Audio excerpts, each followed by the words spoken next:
Right. All right. Welcome back to the live stream. You know what time it is. It is your boy, Genesis. It is currently 9:10 p.m. And of course, today's date is the 16th of September 2025.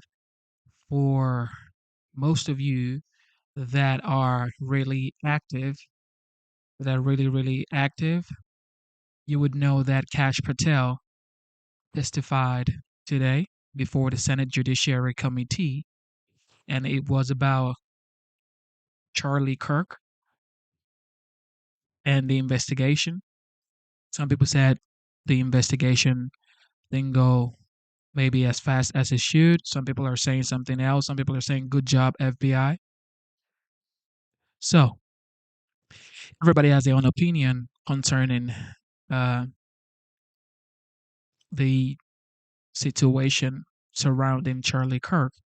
But with that being said, we're going to check out this hearing by the FBI director, Kash Patel, here on tonight. If you're tuning in, God bless you. If you're here, God bless you. If you've been a member of the channel, God bless you. If you are a subscriber, God bless you. God is the greatest. Without God, there would be no me. So, God is the greatest. And it is country over party. Whether you're a Democrat or a Republican, it really doesn't matter. It is country before party. Say that one more time. It is country before party. Any day, anytime, right here. It is country before party. All right. Thank you for tuning in. This is going to be about a 4 hours hearing. So sit back, relax, get your popcorn or your coffee or your, I don't know, chips or whatever you eat or drink to just relax. Get it. And it's about to go down right now. All right. So also let's promote unity. Okay. Let's promote unity. All right. It is country before party. Whatever side you're on, let us promote unity. So thank you so much for being here. It is your boy Genesis, and here we go.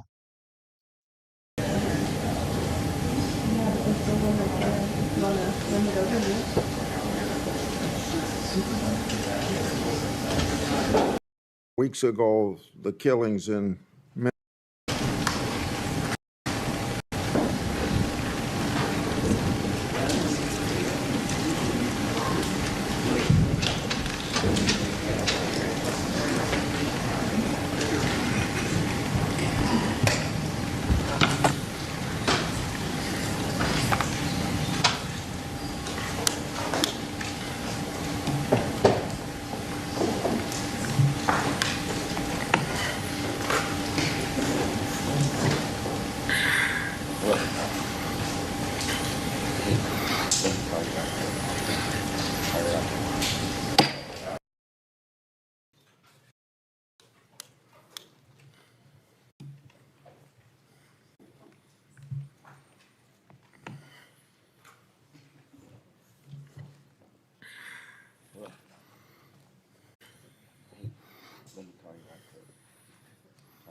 I welcome Mr. Patel and all the people that are here to observe. This is our annual FBI oversight hearing. We meet today in the aftermath of the political assassination of Charlie Kirk, a school shooting, and the senseless murder of Ukrainian refugees, and also to remember several weeks ago the killings in Minnesota. Charlie Kirk was a man of God, faith, family, and country. I pray for his wife, Erica, children, the whole family. God bless you, Charlie Kirk. I've asked Director Patel for an update today on this matter. As we proceed with the hearing, Director Patel, I'd like to note that you've agreed to one 10-minute round of questioning. That's more time than your predecessor agreed to. When Director Ray appeared before this committee, he left early to go on a family vacation, and he wanted me to think it was business he had to conduct. Since your confirmation, you've been acquainted with the bureaucracy that you must reform and hold accountable, and that's no simple task. You've begun the important work of returning the FBI to its law enforcement mission. According to the FBI, since January 20th of this year, the FBI has been involved in the arrest of more than 23,000 violent criminals. This year, the FBI assisted in the arrest of more than 1,500 child predators and 300 human traffickers. And this year, the FBI helped rescue more than 4,000 children from predators. FBI teams nationwide are working alongside Immigration and Customs Enforcement. This teamwork has resulted in the arrest and removal of a historic number of violent criminal aliens, gang members, and child sex offenders. Those are overwhelming better records than at least two of your past predecessors. During the Ray era at the FBI, the Bureau reallocated resources from child crimes to January 6 work. Director Patel, you've also moved agents from headquarters to field offices to better align with their law enforcement mission. Under your leadership, the FBI has apprehended several most wanted fugitives and secured the extradition of senior leaders of the Central American gangs like MS-13. Now, it's well understood that your predecessor left you an FBI infected with politics. I'm going to provide examples of that today, including making public new whistleblower records. At your nomination hearing, I made public records that whistleblowers provided me about Arctic Frost. Arctic Frost was the FBI case opened and approved by antitrust Trump FBI agent Thibault. Arctic Frost then became Jack Smith's elector case against then Citizen Trump and now President Trump. These new records show that Arctic Frost was much broader than just an electoral matter. The case was expanded to Republican organizations. Some examples of the group that Ray FBI sought to place under political investigation included the Republican National Committee, Republican Attorney General's Association, and various Trump political groups. In total, 92 Republican targets, including Republican groups and Republican-linked individuals, were placed under investigative scope of Arctic Frost. On that political list was one of Charlie Kirk's groups, Turning Point USA. In other words, Arctic Frost wasn't just a case to politically investigate Trump. It was the vehicle by which partisan FBI agents and Department of Justice prosecutors could achieve their partisan ends and improperly investigate the entire Republican political apparatus. So today, Senator Johnson and I are making these records public for the entire country to see and I hope a lot of people are interested in seeing what government can do when various agencies have a political agenda. My investigative work has also exposed the political way in which Peter Navarro was investigated and prosecuted. When FBI agent Thibault found out that Biden's DOJ would prosecute Navarro, he said, "Wow, great." That's a quote, unquote. Through whistleblowers, I've obtained an audio recording of Special Agent Giagardina and Special Agent Sebastian Gardner's delivery of a subpoena to Navarro. I'm making that audio public today. In a court document filed by the Department of Justice, Navarro's interaction with the FBI was unfairly described as, quote unquote, the word combative. That intervention with Navarro was just as the justification to later aggressively arrest him. Then we get to the Clinton Annex and the Durham Annex.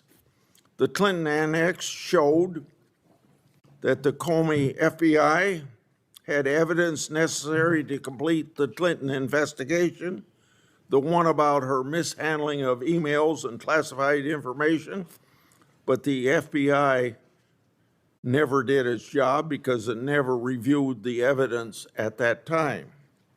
The Durbin Annex showed that the Clinton campaign had a plan to falsely tie Trump to Russia, yet the Comey FBI failed to investigate that information. Instead, the Comey FBI used the discredited Clinton campaign-funded Steele dossier to advance Crossfire Hurricane against Trump. Director Patel, thanks in a large part to you, both annexes were finally declassified. That may be history, but it's history to make sure we don't repeat the history of the past. And the people ought to be concerned when the weaponization of government is used in this way, whether it's done by Republicans or Democrats. Last Congress, I made public an FBI document called 1023 form that alleged a bribery scheme with the Biden family. To date, the FBI has never answered Congress whether they investigated the text messages, the audio files, and the financial records referenced in that 1023. Whistleblowers have provided my office with 2 additional FBI 1023 documents. These documents memorialize statements from FBI sources. These 2 new 1023 documents are from separate FBI confidential human sources during different years. So in total, we now have 3 different FBI confidential human sources providing information about the Biden family and potential criminal conduct. Today, Senator Johnson and I are releasing these records. Let me say this for the partisan media, the people that are supposed to be policemen of our Republican form of government. We aren't saying the allegations are true. We want to know what the FBI did to fully investigate their veracity or lack thereof and what they concluded. Let's put this matter to rest one way or the other. Starting with my chairmanship, I've given one example after another of disgraceful partisan weaponization by federal law enforcement. Since the Trump administration took power, many FBI agents have been removed. The removal included agents and prosecutors who became partisan weapons that lost their way, and I've made records public to prove it. And many of my whistleblowers were aggressively retaliated against by some FBI agents who were subsequently fired. One FBI whistleblower publicly said of these terminations, quote, ensuring that they no longer work at the FBI isn't retribution, it's responsible leadership, end of quote. Which brings me to my final and favorite topic, whistleblowers. In August, 10 of my FBI whistleblowers secured compensation agreement because of your leadership, Director Patel. It included a mix of reinstatement to the FBI, reinstatement of security clearances, and monetary compensation. At the beginning of this month, another of my FBI whistleblowers got their job back. All told, across government agencies, almost 20 whistleblowers have received fixes to their retaliation.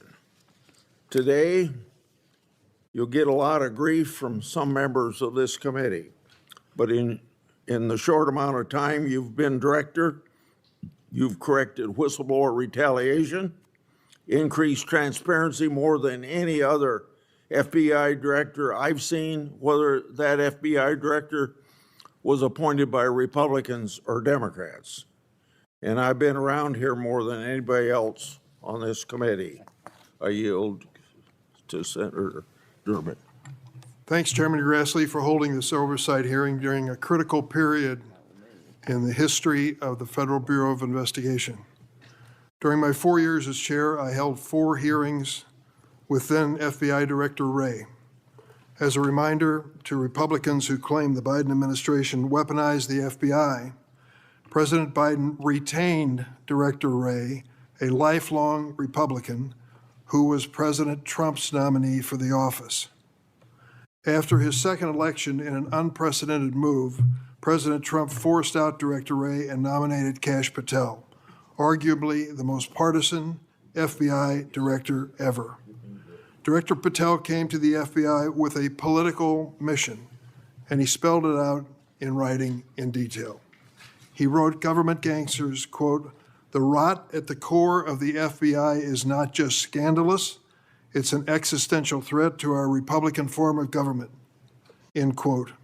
And with the power of his office and the blessings of the president, he attacked the FBI with a vengeance. Mr. Patel had falsely claimed the FBI, quote, "was planning January 6th for a year," end quote. He even went so far as to produce a song by the January 6 rioters who violently assaulted police officers in the Capitol. He compiled an enemies list of public servants he called government gangsters, like former FBI Director Mueller, whom Patel called, quote, "an utter swamp creature." Former Trump officials who served with Mr. Patel warned us he would weaponize the FBI to protect the president's allies and target his critics. And indeed, Director Patel has already inflicted untold damage on the FBI, putting our national security and public safety at risk. Since January 20th, the Trump administration has engaged in an unprecedented purge of FBI officials. As we heard from highly credible whistleblowers, Mr. Patel was involved in directing this purge even before he was confirmed, despite his sworn testimony to this committee. It began with terminations and forced retirements of all 6 nonpartisan career officials who run all 6 branches of the FBI, the executive assistant directors. Since then, at least 18 of the 53 special agents in charge of FBI field offices have been removed, along with many other senior officials. Individual agents have been targeted for termination simply due to the work that they were assigned, such as January 6th investigation. In fact, according to former acting FBI Director Brian Driscoll, in a lawsuit filed last week, Director Patel made this very plain, telling Driscoll personally, quote, that his own job depended on the removal of agents who worked on the cases against the president, end quote. And even though he knew, quote, the nature of summary findings were likely illegal. At the same time, Director Patel has installed MAGA loyalists as political appointees in key career positions, including conspiracy theorist Dan Bongino as FBI Deputy Director, the first time in the history of the FBI that this position has not been held by a career FBI agent. Director Patel has also reportedly initiated loyalty test, requiring dozens of officials to sit for polygraph exams and answer inappropriate questions about whether they've made negative comments about him personally. Of course, as is often the case in the Trump administration, the rules apply to thee, but not to me. As we understand it from highly credible sources, key members of Director Patel's senior executive team and others on the 7th floor had disqualifying alerts on their initial polygraph exams. Well, how did they survive? They survived because of a personal waiver by either the director or the attorney general to remain employed by the Bureau. Understand the context here. Political operatives in key positions, given the routine FBI polygraph exam, failed and had to receive waivers to continue their positions. They were lucky to keep their political appointments. They were.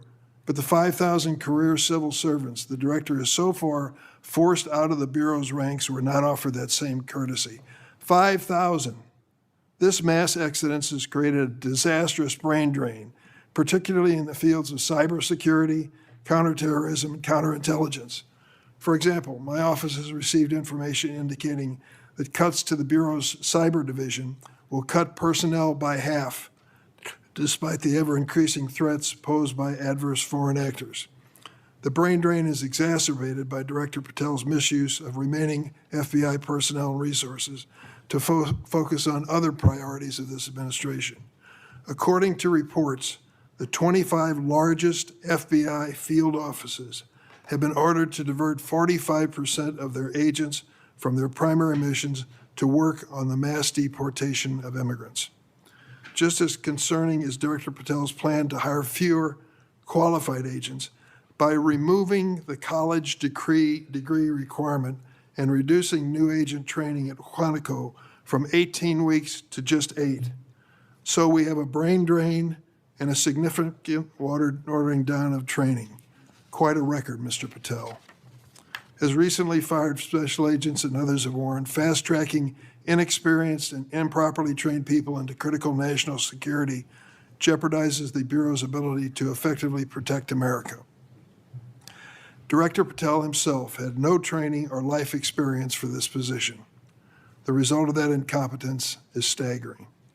For example, after Attorney General Bondi publicly stated in February that the Epstein client list was, quote, sitting on my desk right now to review, that's what she said on Fox, Director Patel diverted more than 1,000 FBI personnel from their critical missions to work on 24-hour shifts reviewing over 100,000 pages of Epstein-related records. These personnel were instructed to flag any records in which President Trump was named. But that review ended in an unsigned memorandum from DOJ and FBI stating simply, there is no incriminating client list, close quote. Director Patel still has not responded to my letter from 2 months ago asking about his role in this cover-up. On the day of the horrific shooting of Charlie Kirk at Utah Valley University, Director Patel again sparked mass confusion by incorrectly claiming on social media that the shooter was in custody, which he then had to walk back with another social media post. Mr. Patel was so anxious to take credit for finding Mr. Kirk's assassin that he violated one of the basics of effective law enforcement. At critical stages of an investigation, shut up and let the professionals do their job. Notably, Director Patel recently forced out Special Agent in charge of Salt Lake City, Mayim Saeed, a counterterrorism expert with 20 years experience, who would have led this high-profile investigation. The men and women who serve at the FBI and the American people deserve a director who has the ability and the character to restore the Bureau to its place as the preeminent law enforcement agency. I want to close on a personal note. I came of age in the 1960s. We experienced a number of horrific assassinations, including President John Kennedy, Senator Robert Kennedy, and Dr. Martin Luther King. We are going through a similar period of division and political violence. All of us in public life, on both sides of the aisle, have a responsibility to bring down the temperature and to work to unite the American people. Let's be clear. Republicans are not Nazis, and Democrats are not evil, as Mr. Patel has claimed. Democrats are not responsible for the murder of Charlie Kirk, and Republicans were not responsible for the murder of Melissa Hordman. Our political opponents are not our enemies. We are all Americans, and we should be working together to keep the American people safe and protect their constitutional rights. Thank you, Mr. Chairman. Would you please stand so I could swear you? Do you affirm that the testimony you're about to give before this committee will be the truth, the whole truth, and nothing but the truth? So help you God. Please be seated, and you can give your statement now. Thank you. Good morning, Mr. Chairman, Ranking Member Durbin, and members of the committee. It's an honor to be here with you today as the 9th Director of the FBI. I want to providing a briefing into the tragic assassination of Charlie Kirk. It's important that this FBI is transparent as possible without jeopardizing investigations. Charlie Kirk was shot at 12:23 p.m. on September 10th. I think this timeline is critically important. Less than a day later, the FBI, at my direction, released the first set of images of the suspect that we captured based on our analysis on the ground.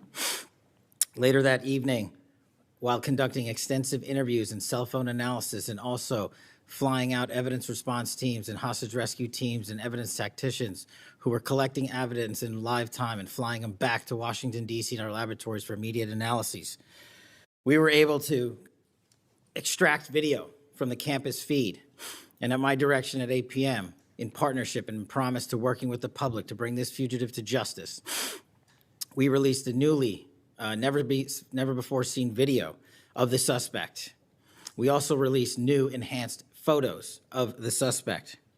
A few hours later, that suspect was in custody, pursuant to the interrogation of the suspect's own father, who stated, "When I saw that video that you released, I recognized it was my son, and I confronted him, and he was handed over to lawful law enforcement authorities." That is the FBI working with the public, as I promised, being transparent and providing critical information along the way in the manhunt for the suspect and suspects involved in Charlie's assassination. We received over 11,000 tips in the first 24 hours alone. We received 16,000 submissions to our digital media enterprise and tip lines. That is a large number of material to go through. I want to thank President Trump and the Attorney General, Pam Bondi, for their unwavering support and commitment of resources to this and all investigations. I also want to especially thank our colleagues in Utah, the Governor's Office, DPS, and the sheriffs out there. State and local law enforcement partnership has been a cornerstone since I took over at the FBI, and it was no different here. And our teams in Salt Lake City, our SACs out there across the country, our lab technicians in Quantico who raced to complete the evidence analysis so the public could have the answers they need. These people worked through the night without sleep for days on end. They are to be commended. They are not to be attacked. And many, many, many more people I don't have time to thank here today. But I do want to thank the American people especially. The mission of the FBI is for them and with them and by, with, and through them. And it's that mission and that ethos that I brought to this investigation and so many others, and that's why that suspect is in custody. We cannot do our job without the American public and credible reporting in the media, and that's why Tyler Robinson is in custody today, about to face charges. The last time I appeared before this committee was in January for my confirmation hearing. I told you then that if I were confirmed, I would provide and do everything I can to provide a safe and secure America. I promise to provide the courageous men and women of the FBI the tools and resources they need to crush violent crime and defend the homeland. I pledge myself to commit to full transparency, oversight, and accountability so we could restore the public's trust in the FBI. And that's exactly what I've done. Under this administration, the FBI has arrested more than 23,000 violent criminals. That's more than twice for the same time period from last year alone. 23,000, more than twice from the same time period last year. We've taken over 6,000 illegal firearms off the streets. That number is an exponential increase. We've identified and located more than 4,700 child victims. More than 4,700 child victims have been found by this FBI. That is a 35% increase from the same time period last year. 1,500 child predators have been arrested. That's a 5% increase from the same time last year. 300 human traffickers have been arrested. That's a 10% increase from the same time last year. Over 350 members of Tren de Aragua, foreign terrorist organization, have been arrested, and we have 42 ongoing cases. That is a 250% increase from the same time last year. Those are just some of the things the FBI is doing differently and better because we are leading the mission to crush violent crime and defend the homeland. We have also arrested captured four top 10 fugitives from the FBI's top 10 most wanted list. To put that in perspective, that's the same amount I've captured in 7 months than my predecessor did during the entirety of the Biden administration. Those are real results, and the credit is to the men and women at the FBI. We've been able to achieve these results because the FBI recognizes violent crime doesn't just happen in Washington, D.C. That's why one of my first decisions as a director was to get the people, the Bureau's professional staff, out to the field. And we've done that with great speed. And every single one of your districts and states has received a plus-up of FBI personnel, agents, and special operators to the tune of almost 1,000. We did that because crime had unexpectedly and unacceptably exploded across the country. In fact, one of the stats that the American people should thank the FBI the most for is we are on track to have the lowest murder rate in modern American history. The lowest murder rate by double-digit percentages. A major factor in the drop of this violent crime is the FBI's flagship Operation Summer Heat. We use this initiative at the direction of the President and the Attorney General, surging resources to our major and mid-major cities across America, conducting intelligence-based operations to target the worst of the worst, to target the gangs, to target the transnational organizations, to target the TCOs, and to target the drug trafficking cartels. And we have taken them out city by city. There's a lot of work left to be done, but we're off to a great start. Just ask the citizens of Seattle, Miami, Memphis, Charlotte, Chicago, and so many more places. Specifically in New Orleans and Nashville alone, there has been an increase in the number of violent crime arrests by an average of 250% for each of those cities. And there has been a drastic reduction in crime across the board in mid-major cities across this country, thanks to the men and women of the FBI. How are we doing that? We are attacking the drug epidemic. We've seized nearly 1,000 kilograms of meth and cocaine off the streets of America. We've taken over 1,600 kilograms of fentanyl off the streets. Maybe one of the greatest achievements we have this year, 1,600 kilograms of fentanyl. That's a 25% increase from the same time last year. To put things in perspective, that's enough fentanyl to kill a third of the American populace, 115 million Americans. We're also going after the companies that manufacture these precursors overseas in places like mainland China and their cutting agents. In fact, this month in Cincinnati, we announced groundbreaking charges aimed at the individuals and businesses responsible for flooding these opioids and their precursors and cutting agents into the streets of America. And for the first time that I can remember, we are charging these businesses and enterprises, not just in America, but in mainland China, and seizing their operational necessity to have money by seizing their cryptocurrency wallets. We're also equally important to protecting the homeland. We know we have a no-fail mission. We're committed to keeping our nation safe from terrorism, cyber attacks, and foreign adversaries. Whether stopping threats inspired by foreign terrorist organizations or lone wolf actors, or sponsored by hostile nation states. This year, we've already made nearly 60 counterintelligence arrests.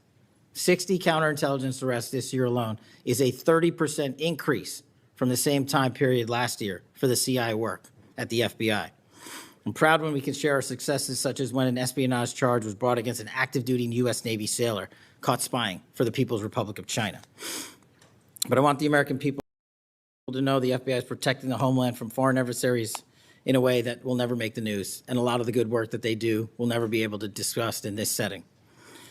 We're working on cyber threats. We're attacking malware infrastructure, going after ransomware attackers, delivering a new partnership with the private public sector engagements we've taken with the companies who are attacked by these foreign adversaries and nation-state actors and individual enterprise rings from around the world. We are combating Salt Typhoon, Vault Typhoon, Flax Typhoon, and so many other ransomware and cyber threats this nation faces. We're also arresting people such as Tajik national in Brooklyn, who is suspected of sending tens of thousands of dollars to support ISIS. We're going after the new form of what I refer to as modern-day terrorism in America, 764 crimes that involve harming our children by going after them online, causing self-mutilation, suicide, sexual abuse, and steering them in the wrong direction. Currently, we have 3,500 international terrorism investigations. Specifically, we have in this country 1,700 domestic terrorism investigations, a large chunk of which are nihilistic violent extremism, NVE. Those who engage in violent acts motivated by a deep hatred of society, whatever that justification they seem is. The FBI has seen a 300% increase in cases opened this year alone versus the same time last year. In the last couple of months, the FBI secured a guilty plea for a man in Tennessee who attacked an energy facility with drones and explosives. We secured the indictment of a violent Sinaloa cartel faction leader in Chicago on narco-terrorism charges. Our folks in Sacramento collaborated with domestic and international partners to secure a guilty plea for a leader of a transnational terrorist organization who solicited the murder of federal officials. But the Bureau's job is not done. I'm committed to this transparency. Mr. Chairman, you alluded to our work with Congress. To date, in the 7 months that I've been FBI director, we have produced 33,000 pages to the United States Congress, 33,000 pages. Just to put that in perspective, my predecessor in his 7-year term issued 13,000 pages to Congress, and his predecessor in his 4-year term issued 3,000 pages to Congress. I've issued 33,000 pages in 7 months, and we're going to keep going. I'm dedicated to restoring the trust that the public has and needs in the integrity at the FBI, and it's being done every day by the men and women of the FBI. Now, I know that there's a lot of talk about Epstein, and I'm here to testify that the original sin in the Epstein case was the way it was initially brought by Mr. Acosta back in 2006. The original case involved a very limited search warrant or set of search warrants and didn't take as much investigatory material it should have seized. If I were the FBI director then, it wouldn't have happened. The search warrants were limited to small time periods to include 2002 to 2005 and 1997 to 2001. Mr. Acosta allowed Epstein to enter in 2008 to a plea and non-prosecution agreement, which then the courts issued mandates and protective orders legally prohibiting anyone from ever seeing that material ever again without the permission of the court. The non-prosecution agreements also barred future prosecutions for those involved at that time of those individuals. Still, this administration, at the direction of President Trump, has done more to turn over all the credible information we are legally able to do so, and we will continue to work with Congress to achieve that end. Under the direction of the President, thank you for your support for our mission to working to jointly deliver transparency and congressional oversight to the United States. Lastly, I want to close with the President's initiative here in Washington, D.C. as an example of what we're doing around the country. And I think our next city is Memphis. 21,000 arrests in D.C. with our federal partners, a huge decrease in violent crime, 60% decrease in gun crimes in Washington, D.C. in the last month, 74% decrease in carjackings in Washington, D.C. in the last month, 53% decrease in homicides in Washington, D.C.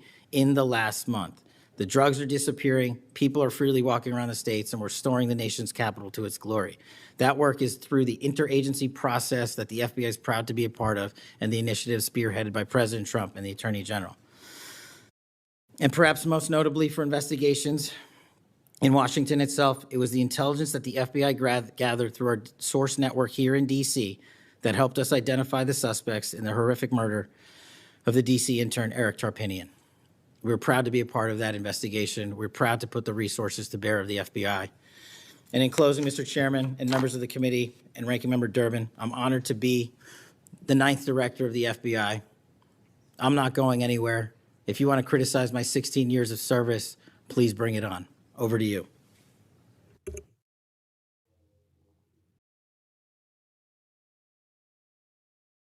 It's on. Closer. Yeah. I've observed when, whether it's Republican or Democrats, want a yes or no answer, that the witness and the senators talking over each other. So I thought what I'd do this time, rather than have that happen, if there's something you don't get a chance to answer because of the demeanor of a Republican or Democrat senator, before we, when we get done with that questioner, I'd give you a chance to fill in if there's something you didn't get a chance to say. Since 2019, I've sought greater transparency about Jeffrey Epstein and the government handling of the matter. I've continued to investigate during this Congress. Director Patel, was Jeffrey Epstein an intelligence asset for the United States government or the foreign government? And if so, which agencies or governments? Mr. Chairman, I can only speak to the FBI as the director of the FBI, and Mr. Epstein was not a source for the FBI. Okay. Would you commit to providing my office with all classified and unclassified records relating to the Epstein matter? I will commit to providing all records I'm legally permitted to do so under the court orders.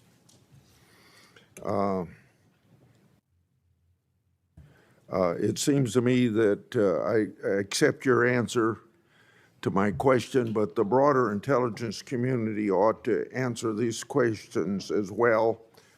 Victims deserve an answer.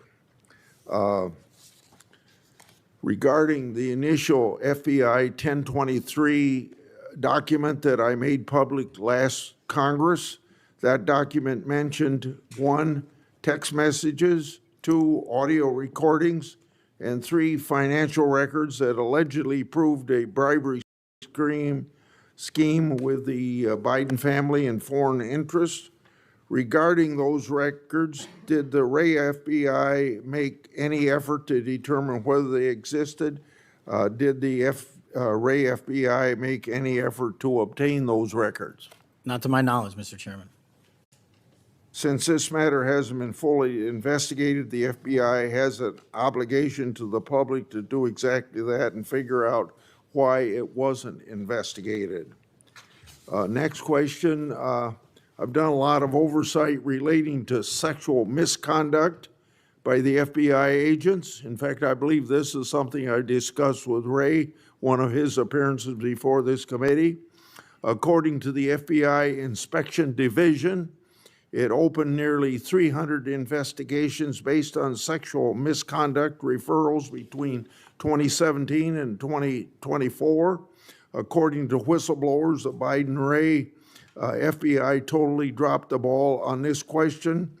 One credible accusation of sexual misconduct is too many, of course. Are you committed to reviewing the Bureau's policies to ensure responsible responses to credible allegations of misconduct, that they're swift and adequately protect victims? Yes, Mr. Chairman. Relating to a similar subject, during child crimes and sexual misconduct related investigations, are any private sector companies less than cooperative with you? What improvements in information sharing need to be made to catch those criminals? Mr. Chairman, we can always do better with our private sector companies. I've reached out to the leaders of most of them, asking them to provide more material so that we can be responsive and take legal action and protect the youth of this country. I'm happy to discuss, possible legislation that we can do to allow for these companies to continue. Yeah. Say maybe 1 inch up on the microphone. Sorry. I think you're close enough, but I think it's just a little bit lower. When you raise your head, it's difficult to hear. Director Patel, since 2021, I've raised concerns about the Biden administration failure to properly vet Afghan evacuees. Director Gabbard informed my office that as of August 2022, approximately 1,600 evacuees located in the United States had ties to terrorism and other derogatory information. That's why I and many others have opposed bills giving blanket approval. Are you aware of what steps your predecessor took to investigate these evacuees? And what steps have you taken to investigate them? And what, if any, national security concerns still exist? Mr. Chairman, I can't speak to the steps my predecessor took, but I will make sure we do a sweeping review and get back to you on that. As far as the Afghan refugees and evacuees, as during my tenure, we are going through the databases to make sure that no known or suspected terrorists enter this country to harm our nation. And also, is my resolve as FBI director, one of the first acts we undertook was a manhunt of one of the Abbey Gate bombers and leaders in that crime spree that killed 13 brave Americans. And within 2 weeks, we caught one of the leaders of the Abbey Gate bomber and brought him to justice here in 2 weeks from Pakistan. And so my commitment to you on Afghanistan in all matters is complete and without border. Yeah. Through my and other investigations, we found that the Biden administration lost thousands of undocumented children. We never heard a peep from senators wanting to help find them, even after I invited them to do so. In September 2025, the Trump Health and Human Services announced the creation of an interagency crime coordinator cell to find these and other missing children. That interagency group reportedly includes your agency. What resources and personnel have the FBI assigned to this new interagency effort, and what steps have the FBI taken to assist in locating missing children that the incompetent Biden administration lost?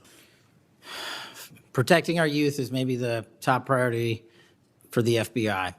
As it specifically relates to your question, Mr. Chairman, as I stated, we've surged resources not just to this cell, but across the nation to our FBI's field office to locate children who have been trafficked, who have been victims of sexual abuse. And we have located 4,700 children in the 7 months since I've been FBI director. And that is a 35% increase from the same time period last year. And we're not stopping, and we're committed to doing that work on our tribal lands as well. And we are finding victims of child trafficking and child abuse every county and every district, and we're not going to stop. Okay. As I mentioned during my opening, I'm releasing documents with Senator Johnson about Arctic frost. Specifically, the documents show its scope expanded to include 92 Republican organizations. From evidence that I've seen, it looks to me like another political hit job against Republicans. What steps has the FBI taken to make sure improperly predicated investigations and weaponizations like this don't happen again? The simple answer, Mr. Chairman, is the FBI will only bring cases that are based in fact and law and have a legal basis to do so. And anyone that does otherwise will not be employed at the FBI. We are doing a prospective and retrospective analyses of individuals who may have weaponized the department and the agency. And as I've committed to you during my confirmation hearing and my conversations with you, this FBI will not be weaponized anymore in either side of the aisle. In June of this year, I raised concerns about the FBI's use of restricted access and prohibited access systems. According to the FBI, quote, when search teams that exist in a prohibited access status cases are searched in Sentinel, the particular search will receive a false negative Sentinel search response, end of quote. Clearly, this is not only affects FBI agents, it impacts congressional requests and court cases, and the Biden administration used it to thwart oversight. How are you ensuring that restricted access and prohibited access files are produced to Congress during court cases? And have you identified any Biden family records in restricted and prohibited status? As I've committed to you with my transparency initiative, whether it's restrictive or prohibited, every single thing we can legally provide to Congress, we will. We've also restructured how these restrictive and prohibited cases are labeled and provided access to more people in the chain of command so that more people have knowledge of what these restricted and prohibited cases are, including myself and the deputy. Do you commit to providing any records that are available? I do, sir. You've publicly said that your team, quote, found a room that Comey and others hid from the world in the Hoover building full of documents and computer hard drives no one had ever seen or heard of. That's a quote from you. I've received a whistleblower disclosure that the room contained some information kept outside the FBI record keeping. I also have been informed via a whistleblower disclosure that the room included materials related to Special Counsel Mueller, former Director James Comey, and other documents maintained outside of the FBI. Has the FBI now reviewed and analyzed those records? Has the FBI properly recorded the documents? And these records are clearly responsive to my, as well as my colleagues' congressional requests. What steps have you taken to ensure all responsive records are produced to Congress? That has to be my last question. What's supposed to happen is leadership at the FBI is supposed to, pursuant to the Records Act, correctly store these records at our Information Management Division, IMD. In this room, we found a plethora of hard drives, computers, hard documents, soft documents that were not so recorded, a voluminous amount of information. So we are continuously processing that information. So A, we subscribe to the Records Act and commit that those records will be kept permanently at the FBI. 2, we are reviewing those materials. A lot of those materials are related to ongoing investigations. And 3, we are on a rolling basis providing Congress the documents that we can, and we will continue to do so. Okay, thank you very much, Senator Durbin. Thank you, Mr. Chairman. Director Patel, in addition to the extensive purge of nonpartisan career FBI official reports indicate that dozens of remaining officials have been subjected to polygraph exams to test their loyalty. My understanding is that approximately 40 officials have been asked to sit for a polygraph during your administration, and several have been asked whether they have ever made negative comments about you. Director Patel, FBI agents pledge their loyalty to the Constitution of the United States, not you personally. What is the basis for requiring polygraph exams of your workforce and asking them if they've made negative comments about you? I don't know what reports you're referring to, Ranking Member, and I reject any reporting that has false information in it, so I'm not going to respond to that. As far as polygraphs go, generally they are always and always have been utilized at the FBI to track down those that leak sensitive information and have unauthorized disclosures to the media, and we will continue to use them to ensure the integrity of the FBI. Did any individual on your senior executive team, the director's advisory team, or who serve in the positions on the 7th floor receive disqualifying alerts on their polygraphs? Senator, I'm not going to get into the personnel discussions that were had on a polygraph. Those are private discussions, and many of them relate to ongoing investigations. Did you or Attorney General Bondi provide any individual with could remain employed after they received disqualifying alerts on their polygraphs? I'll have to get back to you. You don't remember that? No, sir. My priority is protecting the American public, not getting into the weeds of polygraphs. And to have a decent memory when you come before a committee. I'm happy to talk about all the good work the men and women of the FBI are doing, including provided the lowest crime rate in American history. If you want to talk about how to protect the citizens of Chicago, has seen a 30% reduction in its murder rate because of the men and women of the FBI. You take credit for that? I'll happily do that. You The take credit? interagency partners and the men and women of the Chicago PD have never been more Include powerful. local law enforcement, please. Have you ever seen my testimony across this country where I always lead with our interagency partnerships with state and local law enforcement? It is the pillar of what I am doing. And on the 7th floor, for the first time in FBI history, I have installed police officers and sheriffs right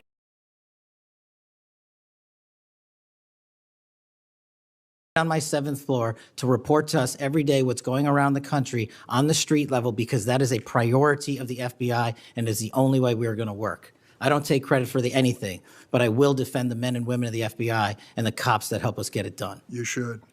Director Patel, to your knowledge, did a whistleblower ever make a disclosure to Attorney General Bondi indicating that the New York field office was withholding Epstein-related records? I'm not familiar with that whistleblower. You know that there was such a whistleblower? I'm not familiar with that whistleblower. In response to the blowback she received, Attorney General Bondi also pushed the FBI to review approximately 100,000 Epstein-related records on an arbitrarily short deadline in March, and the FBI was directed to flag any documents that mentioned President Trump. Nothing came of that review until July, when DOJ and FBI released an unsigned memorandum stating there is no incriminating client list. Why was this July 7th memorandum unsigned? Would you prefer I've used AutoPen? Why was it unsigned? The memorandum had the insignia of the Department of Justice and the Federal Bureau of Investigation. And in our effort to secure transparency for the American people, because the 3 prior administrations had not done so, we conducted an exhaustive search of everything related to the Epstein cases, and we produced what was legally and permissibly able to be produced to Congress and the American public. So and there was a congressional subpoena, and we're continuing to do so. Did you personally direct that investigation so that you would sign such a, Did I personally direct what investigation? of the Epstein records for any reference to President Trump? Again, you are citing reporting that I think is baseless. We conducted an investigation of the Epstein case files pursuant to the direction of the President of the administration to provide all credible information, and we are working with Congress pursuant to a congressional subpoena to turn over all the documents we can. All individuals. Who at DOJ and FBI was responsible for its drafting and conclusions? Many individuals at the Department of Justice and the FBI are There was responsible. no lead person? The Attorney General leads the Department of Justice, and I lead the FBI. So the Attorney General was responsible for that? The Attorney General leads the Department of Justice. Director Patel, much like you, Deputy Director Dan Bongino was a conspiracy theorist who built a lucrative career making inflammatory and unsubstantiated statements about the FBI that would be disqualifying in any administration that cared about nonpartisan law enforcement. For instance, Mr. Bongino called the placement of pipe bombs outside the DNC and RNC headquarters on January 6, quote, an inside job, and went on to say, this was a setup. I have zero doubt, and whoever goes into the FBI, you better get an answer about why. Director Patel, you and Deputy Director Bongino are now leading the FBI. What is the evidence to suggest the pipe bombs placed outside of the DNC and RNC on January 6 were an inside job? I appreciate the opportunity to discuss Director Bongino's mind record. So many on this committee and the media jettison our 31 years of public service. Can you answer the question, sir? I'm answering the question. You're questioning the integrity of the Deputy Director of the Asking FBI you and mine. if you found any and I'm going to evidence. answer the question. I'm The pipe asking- bomb investigation is ongoing, and I'm not going to discuss the Ongoing? details of the pipe bomb investigation. Mr. Bongino was a Secret Service agent for 15 years, a police officer for 5. I served this country in multiple administrations for 16 years. We were also private citizens, and we are now back in government service. And what we have the ability to do is set aside our personal beliefs to deliver the mission of justice for this country, and we're doing it day in and day out. And I find it disgusting that everyone and anyone would jettison our 31 years of combined experience that is now at the helm of the FBI, delivering historic results at historic speeds for the American people. So you have no evidence? I got a lot of evidence, and I'll give it to you when I can. Yeah, I'm looking forward to it. There's a New York Times story this morning about Chris Meyer. As I understand it, he was your personal pilot, at least for some period of time. Mr. Meyer has quite a record himself. Flew over 350 hours as an Air Force pilot on 3 aircraft types in Afghanistan. Mr. Jardina, another former FBI agent, a 1999 graduate of U.S. Naval Academy, commanded 100 Marines in combat during the 2003 invasion of Iraq, participated in several firefights, followed up with 2011 deployment as a reservist to Afghanistan, where he interrogated senior Taliban officials. It appears that you terminated these 2 agents. Why? I'm not going to get into personnel decisions that we made. So you're not accountable for your decisions to take people who've served our country so admirably and terminate them without any cause? That's a I'll tell you- one-sided story. Anyone that has Well, been then terminated from so the tell FBI, your- generally tell your speaking, side of the story. fail to meet the needs of the FBI and uphold their constitutional duties. And you providing a one-sided story from your perch is absolutely disgraceful, because the men and women of the FBI deserve better. And your attack on the current leadership of the men and women of the FBI is equally disgraceful, because now you're attacking the leaders that are our brave SACs in Let me the tell field you what's who are disgraceful. doing the job that this Disgraceful. country needs. It's And we will disgraceful. continue to do it. Excuse me, it's disgraceful when Mr. Meyer and Mr. Giardina, who served our country so well, are terminated apparently because of the rants of a broadcaster. That is all your it- opinion. It is not a fact. Well, it's certainly my opinion I can back up with fact. Let me ask you to explain the situation in Baltimore, if you will. Did you read the story about the termination of the project in Baltimore? Which story? 764 Group? Sorry. Which story? 764 Group, the Baltimore agents were investigating. Are you familiar with that? No, sir. Well, I'm not going to go into detail. It would take too long to do it. But apparently that this group, 764, a nihilistic, violent extremist group, seeks to blackmail children to perform vile acts on a camera, under investigation by Baltimore, which was terminated by you. I'd like you to respond in writing, if you will, as to the circumstances of that termination. Sure. Our operations against NVEs, as you're referring to, has been historically high, and we've taken down multiple NVE rings, including 764 rings, who are harming children and causing them to be mutilated and Last commit question, suicide. can you explain why you are eliminating the requirements for a college degree for your agents? I appreciate the opportunity to address that. You said in your opening statement, we are reducing the training requirements at Quantico. We are not. We are expanding them. You are referring to an 1811 crossover program, because I believe the men and women of places like the DEA, the ATF, and the Marshal Service and the Secret Service who want to work at the FBI should deserve that opportunity in a shortened, bridged program, which we provided. We are also keeping the 18-week BFTC as is traditionally been held at the FBI. So we're not reducing any requirements. We are increasing those that we bring into the Did you FBI. change any of the requirements on college degrees? We are allowing police officers who have served for a number of years to come into the FBI who did not obtain the requisite college degree to apply to be federal agents, because we feel they have the street level experience we need to conduct this mission. I yield, Mr. Chairman. I have to respond to this business about you not treating employees properly, because I served under the previous administration when Democrats willingly turned a blind eye to Biden administration retaliation against my whistleblowers. They didn't get due process when their careers and lives were upended. I'm talking about people like Dina Perkins, Jeffrey Veltri, Timothy Dunnan were removed from their positions. Several whistleblowers were reported that they targeted FBI employees for their political beliefs by suspending and revoking security clearances. One FBI whistleblower said that Perkins, Vetri, Dunnan, and other FBI leaderships were, quote, responsible for what happened to me and my family, ensuring that they no longer work at the FBI isn't retribution, it's responsible leadership.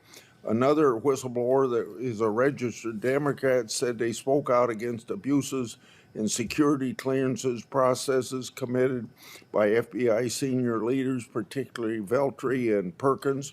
Then Perkins and Dunnan suspended their security clearances and put them in unpaid leave. I'm going to put some more examples like this in the record so I don't take up a lot of time for my colleagues.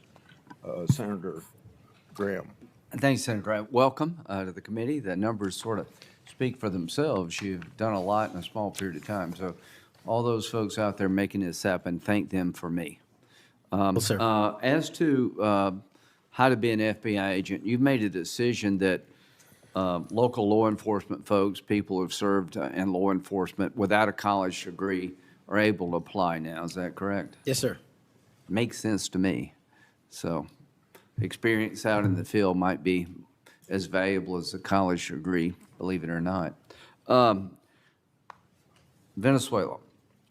we're blowing boats out of the water in the Caribbean because they're connected to international narco-terrorist groups. Is that correct? Yes, that mission is being led by the Department of Defense, sir. Okay. What legal authority do we have to do that? Sir, I would defer the questions on legal authority to the Attorney General and the department. Fair enough. Do you believe that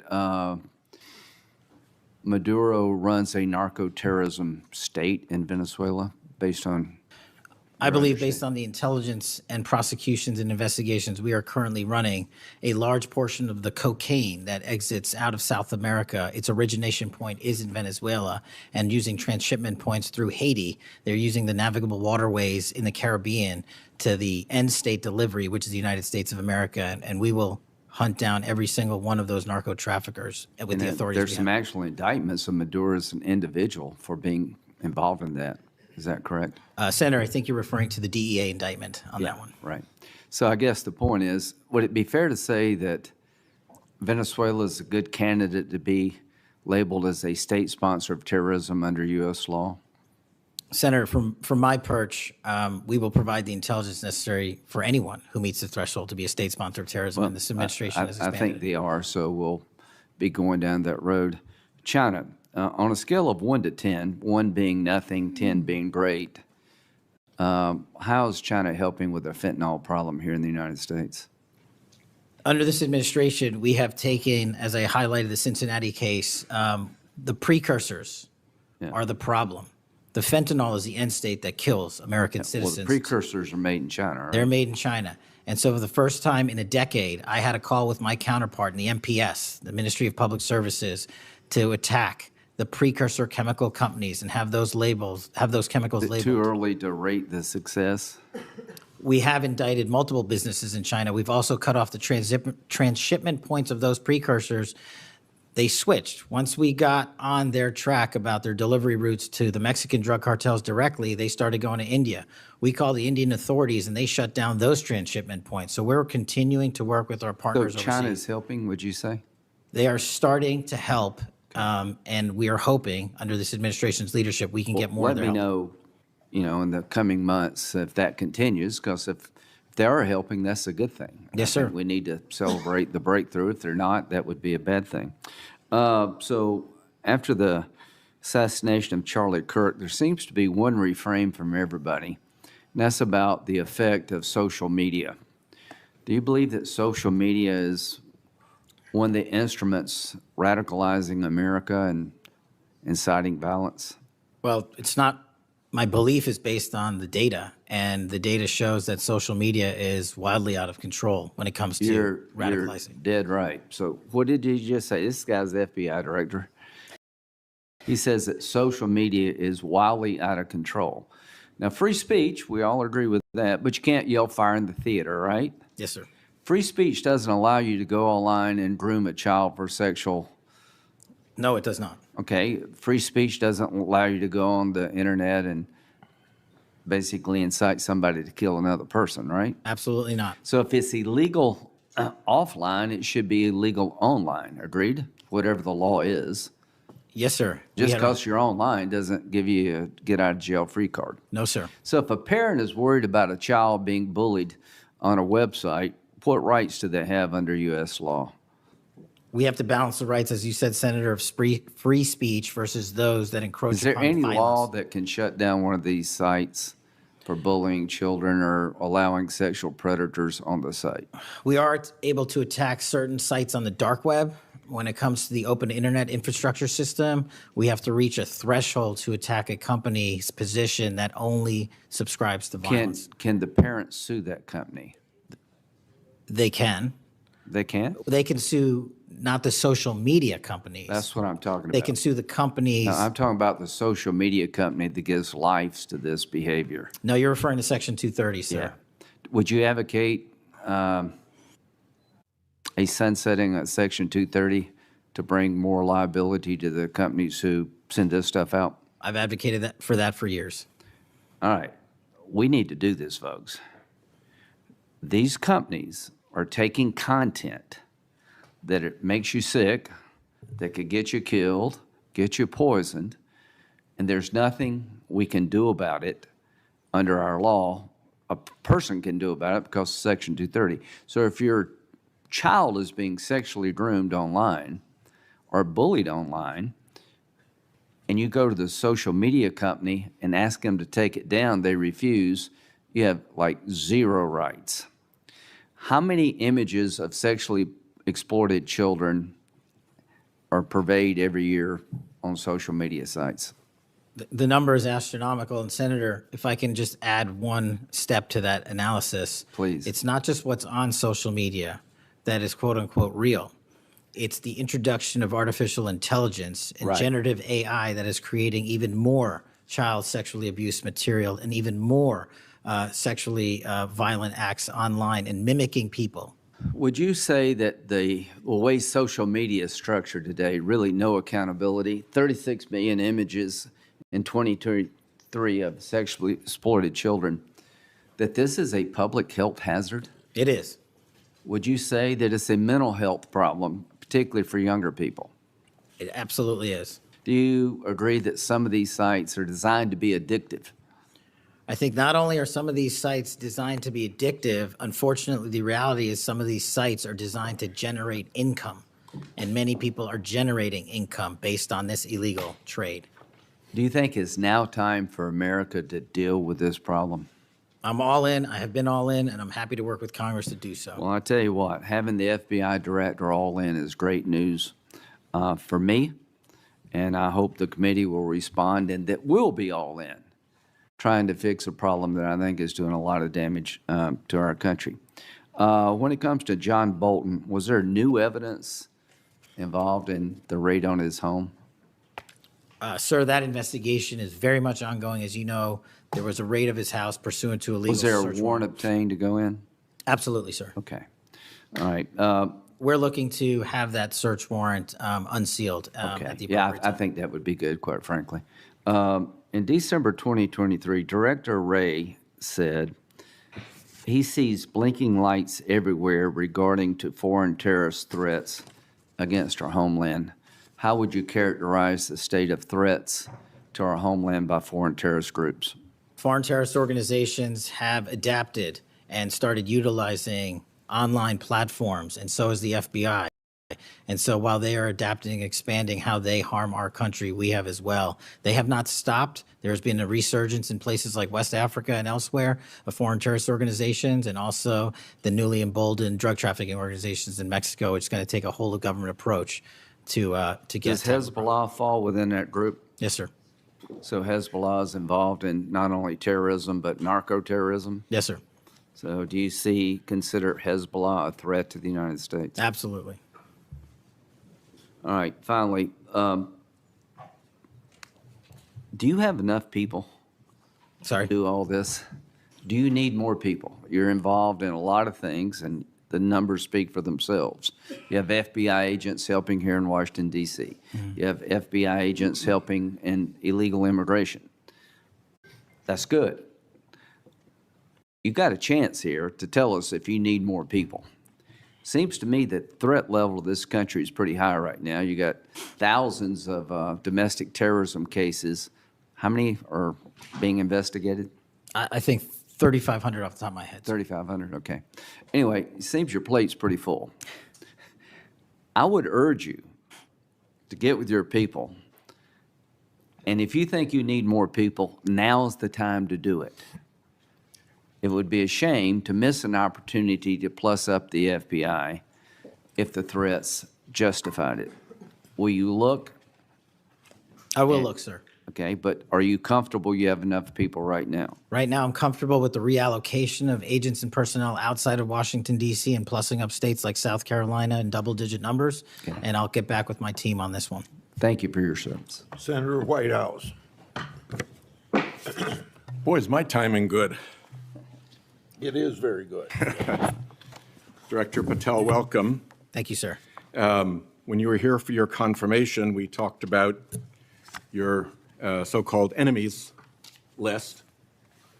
It appears to me that there have been adverse actions of various kinds taken against about 20 of the 60 people on your enemies list. You've been in office for 7 months. At that rate, you've got 14 months until you've hit all 60.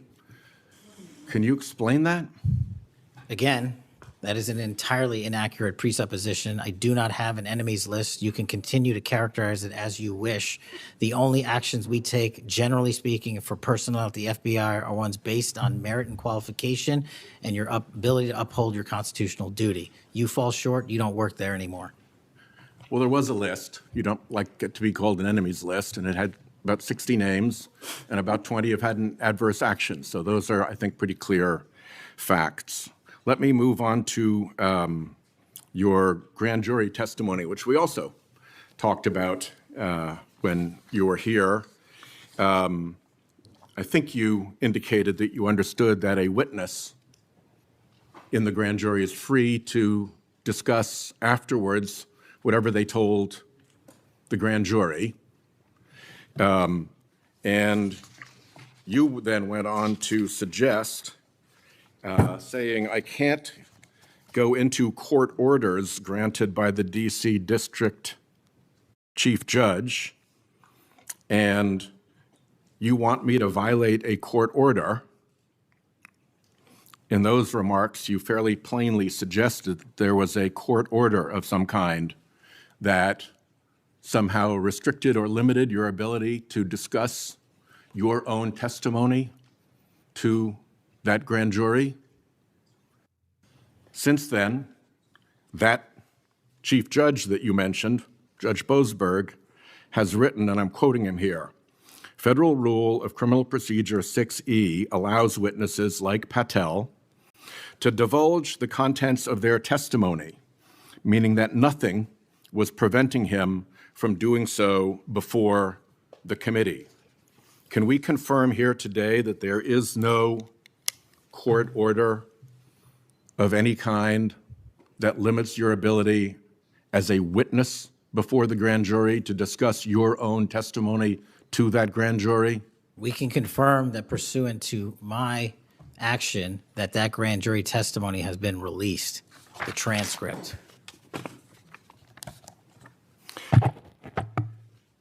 Let's, in what forum was it released, may I ask?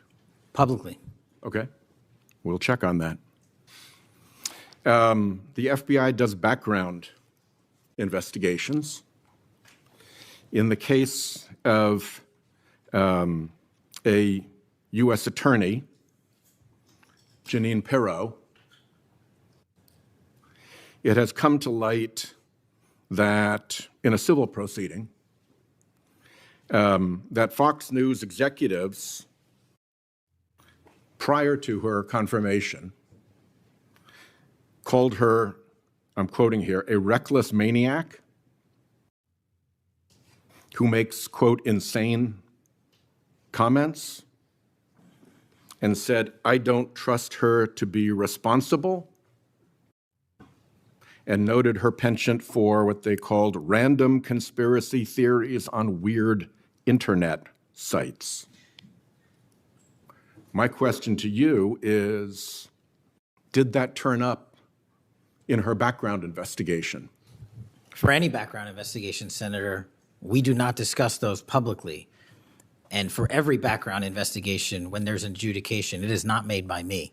It is made by the career professionals who run the inspection division and background check system. Do you know if that information was found? You see, we're an oversight body here, and there are really three possibilities here. One is that the FBI background investigation didn't find that stuff.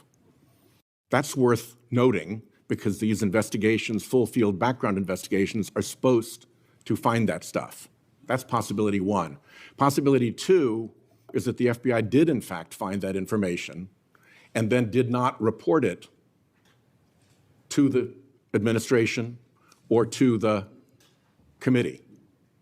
And the third is that you found it, you reported it to the administration, and they went ahead with her nomination knowing that she had been described as a reckless maniac who made insane comments, who wasn't trusted by colleagues to be responsible and who had a penchant for random conspiracy theories on weird internet sites.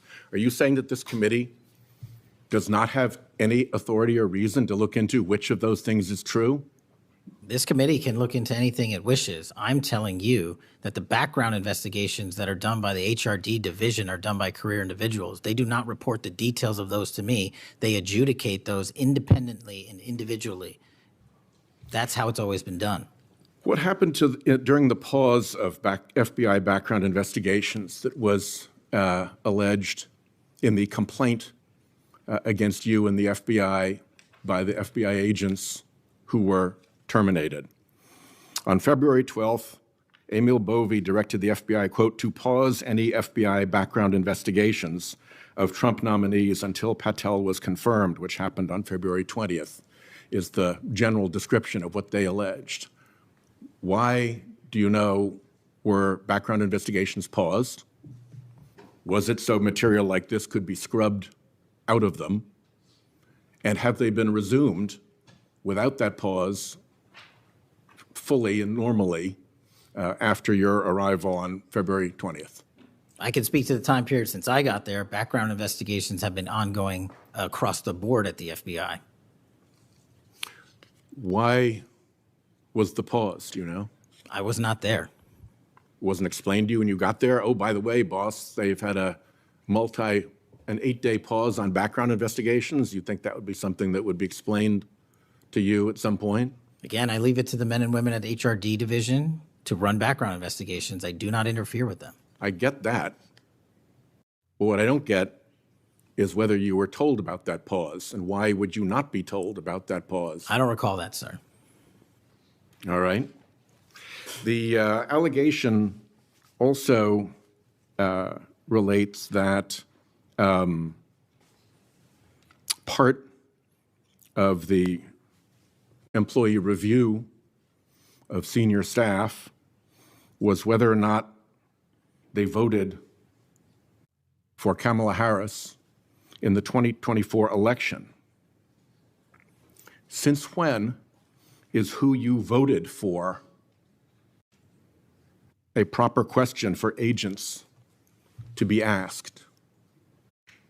I don't know what allegation you're referring to, Senator. If it's from an ongoing matter in litigation, I can't discuss that. But what I can discuss is I can only speak to the FBI's background investigations. There are other background investigations conducted across the government. I can only speak to mine. So just to clarify, I'm not talking about the FBI full field background investigations. I'm talking about internal employee reviews for promotion, for termination, for job actions of various kinds. And my question to you is it now the policy of the FBI to ask agents who they voted for, and since when is who agents voted for a proper question for the FBI to ask? Taking those in reverse order, it's not a proper question, and it's improper to allege that I'm doing that. And also at the FBI specifically, under my leadership, we do not ask who you voted for. And just one correction for the record, if I may, Senator, it's Security Division that runs background investigations, not HRD. Okay, I'll accept that correction. And in the event that we cannot locate your grand jury transcript, just expect a question for the record that will give you the chance to either provide that transcript again if it had been previously provided, or to make the statement that Grand Jury Rule 6E allows you, to the best of your recollection, truthfully, about what it is that you told that grand jury. Do you understand that? That's why I wanted the transcript released, and we'll get it to you, sir. Thank you very much. Thank you, Chairman. I think I want to take an opportunity when we hear about your political weaponization to remind my Democratic colleagues that what's happened the last decade, federal law enforcement, intelligence community, even when Trump was president, has thrown everything at him. They've even gone after his associates and Republican Party organizations. One investigation after another, one prosecution after another. I use examples you've heard me already say today, Crossfire Hurricane and Arctic Frost. These were all built on defective foundations of political bias. And then we released the Clinton Index and Index and the FBI's failures to investigate. So I've been acquainted with this because I've been trying to get to the bottom of it, and we had to get a new FBI director to get all this information, Senator Cornyn. Director Patel, welcome. Thank you for your willingness to serve in this very challenging position.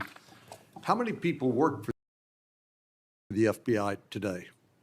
Approximately 36,500, give or take. I've always wondered whether an organization that big and that diffused all across the nation was actually capable of being managed. Have you experienced any surprises in terms of the, as the director, in terms of your management of the organization?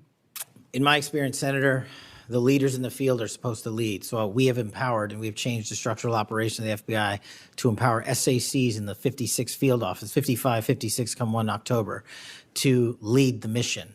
We've also empowered the respective assistant directors and operational directors to lead the mission.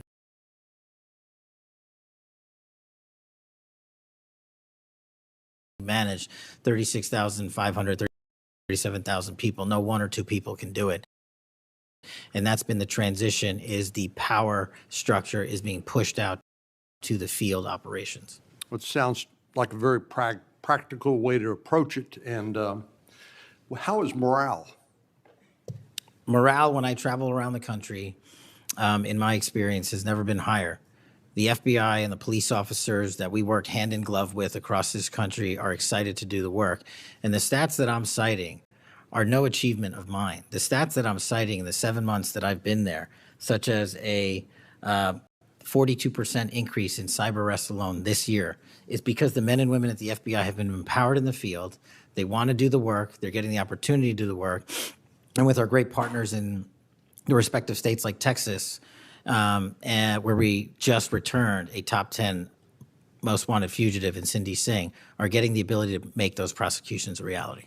By the way, Senator Durbin was asking about polygraphs. Aren't polygraphs a standard part of the standard test given to people with security clearances across the intelligence community? They are.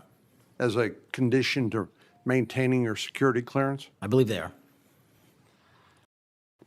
Speaking of intelligence, one of the things that I've wondered about over time is you know, the FBI is a premier law enforcement agency in the nation, but you also have other important responsibilities in counterintelligence.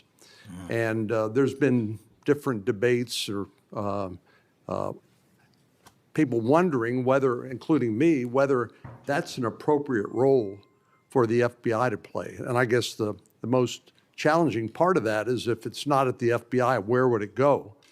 But can you, given your background, I know as working on the HPSI and your intelligence background, can you talk a little bit about what you think about the counterintelligence role of the FBI agents and how that's working, whether you think it's performing the way it should, or whether there are other changes or reforms need to be made in order to improve its functioning? As you know, the threats from our adversary nations are just proliferating every day.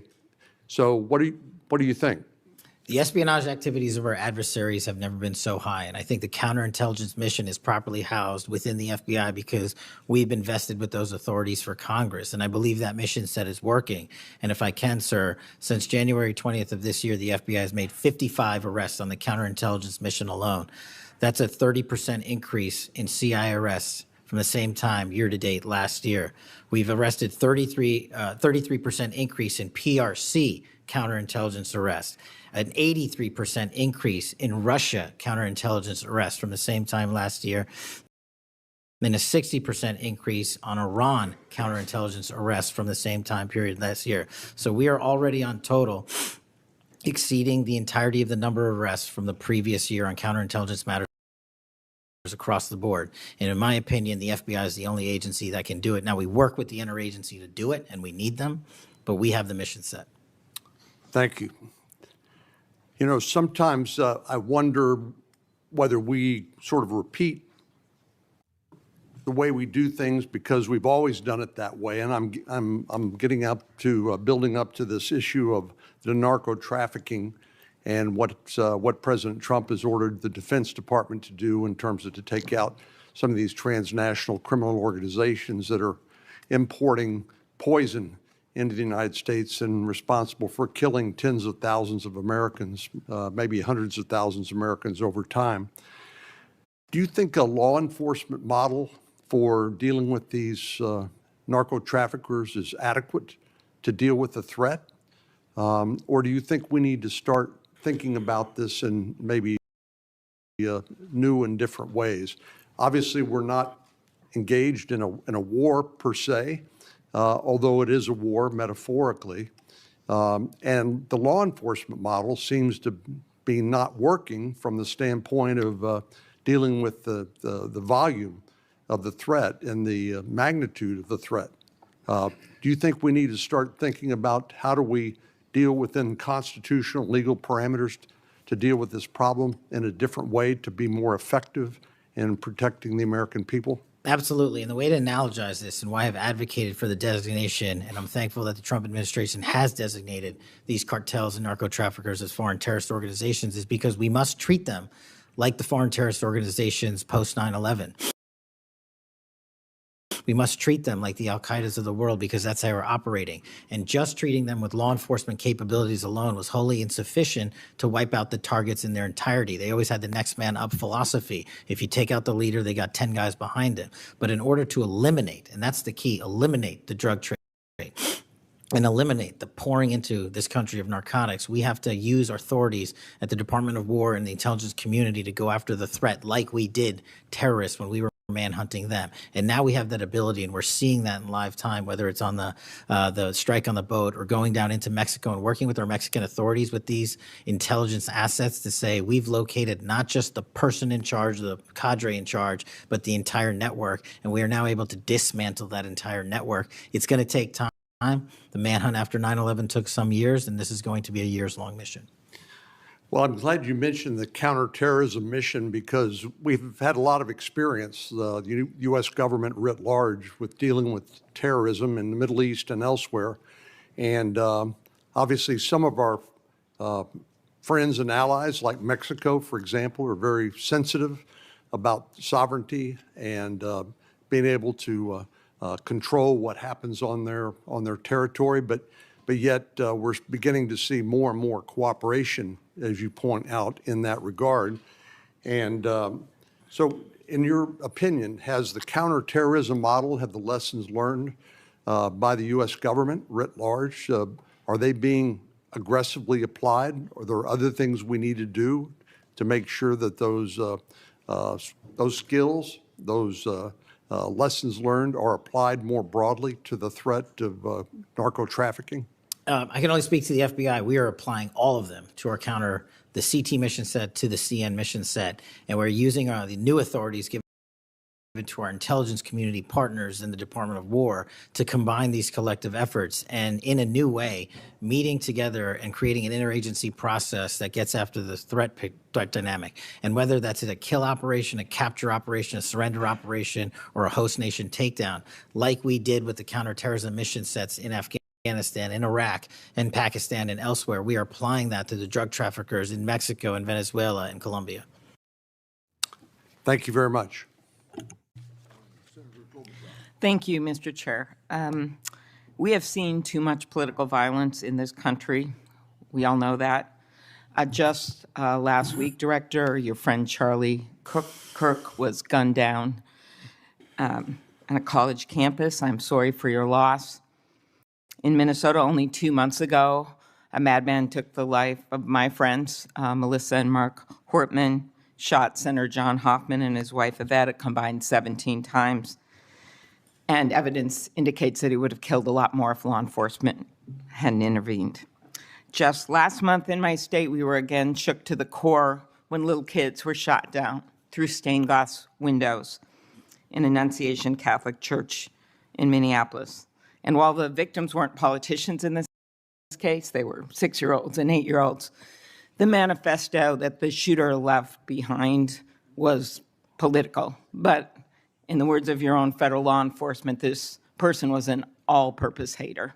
Went after blacks, Hispanics, the president, Muslims, Jews, nearly everyone. And this happened during the first Mass of the year for these kids. They were excited to see their friends, meet their new teachers, and 2 children, 8-year-old Fletcher Merkel, 10-year-old Harper Moisky, were murdered. 21 other people injured, some of the kids, 18 kids, severely. Fletcher was just starting 3rd grade. He loved his family, his friends. He loved fishing and cooking. In his dad's words, any sport he was allowed to play. Harper, the other child, we celebrated her life this Sunday, thousands of people. Her parents described her as bright, joyful, and a deeply loved 10-year-old whose laughter, kindness, and spirit touched everyone that she knew.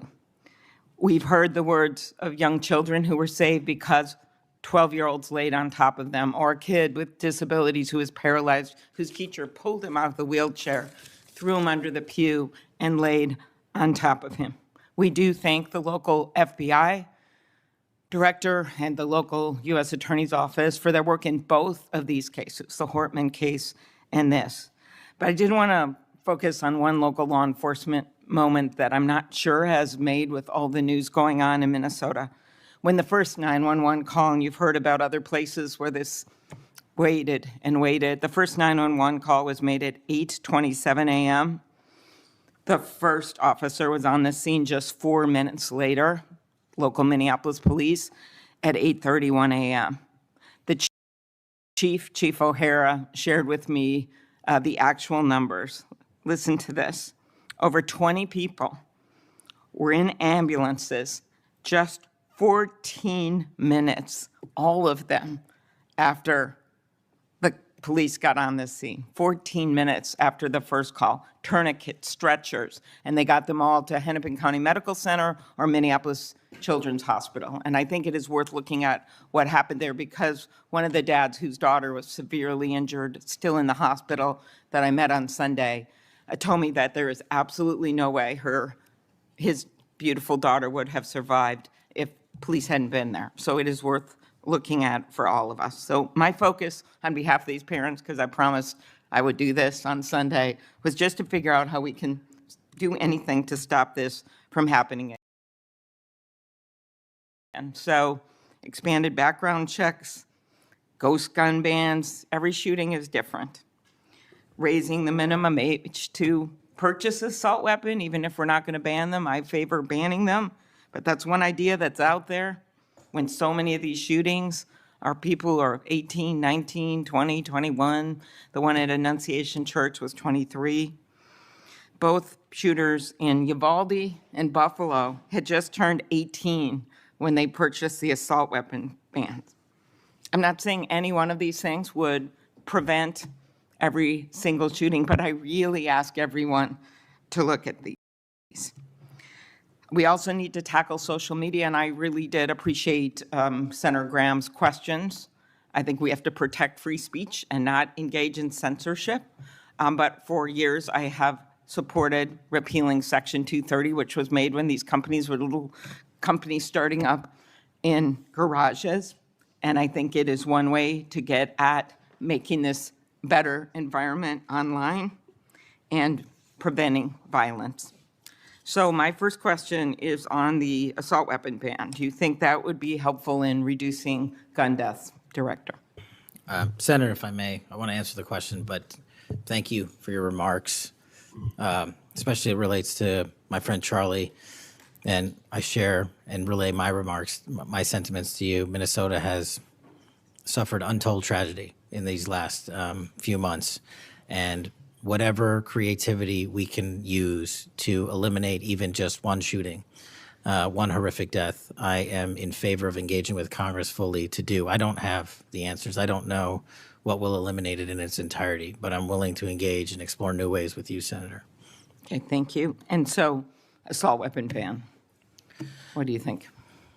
Senator, I think there are instances on this legislation that could prevent future attacks, but I'm not going to weigh into the creation of legislation. Could you also look at, and I favor just assault weapon ban, not getting these guns in the hands of people that shouldn't have them. But could you look at the numbers on the ages? Yes. Because from 18, even going from 18 to 21, which wouldn't have prevented the shooter in Annunciation Church from purchasing that gun. He purchased several the same day. Over 100 rounds were fired from the assault weapon through the stained glass windows. So if you went up to 25, it would have stopped that immediate purchase and probably saved the lives of these kids. But if you go to 21, that is the same age that already applies to purchasing handguns from federally licensed dealers. So I prefer another approach, but I was hoping that our Republican colleagues would at least look at that, given Uvalde, Buffalo, and some of these other mass shootings, trying to be practical, but thinking that it could make a major difference. Strengthening background checks, could you also look at that? And then banning ghost guns and bump stocks.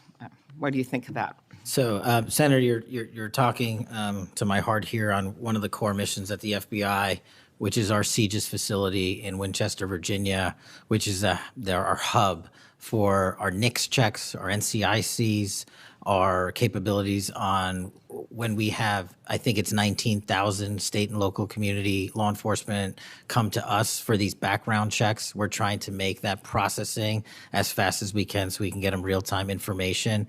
I think we have a 93% clearance rate in 15 minutes as it relates to ghost guns, but we can do better.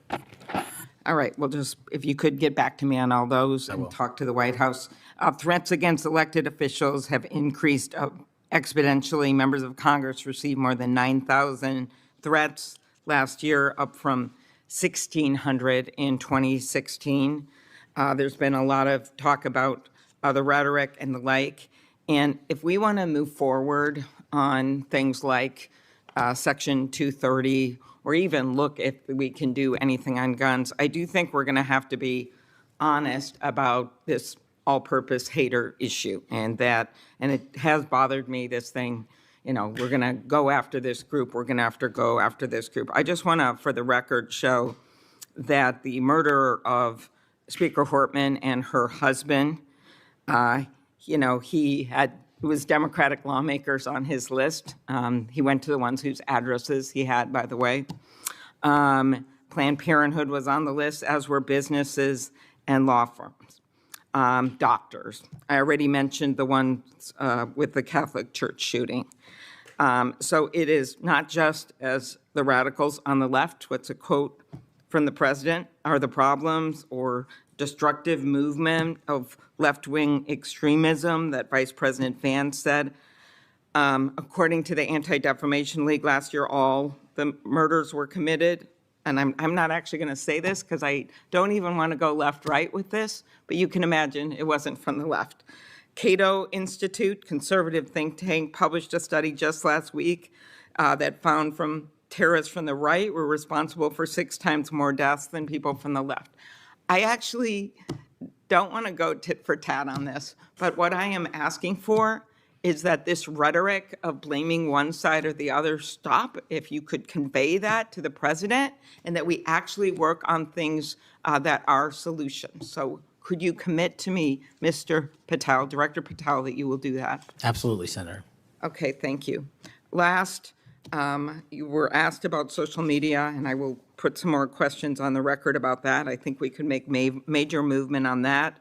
The local FBI helped when the city of St. Paul was a victim of a cyber attack, and I'm concerned about some of the cyber attack cuts. I'll ask you that on the record. AI, I'm glad you raised that. I think we have to do more, but also including election interference because they're using AI videos. I just had one happen in this very committee on me, and I just think they're going to start using it in democracy, election. They could be foreign. Do you think some of this is foreign entities, Mr. Patel? Generally speaking, we have traced a lot of this to loose groups overseas that don't have any sort of central cluster. There's going to be a lot on you then. And then last, I'll put on the record just my concern about protecting journalists. The new guidance that came out of the department. Have you deployed any FBI resources to investigate members of the media for activities related to news gathering, reporting, or reporting on government whistleblowers, something near and dear to the chairman's heart? The only time we would involve an investigation of a journalist if they've conducted or committed an allegation of separate criminal activity, most prominently leaks of classified information. Thank you. Senator Hawley. Thank you very much, Mr. Chairman. Director Patel, good to see you. Thank you for being here. You're leading the FBI at a very critical time for that agency and also a critical time for our country. And I want to start by talking to you about the tide of violence that we have seen, ideological violence against people of faith, particularly Christians. You just think here, take a rough catalog. Just in the last couple of years, we've seen shooting at the Covenant School, Christian school in Nashville. We've seen school shooting at the Annunciation School. We've seen church shootings multiply. We've seen acts of crime and violence, vandalism, arson against churches and parishes all across the country. And then, of course, last week, Charlie Kirk, who said, "I want to be remembered for my courage, for my faith," was shot on a college campus. Let me just start with the assassination of Charlie Kirk. Is the FBI, and I appreciate the tremendous work the FBI has done in this investigation, is the FBI investigating the Kirk assassination as part of this broader pattern of anti-religious, anti-Christian violence? We are investigating Charlie's assassination fully and completely and running out every lead related to any allegation of broader violence, and we're producing results on that we'll disclose when appropriate. Good. I'm glad to hear that. Let me just ask you a few questions about that, if I could. Sure. Reports have suggested that the FBI is investigating a broader network of groups that may have had some knowledge of the shooter's plans. Can you give us any details on that, following up what you've already said in public? How's the FBI working to find other potential accomplices, folks who may have known about the shooter's plans, folks who may have encouraged him? Any update on any of that? So in terms of what we do for an interrogation perspective, we go and reach out to the family and community immediately. And we've conducted those investigations and interrogations with local law enforcement, and we're continuing to do that because those closest to the suspect are going to hopefully know the most about the suspect and his beliefs and his ideology. On top of that, unfortunately, it has been leaked that there was a Discord chat, and for those unfamiliar with it, it's a gaming chat room online that the suspect participated in. So what we're doing, we've already done, is serve legal process, not just on Discord, so that the information we gathered is sustained and held in a evidentiary posture that we could use in prosecution should it be decided to do so. And we're also going to be investigating anyone and everyone involved in that Discord chat. Okay, very good. I see the public reports that the Discord thread had as many as 20 additional users. It sounds like you're trying to run down all of that to see if that's accurate, who else may have been on that thread, what they may have known. Is that fair to say? It's a lot more than that, and we're running them all down. It's a lot more than 20? Yes, sir. And you're running all of that to ground? Every single one. Yeah, fantastic. Let me just turn to the broader question here of anti-religious, anti-Christian violence. Let me just give you a few stats that I'm sure that you're all too familiar with. Every person of faith in America certainly is. Major report this past year found that there have been over 400 instances of hostility against churches in the United States in the year 2024. Those included arsons, bomb threats, shootings, and firearm incidents. One other organizational report found that there were 500 attacks on Catholic parishes alone. So that number, 415, that's all Christian churches in 2024. Another organization found 500 separate attacks on just Catholic parishes since May of 2020. Of course, we have the Covenant School shooting, the Annunciation School shooting in Minnesota, where 2 children were shot dead as they were praying in a pew. Here's my question. What what is the FBI doing to take on this rising tide of violence that seems to be motivated by anti-religious hatred? Specifically, sir, we have 60 anti-Catholic hate crime incidences reported to us that are being investigated. Publicly, I can tell you we have 5 hate crime investigations with anti-Catholic bias ongoing currently in the states, in the cities of Kansas City, Louisville, Houston, Nashville, and Richmond. That's what I can say publicly. But any ideologically based attack against any faith, as a man of faith myself, will not be tolerated, and the full resources of the FBI are committed to all of it. Are you investigating any domestic cells that instigate or encourage or fund or in any way support attacks on churches or other houses of worship? Senator, you raise an incredibly important point that most people don't look at. I've always said we follow the money, and whether it's terrorism or attacks based on ideology or attacks on institutions of faith or people of faith, someone's paying for it, and we are reverse tracing those steps. We are not stopping at the perpetrator themselves. We are reverse engineering to hold those accountable in our investigations to who funded them and knowingly funded them, and we will bring the appropriate steps against them with our partners at DOJ. Good. I'm glad to hear that. We look forward to hearing reports on that progress. Yeah. Sorry about that. Let me just ask you this in the same vein, Director. Since the Dobbs decision, the FBI has advertised $25,000 rewards for information on attacks on abortion clinics. Will the FBI similarly offer rewards for information on attacks of houses of worship? Yes, when it is appropriate, the rewards are any reward, whether it's an attack on a house of faith or on a homicide or whatever, is determined by a group within the FBI, but we will work with them to make sure that rewards of monetary value are put out for all ideologically based attacks. Good. You just rattled off some statistics, which I was glad to hear about the number of investigations you have open, the incidents you're tracking against Christians, against houses of worship. Let me just ask you if you consider designating a senior official as a liaison to houses of worship, to Christian other religious organizations, to publish metrics on investigations and arrests related to church attacks, church threats, vandalism, arson, et cetera. Will you set up a system for liaising and then reporting so that everybody can see, this committee and the public can see just how many attacks we're talking about, just what the level of threat and violence is and what the FBI is doing to combat it? Senator, you're speaking my language. The private-public sector partnership on this specific issue, just like the other ones we've talked about, is equally transformative to finding those involved in these criminal activities. And with your assistance, I would ask you if you're able to identify someone who's an expert in that area, we will work with them. We will take their information because as great as the FBI is, we're only as good as the information we can get, and we don't have the reach that the private sector does in some of these areas. Very good. Happy to help on that. Let me ask you about something specific to the FBI, because sadly, as you know, the FBI, when it comes to anti-religious animus, has been part of the problem before you got to this agency.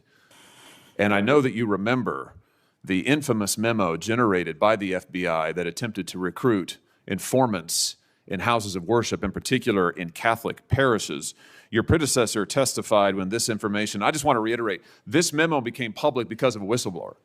It was not turned over to this committee. It was not disclosed to this committee. In fact, we were told it didn't exist, and then a whistleblower published it, showing that indeed the FBI had recruited informants, attempted to, into Catholic parishes.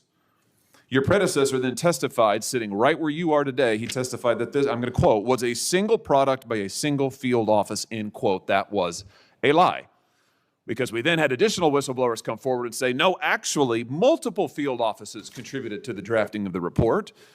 And indeed, there was a second anti-Catholic memo that the FBI generated. And indeed, those memos were distributed to over 1,000 FBI agents across the country. You know all of this. You and I talked about it when you were here for your confirmation hearing back in January. I just want to follow up and see, have you been able to determine how this memo got written and distributed? How is it that the Federal Bureau of Investigation came to be recruiting informants in Christian churches in this country?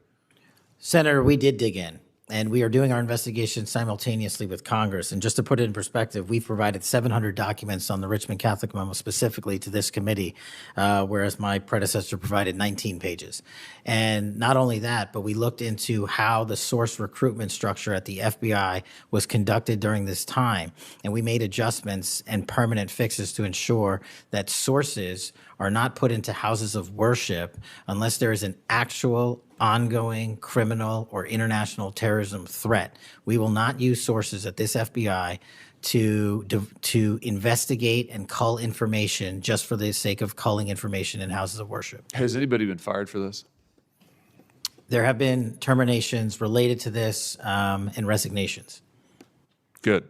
There need to be, because if this is going to be standard at the FBI, nobody can trust the FBI. You want to talk about violating the First Amendment?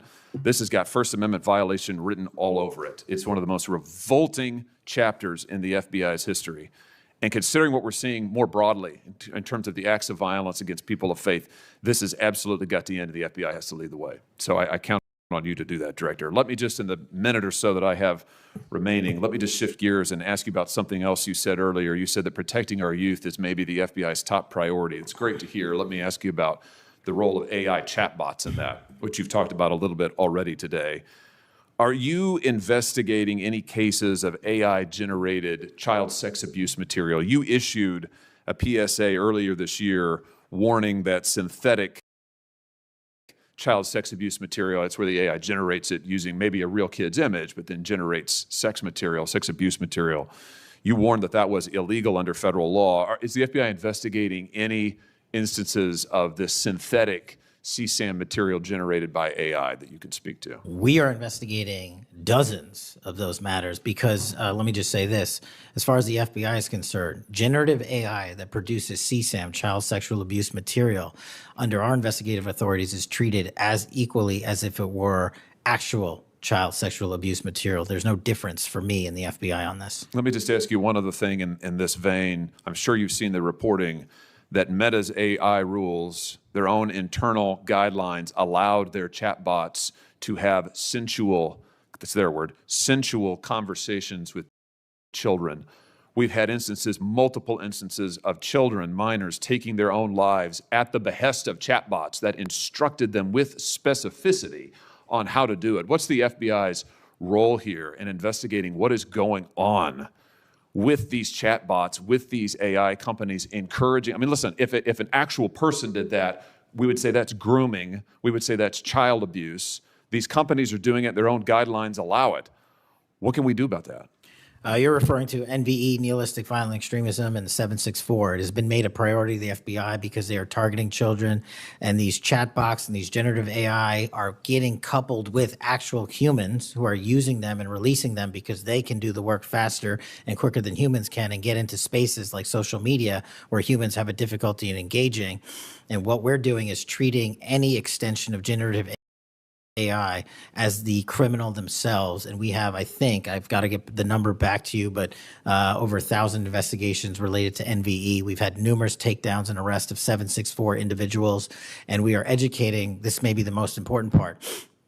I'm directly engaging with the social media and media companies, the internet service providers, to find a way to shut down. There's nothing I can do at the FBI to force them to shut it down, but work with you in Congress to find a way to work with our partners to get that shut down permanently. Thank Senator you. Combs. Thank you, Chairman Grassley. Thank you, Chairman, for calling this hearing. I'm grateful we're continuing this committee's long tradition of oversight, and in particularly today, oversight of the FBI. Director Patel, thank you for being here. There's a number of issues I hope that we can speak to. I want to start by reading something you said to me during your confirmation hearing under oath. I have no interest, no desire, and will not, if confirmed, go backwards. There will be no politicization at the FBI. Then you looked me in the eyes and said there will be no retribution actions taken by the FBI should I be confirmed as director. I told you that in your office. I tell you that again today. I'm concerned that that's not what's happened, that since you took over as director, you've cleaned house or forced out senior leaders across the Bureau, in particular targeting those that worked on investigations of President Trump. The former acting director has just sued you for firing him for political reasons. So did a leader in the DC field office. And the well-respected leader of the Salt Lake City office was pushed out last month, leaving that office shorthanded at a particularly difficult time. I'm worried that these actions compromise the Bureau's ability to keep Americans safe. Hundreds of agents have resigned. You are lowering application standards to fill vacancies. You've reassigned large numbers of agents to work on immigration and street crime, issues other law enforcement agencies can handle, perhaps more effectively with the FBI. But I'm concerned that this compromises the Bureau's ability to address national security risks, uniquely its capability. In fact, you've shut down the Office of Integrity and Compliance, which makes sure that agents act in a lawful and ethical way, and reassign staff away from domestic terrorism investigations exactly at a moment I think we are all concerned about it. I also have to ask, you came before the Appropriations Committee in May and told us you wanted a $500 million budget cut for the FBI, literally an effort to defund the police. I am grateful for the work of the men and women of the FBI. They've done great work this year in Delaware, partnering with the Dover Police Department to support human trafficking victims, partnering with the Middletown Police Department on armed robbery and carjacking. And it's urgent, I think, that we fix the direction and the prioritization within the FBI. And I wish we could focus on those efforts today. But I'm seeing an FBI leadership more focused on social media clout and on political revenge than on fighting crime. Director, have you ever ordered that an FBI employee be terminated because he or she worked on an investigation into President Trump? Senator, thank you. One quick correction for the record. There's 280 NV investigations. I gave the incorrect number to Senator Hawley. Thank you. Understood. As far as a lot of your statement, I disagree with it, and I'm happy to address it. But the only way, generally speaking, an individual is terminated at the FBI is if they have violated their oath of office, violated the law, or failed to uphold the standards that we need them to have at the FBI. So those who say that they've been fired because of working on investigations into President Trump are lying or misrepresenting? Well, those matters are alleged in litigation, which is ongoing, so I can't comment on those specifically. Could you comment on why you fired former acting FBI Director Driscoll? I can't because it's ongoing litigation. Could you say now definitively under oath that the rank and file agents who were assigned to work January 6 cases will not be terminated because that's what they were assigned to do? I've said it before and I've said it again. Your case assignment, as I was given case assignments when I was a young prosecutor, does not dictate your career or your termination. Thank you. Then let me go to the appropriations question. In May, you testified before the subcommittee on which I serve, defending the president's request that we slash the FBI's budget by about $500 million. The day before, you testified the opposite in front of the House. Where are we in terms of the budget request? Senator Graham earlier said if you're requesting more funding for more agents, let us know. We're nearing the end of the fiscal year. In front of the committee on which I serve here in the Senate, your request was for a reduction of hundreds of millions of dollars. Where are we? Where we are in the budget cycle is we at the FBI are in support of the president's budget, and we are in support of eliminating waste, fraud, and abuse. We've already identified tens of millions of dollars of duplicative contracts that the FBI was spending on software and private sector engagements. We've also identified duplicative workloads. So we are transitioning those folks out of doing the same thing twice over and into the field. And that's my focus right now. And the move of the FBI headquarters is also going to save the FBI $3.5 billion in the American taxpayers. So we're focused on eliminating waste, fraud, and abuse. And as I told Senator Graham, if I'll go back and talk to my team, and if we need more, we'll let you know. Are you planning any additional reductions in force, Director? No. How many vacancies are you currently trying to fill within the agency? In terms of the 1811 ranks, there's a few hundred open vacancies that we have funded. And so we're filling all of those with our hybrid 1811 program and our new recruitment program, and I think a lesser amount of IAs and SOS. So if hundreds of agents have retired or taken the fork in the road offer, and you have vacancies, but you're requesting $500 million less, how does having fewer FBI agents help you tackle violent crime and address our national security issues? Just to put it in perspective, Senator, sorry, I didn't mean to cut you off. If we had this 500 million, we've done the math. It would take us 14 years to onboard every vacancy that's on the books currently at the FBI because we can't hire these folks and train them overnight. It's a years-long process. So we are currently focused on recruiting the best and filling the positions to the best of our needs. And we, even if we had this extra money, wouldn't be able to hire them overnight. We're looking for where the need is greatest, where in the country we need to send them, and how we can change the training requirements, which is why I'm thrilled to have police officers. They might not have a college degree, but they got the street smarts and the cop smarts to become FBI agents, and that's what we want. Let me turn to Section 702. Yes, sir. When you testified in front of the CJS subcommittee, we talked about this issue. You told me you were in favor of reauthorizing FISA Section 702 when it expires next year, so long as the reforms implemented last year, reforms like better training for agents and real consequences for inappropriate searches of Americans' communications, were maintained. You also said that you had some ideas about how to make Section 702 better going forward. Can you give me an update on the FBI's implementation of these reforms and the direction you think it should go? Absolutely. I think you're referring to the query process, and if you're not, let me know. But any instance of abuse or mistakes that were made in the query process have now been changed. It used to be you can make multiple mistakes and continue to access the query database system. I've changed that. If you make a mistake, you're immediately sidelined, a review is conducted, and if it was an actual mistake, i.e., there should have been S on the end of that name and there wasn't, then we put you back in. But we have to review those matters. So that's happening. And if there was an intentional mistake, you have no more access to the 702 query system and its database. So we've also done an audit of the entire 702 system and the query databases. And now we are nearly 100% of the audit. And I think we found one or two, I'll have to get back to you, quote unquote mistakes within that system, which are currently being reviewed. Thank you. You had told me in May that you'd send me updated statistics about the Section 702 searches of Americans' data. I haven't received it. When will I get that? I'll work with my team to get that to you, Senator. And frankly, in May, when you were testifying that you were implementing these reforms, you were also closing down the Office of Internal Auditing at the FBI. Now, that was the office created in the first Trump administration to improve the Bureau's compliance with Section 702.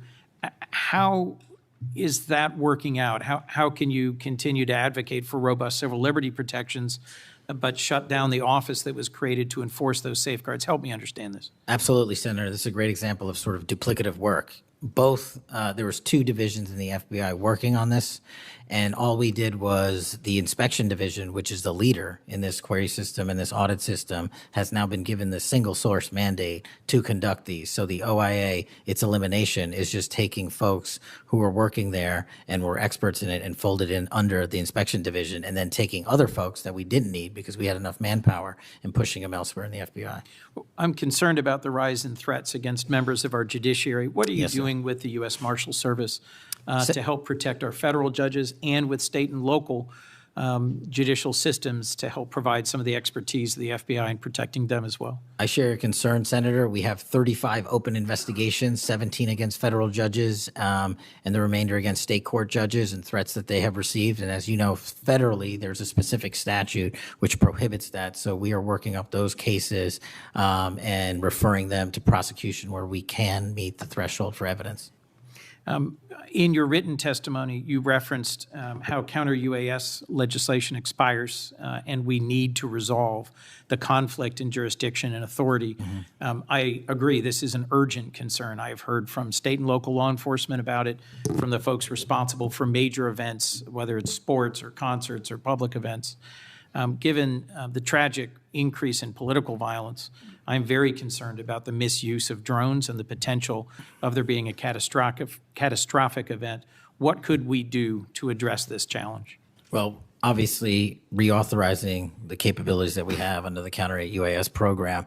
But just to highlight what the FBI is specifically doing, we've been given the mandate to work with DHS to secure not just the Club World Cup that we had, by the way, which occurred in 32 matches across the country without any significant incident, which we're proud of, and we're taking that model for the next World Cup and also the Olympics. But the reason I bring that up is because we pushed out our counter-UAS programs to address the security needs, and that's where our focus is on events like that.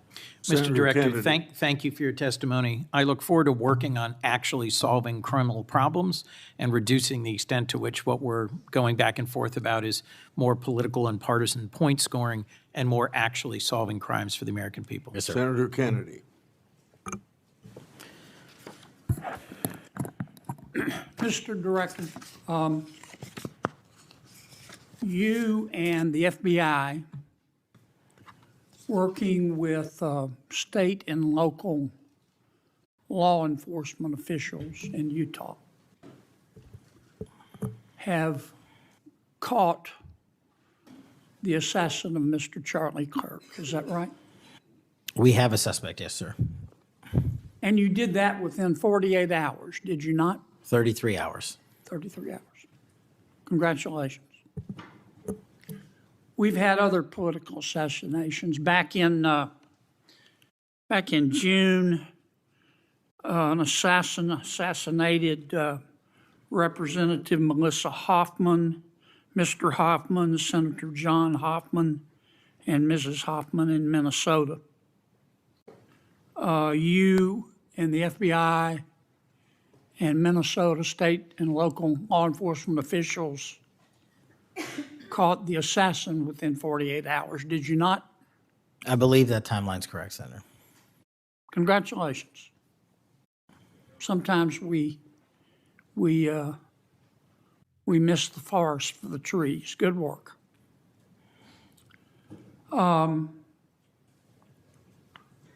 Did Mr. Kirk's assassin act alone?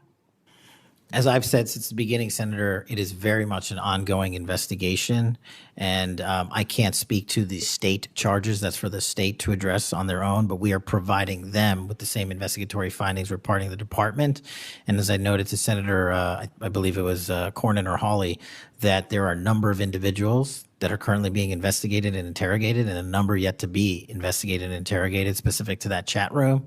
So we are very much in our ongoing posture of investigation. So others could have been involved? Yes, sir. Okay. I asked you this last time you were here. Kash, you remember Mr. Peter Strzok and Ms. Lisa Page? Yes, sir. Mr. Strzok was an FBI agent. Ms. Page was an FBI lawyer. They were both very aggressive anti-Trump political activists who allowed their political opinions to affect their work at the FBI. Is that a fair statement? I believe their text messages and their testimony that was secured by the OIG and DOJ speak for themselves. In fact, Mr. Strzok and Ms. Page were having an extramarital affair, and at one point, Ms. Page texted Mr. Strzok, quote, "Trump's not ever going to be president, right? Right?" And Mr. Strzok replied, "No, he won't. We will stop it," end quote. Ms. Page resigned from the FBI. Mr. Strzok was fired. They promptly sued the federal government and the FBI and Justice Department for releasing their emails, which revealed all of this. The FBI settled that lawsuit for $1.2 million, gave Mr. Strzok $1.2 million cash, gave Ms. Page, who resigned. She wasn't fired, she resigned, she quit. Gave her $800,000. Who at the FBI made that decision to give them money? That settlement was reached in the Biden administration when my predecessor was the director. Who? And are the Attorney General in conjunction with the director and the administration. Okay, so you're telling me that Attorney General Garland and Director Wray decided to give them the money? Is Yes, that sir. right? Yes, sir. Okay. Now, when you took over the FBI, did you find instances of where under the Biden administration, the FBI had weaponized the agency to push the political beliefs of President Biden? Sorry, the last part. When you took over the FBI, did you find instances of where the Biden administration had politicized the FBI to prosecute its political agenda? Well, I won't speak for other people. Haven't been a target of that weaponization, haven't been a staffer on the House Intelligence Committee, having had the Justice Department weaponized against me for making the findings and leading the investigation of Russiagate. I know what that feels like. And that's why, as the FBI director, I'm committed to not ever have that ever happen again. But I'm also committed to fully investigating what was done. And that matter is still ongoing. So I assume, I take it your answer is yes. Yes, sir. And you're firing those people, is that right? Anyone that politicizes their job at the FBI will not work at the FBI. Okay. You've heard some of my colleagues either implicitly or otherwise suggest that you have politicized the FBI to prosecute the political beliefs of President Trump. Is that true? I don't know how that can be true when the stats that I cited, to include the 23,000 arrests, 6,000 weapons seized, 1,600 gang and criminal enterprise organizations, 4,700 children found and rescued, more enough fentanyl seized to kill a third of America. The men and women of the FBI are now on an apolitical mission, and this is why the numbers are historic in 7 Have you months. fired people because they voted for Vice President Harris? I don't ask people who they vote for, and neither does the FBI. Okay. But you've given people polygraphs, have you not? Many people in the FBI take polys. The FBI does that all the time. Yes, sir. Does it not? Yes, For sir. a long time, is that correct? Decades. All right. I want to ask you about the Epstein files. Have you seen the Epstein files? I have not reviewed the entirety of it myself, but a good amount. Would it be fair to say that Mr. Epstein trafficked young women, including, in some instances, minors, for sex to himself? That was specifically the allegations in the 2018 indictment in the Southern District of New York. Okay. Who else did he traffic these young women to? In terms of what the investigation, again, going back to 2008, Mr. Acosta, who limited the investigation and limited the search warrants and limited the parameters of the investigation, the only thing we are able to speak to publicly, because he was given a non-prosecution agreement by Mr. Acosta, is that first time period from, I believe, don't quote me on this, 97 to 2001-ish. And then when the Trump administration courageously reopened it. Ash, excuse me for interrupting, but I'm going to run out of time. You've seen most of the files. Who, if anyone, did Epstein traffic these young women to besides himself? Himself. There is no credible information.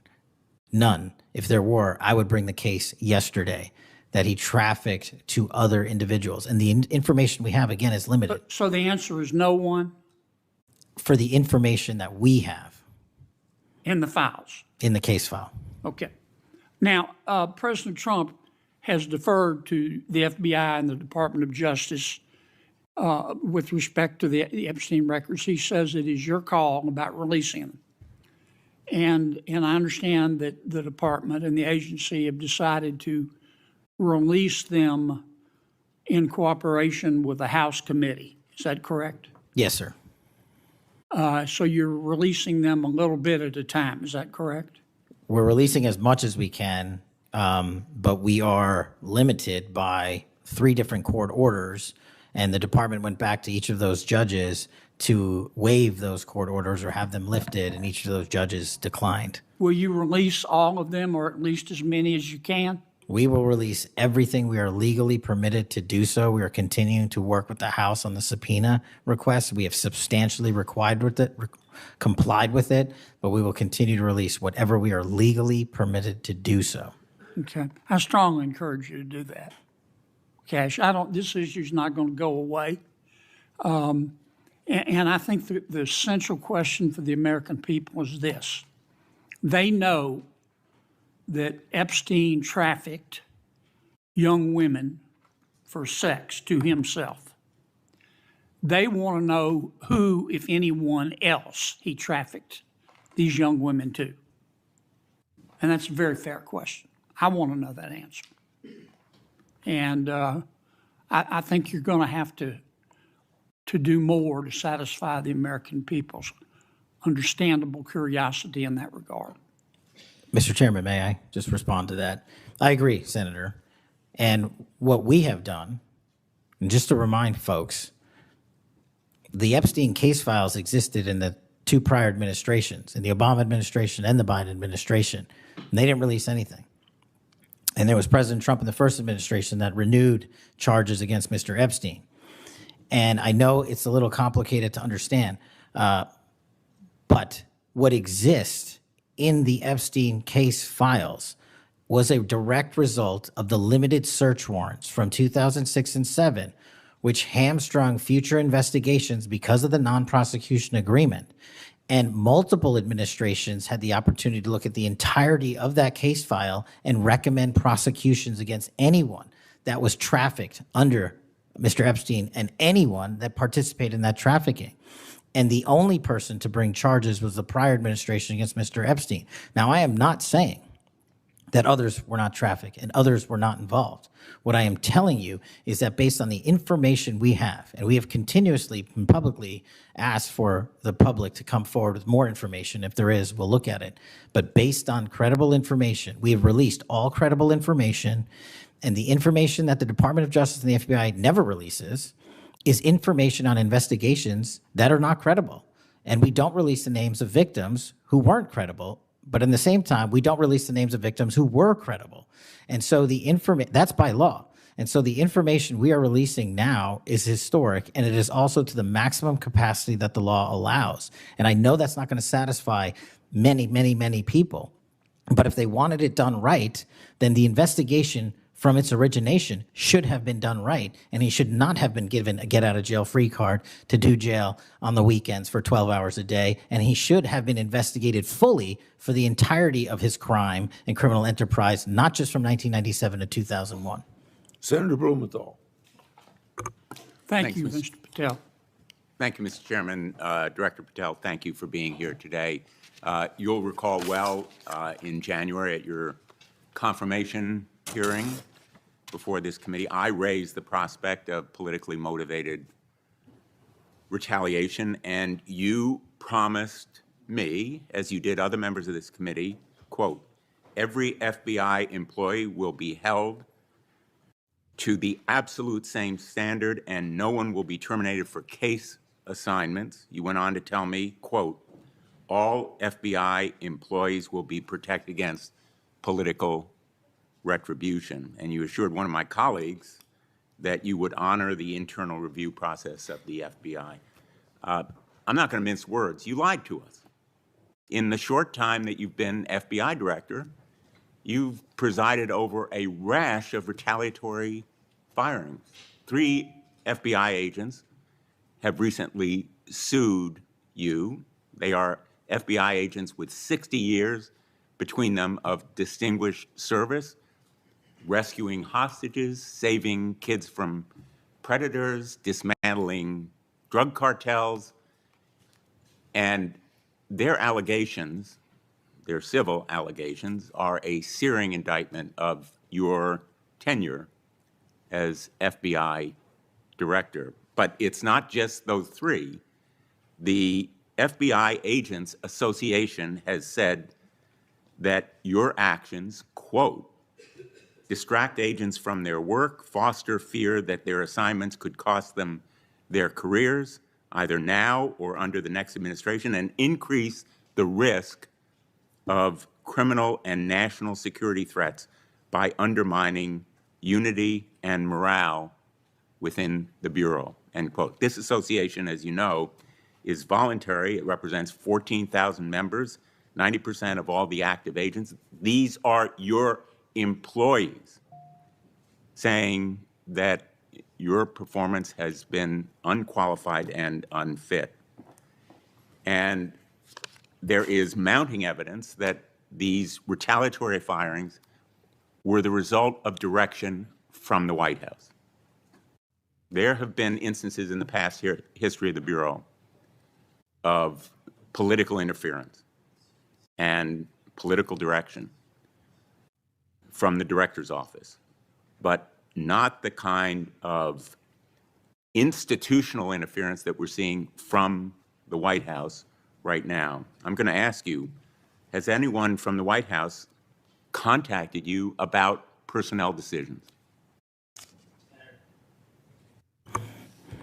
I completely disagree with your entire premise that I have lied or am misleading the FBI. If I were, the results that I announced today by the men and women of the FBI and the historic records we are doing to keep this country safe would not be possible. The men and women of the FBI are responding to our leadership and this administration's priorities. The only way people get terminated at the FBI is if they fail to meet the muster of the job and their duties, and that is where I will leave it. And you accusing me of lying is something I don't take lightly, but I'm not going to get into a tit for tat with you. Well, let me just ask you to answer my question. Has anyone from the White House contacted you about personnel decisions?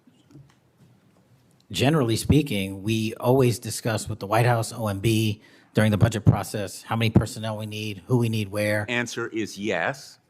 For budgetary You've been purposes directed and to real fire people, agents, because they participated in investigations of the president. I don't receive directions to do that.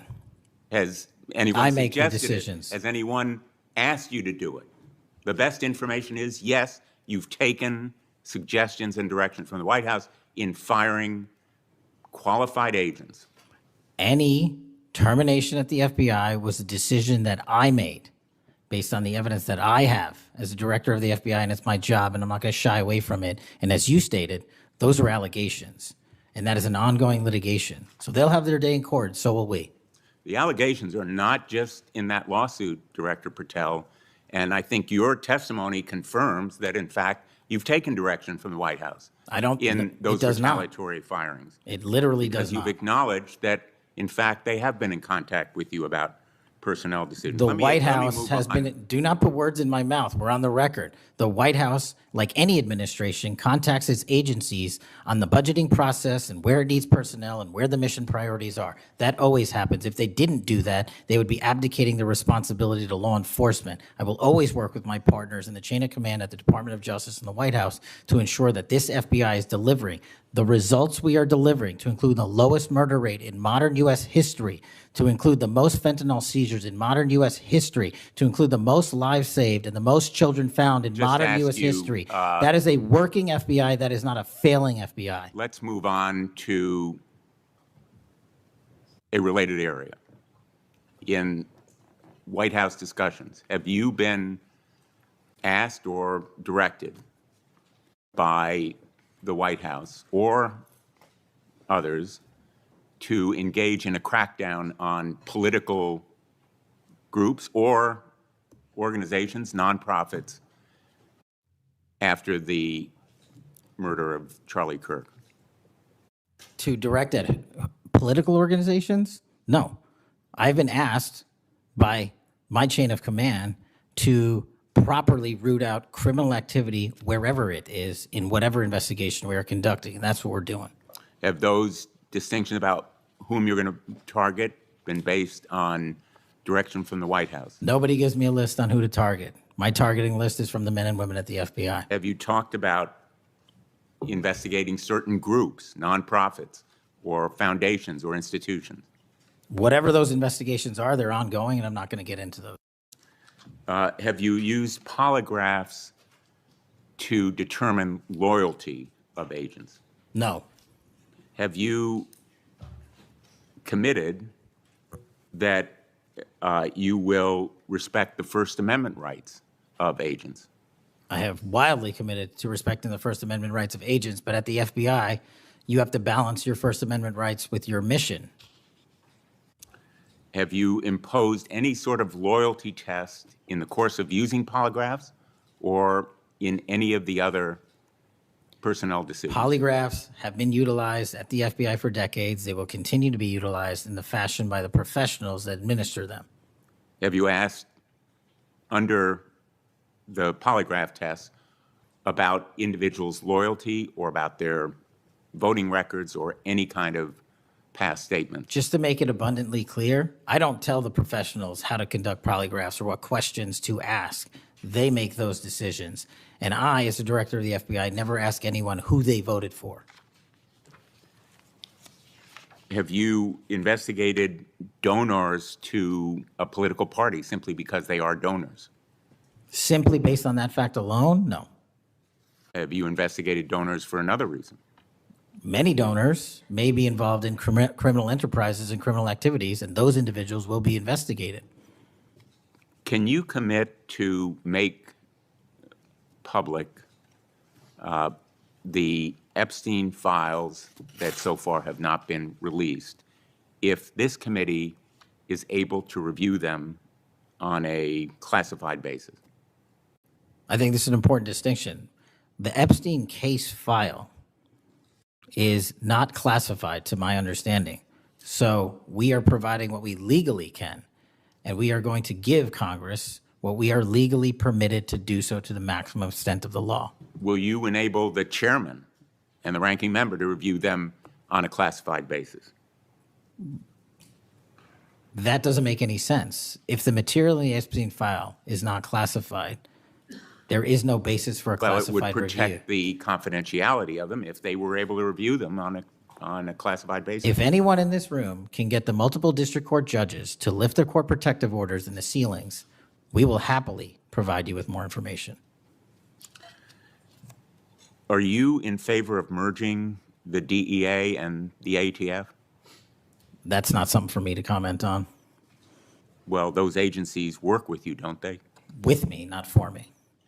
Are you in favor of orienting the FBI toward a national police function as opposed to the enforcement of federal law? The FBI does enforce federal law across the country. That's what we do. But isn't it a fact that you have told the leadership of the FBI that you view it as moving toward a local and state police function? No, we are prioritizing working with our local and state partners, and they will tell you that that has never happened with this much engagement in the history that they have been serving as local law enforcement officers. I believe local cops are the best intelligence source and the best understanding of their communities, and I folded in my FBI agents under that direction to work with them to get the job done. Thank you, Mr. Chairman. For the fourth time today, I want to remind people that my oversight has made clear that Director Ray's FBI was politicized. I've released a trove of records to prove it, not only today, but in past days. I've also said some FBI personnel who have been fired, retaliated against my whistleblowers, and I don't remember my Democratic colleagues defending my whistleblowers when their careers were ruined. Senator Schmidt. Thank you, Mr. Chairman. Before I get into the thrust of my comments and questions, Director, I want to thank you. In our meetings prior to your confirmation, during your confirmation, we talked about your desire to get more agents out into the field, out of Washington, and take on violent crime. And you fulfilled that. St. Louis received the largest permanent per capita infusion of FBI agents anywhere in the country. And I know it's not only an isolated event, but we certainly appreciate your honoring your commitment to do that. And I know there's a lot of great opportunities ahead to take on violent crime, which you've highlighted many of the successes in your introductory comments. It's obviously no secret that this hearing takes place in the wake of a horrific American tragedy, the assassination of Charlie Kirk. For those of us who knew him, I know you did too. It's still sort of difficult to put into words what a tragic loss that is, not just for his family, but for our country, for free speech, for a belief that we can have a free exchange of ideas. And he was quite literally shot in the throat in an attempt to silence him and take his life. And so you have this task now of this investigation. There's been an arrest. But I think that we face an even larger crisis that law enforcement alone can't tackle alone. It's a crisis that has culminated in the assassination of Charlie. But it doesn't end there. It's I think every bit present right now and the challenge is greater than quite frankly, I would have imagined, seeing some of the comments that have taken place after the assassination, and something that I think as a country we have to reckon with. And it's something deeper, much deeper than a rejection of law and order or the norms of civil society. We've entered a very dangerous time, I think, in our country. And that should be clear to everyone. Political violence is a sign of a deep and corrosive sickness in any society. But in America today, the problem is just not political violence in the abstract. It is the specific kind of political violence which is overwhelmingly driven by a specific set of actors and groups. None of this emerged out of thin air. Over the past week, leaders from across the political spectrum have come out and forcefully condemned Charlie's murder and political violence more broadly. For that, we're all very grateful. We should be grateful. There have been calls to unite and come together in the wake of Charlie's murder, and I want to do that. I do. Someday I pray that we can be united as a country again and go forward together as a one people and under one flag, but we are not united. Upstream from the dehumanization and demonizing political violence and rhetoric tearing apart our country is a divide on how we view America and Americans. Is America good? Is America evil? Is there something inherently special about Western civilization, or is this 2,000-year project rotten to the core? And if it is something worth fighting for, which I believe, how do we do it? With words and ideas like Charlie did, or with firebombs and assassins' bullets? Political violence is always wrong. Period, full stop. It doesn't matter which side, in the name of any ideology or cause, it's wrong. But in America today, political violence is not a problem that falls equally upon both sides. We have to be honest about this. We must reject an attempt to paint it as some kind of random phenomenon with no particular creed or ideology, a kind of spontaneous insanity which takes place outside of any broader social context and has no pattern at all. That's wrong. So free speech, yes. Political violence, no. But we have to be honest about what's happening. Already, we're hearing people talk about Charlie's assassination in those terms. We're told that we can't possibly know what drove a killer to plan and carry out a murder of the most prominent conservative activist in America. But that's a lie. We do know.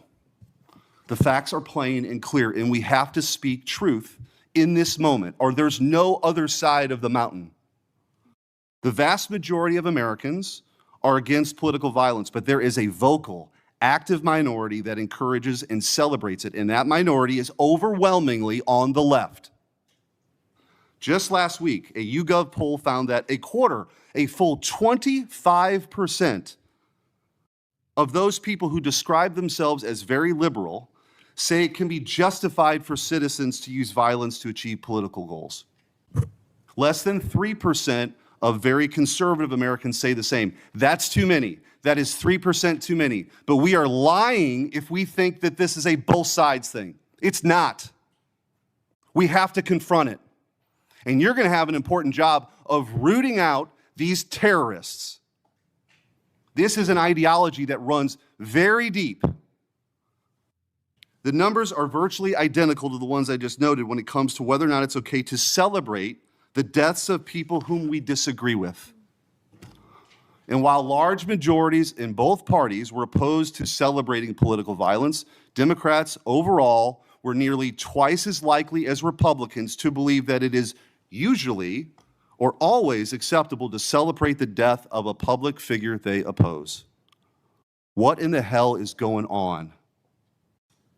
Earlier this year, a poll found that more than 55% of people on the left believed that it would be at least somewhat justified to murder Donald Trump. These are not just some abstractions on a page. These are our fellow citizens. How can we come together with people who believe these things?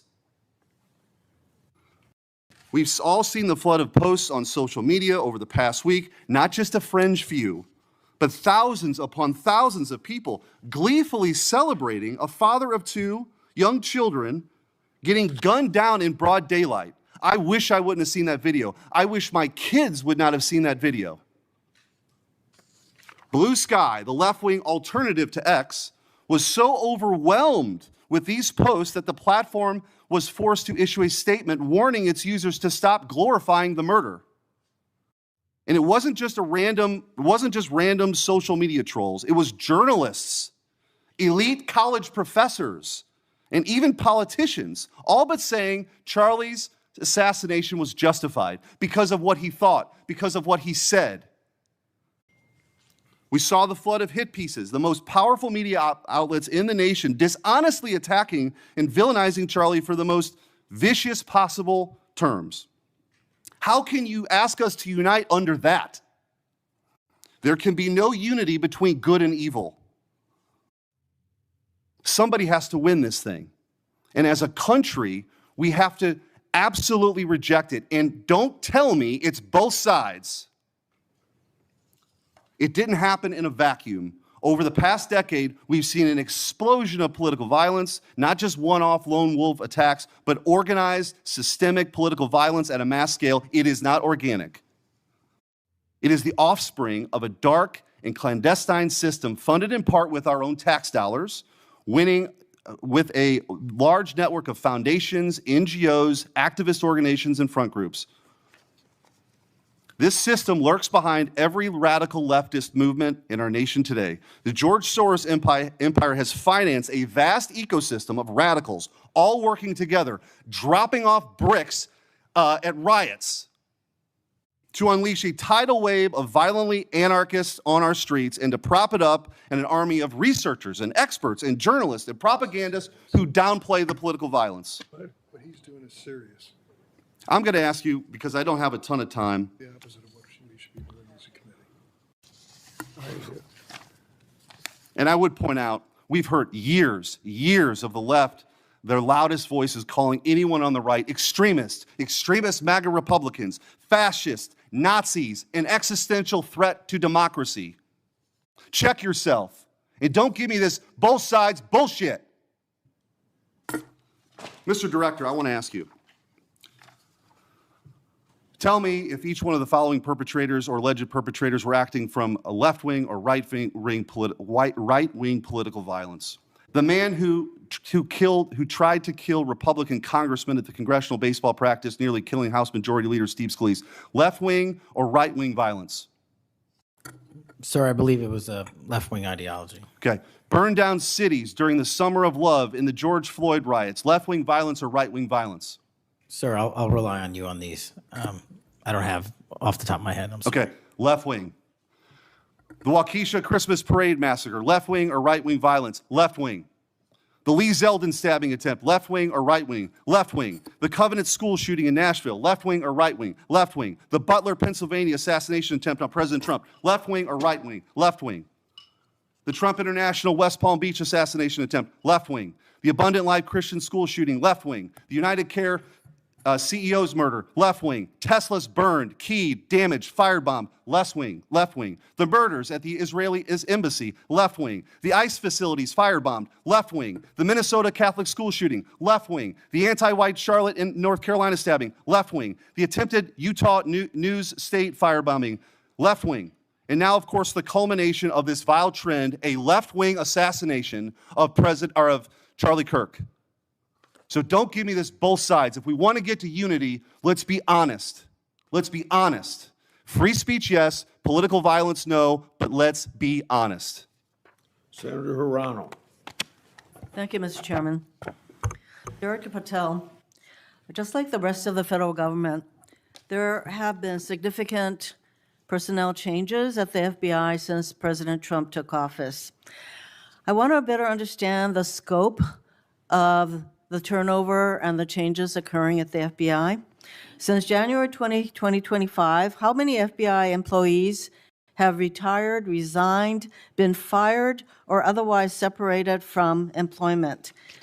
I need a number. We'll get you a number. What is the number? You don't have it? Not off the top of my head, and I want to get you the right number. Would it surprise you to know that it's probably in the thousands, like 5,000? I don't think that number's Well, accurate. you don't know. Next question. How many special agents or analysts have left or been fired from the FBI since January 20th, 2025? Say, we will get you the numbers, and anyone that retires is of their own volition, and anyone that is terminated at the FBI, as I've said before, is done so because they have failed to meet the standards and uphold their loyalty and oath to the Yeah, Constitution. so you say. Next question. How many executive assistant directors, or special agents in charge have left or been fired from the FBI since January 20th, 2025? Again, people leaving on their own accord or terminations were done by the standards set at the FBI that have been carried out With this question, I'm getting consistently. to the leadership of the FBI, and you don't have that answer. Next question. Which field office, division, or directorate has lost the most personnel since January 2025? And, do you have the answer to that question? Yeah, actually, every single field office in the country, including Hawaii, has received a plus-up of FBI agents because we're pushing them out to the field. Okay, so you're telling me that no field office, division, or directorate has lost any personnel since January 20th, 2025? That's your answer? In Hawaii, there's been a plus-up. In every single state that I'm looking at, we have allocated a plus-up for field offices across the country so that the FBI can continuing the historic achievements it's done in these last 7 months. When you're talking about firings, you're looking for a media hit and a fundraising clip, and I'm not going to give it to you. It doesn't matter under what basis they left. I just want to know how many have left. And I think your testimony is nobody has left. Next question. Nope, Which that's field- not my testimony. You asked it one time, I answered it one time. You didn't get the answer you wanted for your clip, Next so you keep question. asking it, and I told you I'd get you the numbers, but you can keep asking it. Which field office, division, or directorate has gained the most personnel since January 2025? You noted that there have been plus-ups, so which offices have received these plus-ups? The greatest allocation that I believe was given to California and then Florida. Where were those offices? California and Florida. Thank you. Director Patel, you often refer to FBI agents as cops. All of us, Democrats and Republicans, support the police officers who keep our communities safe. But while our states, cities, counties, and towns all employ police officers to protect our communities, Congress has empowered and equipped the FBI to take on missions that local police cannot, especially taking on terrorists, hackers, and spies. I'd like to assess how well the FBI is able to handle its specialized missions under your leadership. The FBI is the nation's lead federal law enforcement agency for investigating and preventing acts of domestic and international terrorism. And yet the executive assistant directors in charge of the FBI's national security and intelligence branches were both forced out at the beginning of the year. Who replaced them in those positions? Excellent qualified personnel to lead the mission of arresting 23,000 violent criminals this year alone. That's twice as many as The before. people who took the places of I'm not the- going to give you any names so you can attack them. Why not? So you can attack them. I'm not doing that. The You're not people gonna sitting give in me the those seats names are of- extremely qualified to handle the job. You're We not would gonna not give have me the the names results. of We would- personnel who We would should not be have the on your- reduction Right, of fine, violence in the moving state on. of Hawaii if we did not allocate the Earlier resources we this did. year, FBI counterterrorist special agents and investigators were reassigned to assist with immigration enforcement. Reportedly, these counterterrorism experts were returned to the jobs they trained for in late January after Iran threatened to retaliate for our strikes on their nuclear facilities. Have those experts remained in the jobs they trained for since that time? Yes or no? FBI agents' primary responsibility is exactly what they are assigned to do. We always work with our So since they interagency return part. to their positions, If you're not are going to they let me still in answer, those why don't you positions? just do your soliloquy in the 4.5 minutes you have I left? am not asking for a soliloquy. It's just a yes or no. Are those people who are returned to their jobs still on those jobs? Yes or no? They never left. What was that? They never left their primary job. It is a surge of resources in law enforcement working with the interagency to combat violent crime and reduce They were violent never- crime in okay, they were never historic reassigned to do proportions. That's your testimony. Okay, Director Patel, the FBI is also the lead federal agency for investigating cyber attacks and Yes. cyber intrusions, both by foreign nation states and by non-state hacker groups. Since President Trump's inauguration, the executive assistant director in charge of the criminal and cyber branch and the head of the FBI's cyber division have both left the FBI. What are the names of the people who replace them in those positions? The cyber branch is one of the most impressive at the FBI. 409 arrests this year, 169 convictions. That's a 42% increase from the same time last year. It's that So branch, any Mr. suggestion that Patel. the FBI cyber division is not operating at full capacity and better than ever before, the leadership at the branch is implementing these changes necessary to attack the cyber and ransomware infrastructure operators You know from why Iran, China, they're and Russia. important? I want to know who has those positions, since the people who originally were there, Supremely are no longer qualified there. individuals have those positions. are they? Supremely qualified Who individuals. are they? What are the names? You're not getting You don't them. know. Special agents who investigate cybercrime were also reassigned for immigration enforcement. Have those expert investigators returned to their duties? Yes or no? All agents remained on their primary duties while surging to allocate resources for interagency operations to the Homeland Security task forces across this country. So are you, Am I what? see, I'm not getting the yes or no answers. I get all this explanation, so there you go. No, you get the work that Are the men you and women of the planning FBI are doing. And you don't want that. additional personnel cuts to the cyber division in the future? The only people that will be terminated at the FBI will be those that violate their oath of office or fail to meet the high standards at the FBI. Director Patel, the FBI is meant to be the tip of the spear in combating terrorism against the United States from both foreign and domestic sources. It's also our lead agency in fighting the hackers who target our businesses and critical infrastructure. But instead of a specialized role fighting these kinds of terrorists, hackers, and spies, you have the FBI playing the role of local police and helping with immigration enforcement. I'm going to move on to my, you've been asked some questions about changes to your hiring standard, and including college degrees and possibly the age. But, one question I had is,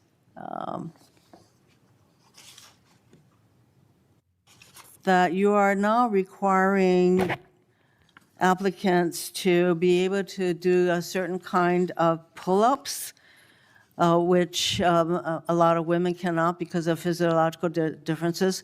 Are you requiring these kinds of pull-ups? We are requiring a physical program at BFTC at Quantico because FBI agents carrying guns in the field have to chase down bad guys and do really hard work. The physical fitness standards of those agents So are are being you requiring appropriately these assessed. kinds of pull-ups? We are requiring everybody to pass the 1811 standards at BFTC. If you want to chase down a bad guy Excuse me, and put the him in reason I handcuffs, you asked- better be able to do a pull-up. The reason I ask is that there are concerns about whether or not being able to do these kinds of harsh pull-ups is really required of FBI agents. Doing Anyway, one pull-up Mr. is not Patel, harsh, I and there are am always gravely medical concerned. exemptions to that. I am gravely concerned by the state of the FBI under your control. And in fact, you are willing to take a cut on your agency of almost $500 million. So the FBI is losing dedicated employees, decades of expertise and specialization, leading to loss to early retirements, firings, and reassignments to immigration enforcement or conducting local police work. Thousands have already left. For as long as you remain as the head of the FBI, I fear the number of departures and summary firings will continue to grow.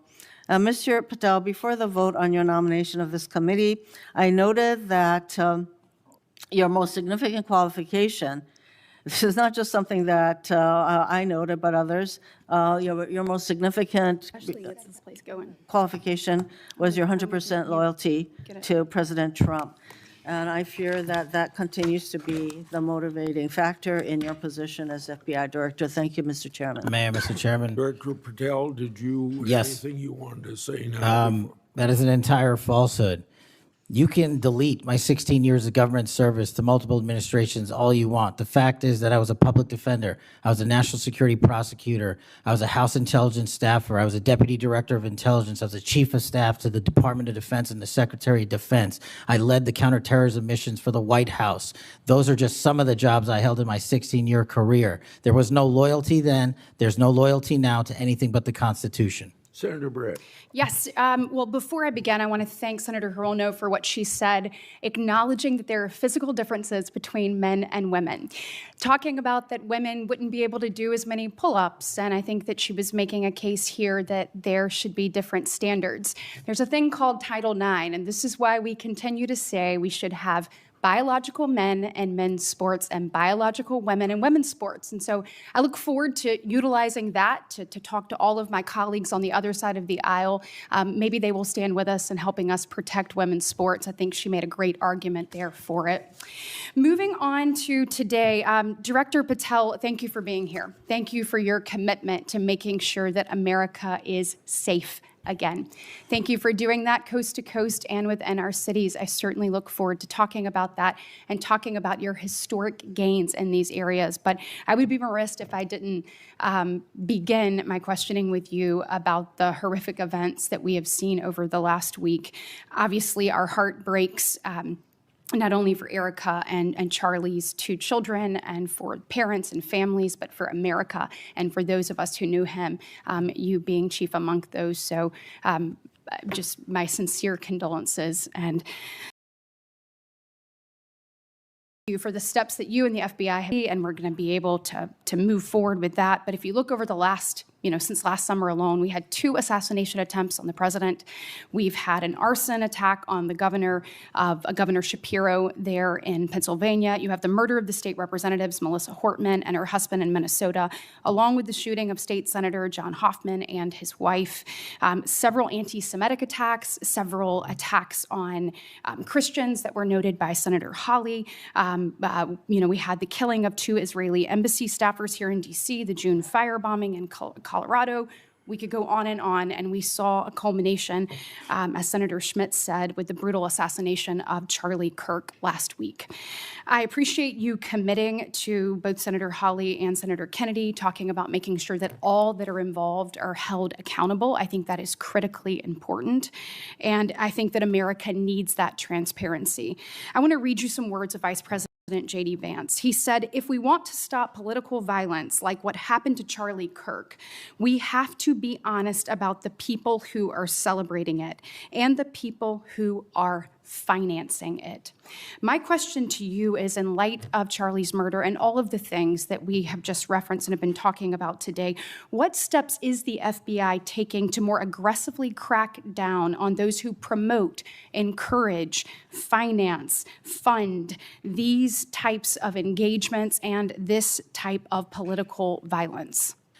Thank you, Senator, for your kind words. So in terms of how we crack down on the root cause of this violence, for now putting aside the ideological motivations and how they got there, the monetary issue is a real issue. And as I've said before, we follow the money. So we work with our partners at the Treasury Department to trace where the money came from, how these individuals paid for the training they received or the platforms they were using, and also how these individuals collectively got together in whatever groups they were on whatever social media sites they were on, to utilize clickbait to make money Bingo. For their ideology. And so to trace all of those, we are using, not just in Charlie's investigation, but others, lawful process and serving 2703D orders on any entity that is related in any way financially to any of these criminal acts of violence. And we are going to hold them accountable with our partners at the Department of Justice. Excellent. I would love to stay abreast of that, and just we must get to the bottom of it. We must follow the money. Someone is funding this discourse. Do you believe, obviously there are people here, unfortunately American citizens, that may be engaged in that, but do you also believe that some of this may be coming from overseas? Yes. Okay, let's get to the bottom of it, and let's make it stop. Yes, ma'am. I want to ask you about the Dobbs decision. So we know that it was leaked in May of 22, and then we had the Marshal Service say we found nothing in January of 23. I find that absolutely mind-boggling, that we can't figure out who leaked that opinion. We know it was done in attempts to undermine the process, and then the intimidation of the justices occurred after that. Tell me what you can do as FBI director to help us get to the bottom of what happened and actually hold someone accountable for their actions. So I can't speak to what the marshals did and how they conducted their investigation. I can tell you, generally speaking, the FBI has taken over the investigation on the leak because it was such a detrimental leak. So you commit to getting to the bottom of it? We are utilizing the full resource of the FBI as we usually do on leak investigations, and we will make sure our results are public at the appropriate time. We need answers. I want to talk about child sexual exploitation. Thank you for making protecting our youth your top priority. We know that that is the greatest gift that we have. That is our greatest treasure here in the United States, is the next generation. And finally, we have an FBI director that is putting that at the top of his list. Can you tell me the steps and the different initiatives? I've heard you talk about a couple of them. You've mentioned 764 amongst other things.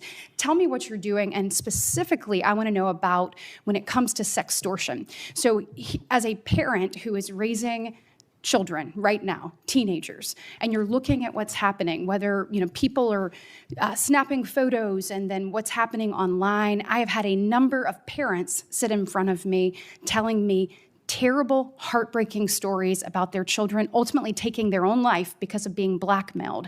I want to know, what steps are you taking to get to the bottom of that and to absolutely end this? If this were happening in a storefront, Mr. Director, that store would be shut down, no matter where it was, coast to coast. And yet we continue to allow these things to happen, and we've got to have a more targeted approach when we're looking at this. And so what are you doing to protect children, and specifically sextortion?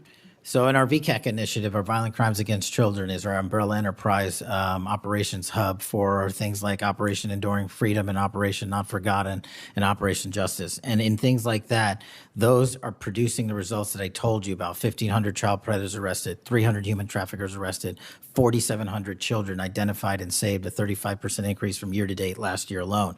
But specifically on your sextortion question, Senator, that is a problem that we are seeing explode on generative AI in private sector and social media companies. And what we're doing is engaging with NCMEC, the National Center for Missing and Exploiting Children, because this one stat alone should probably cause great pause. They have seen a 1,325% increase in generative AI leading to sextortion and child sexual abuse.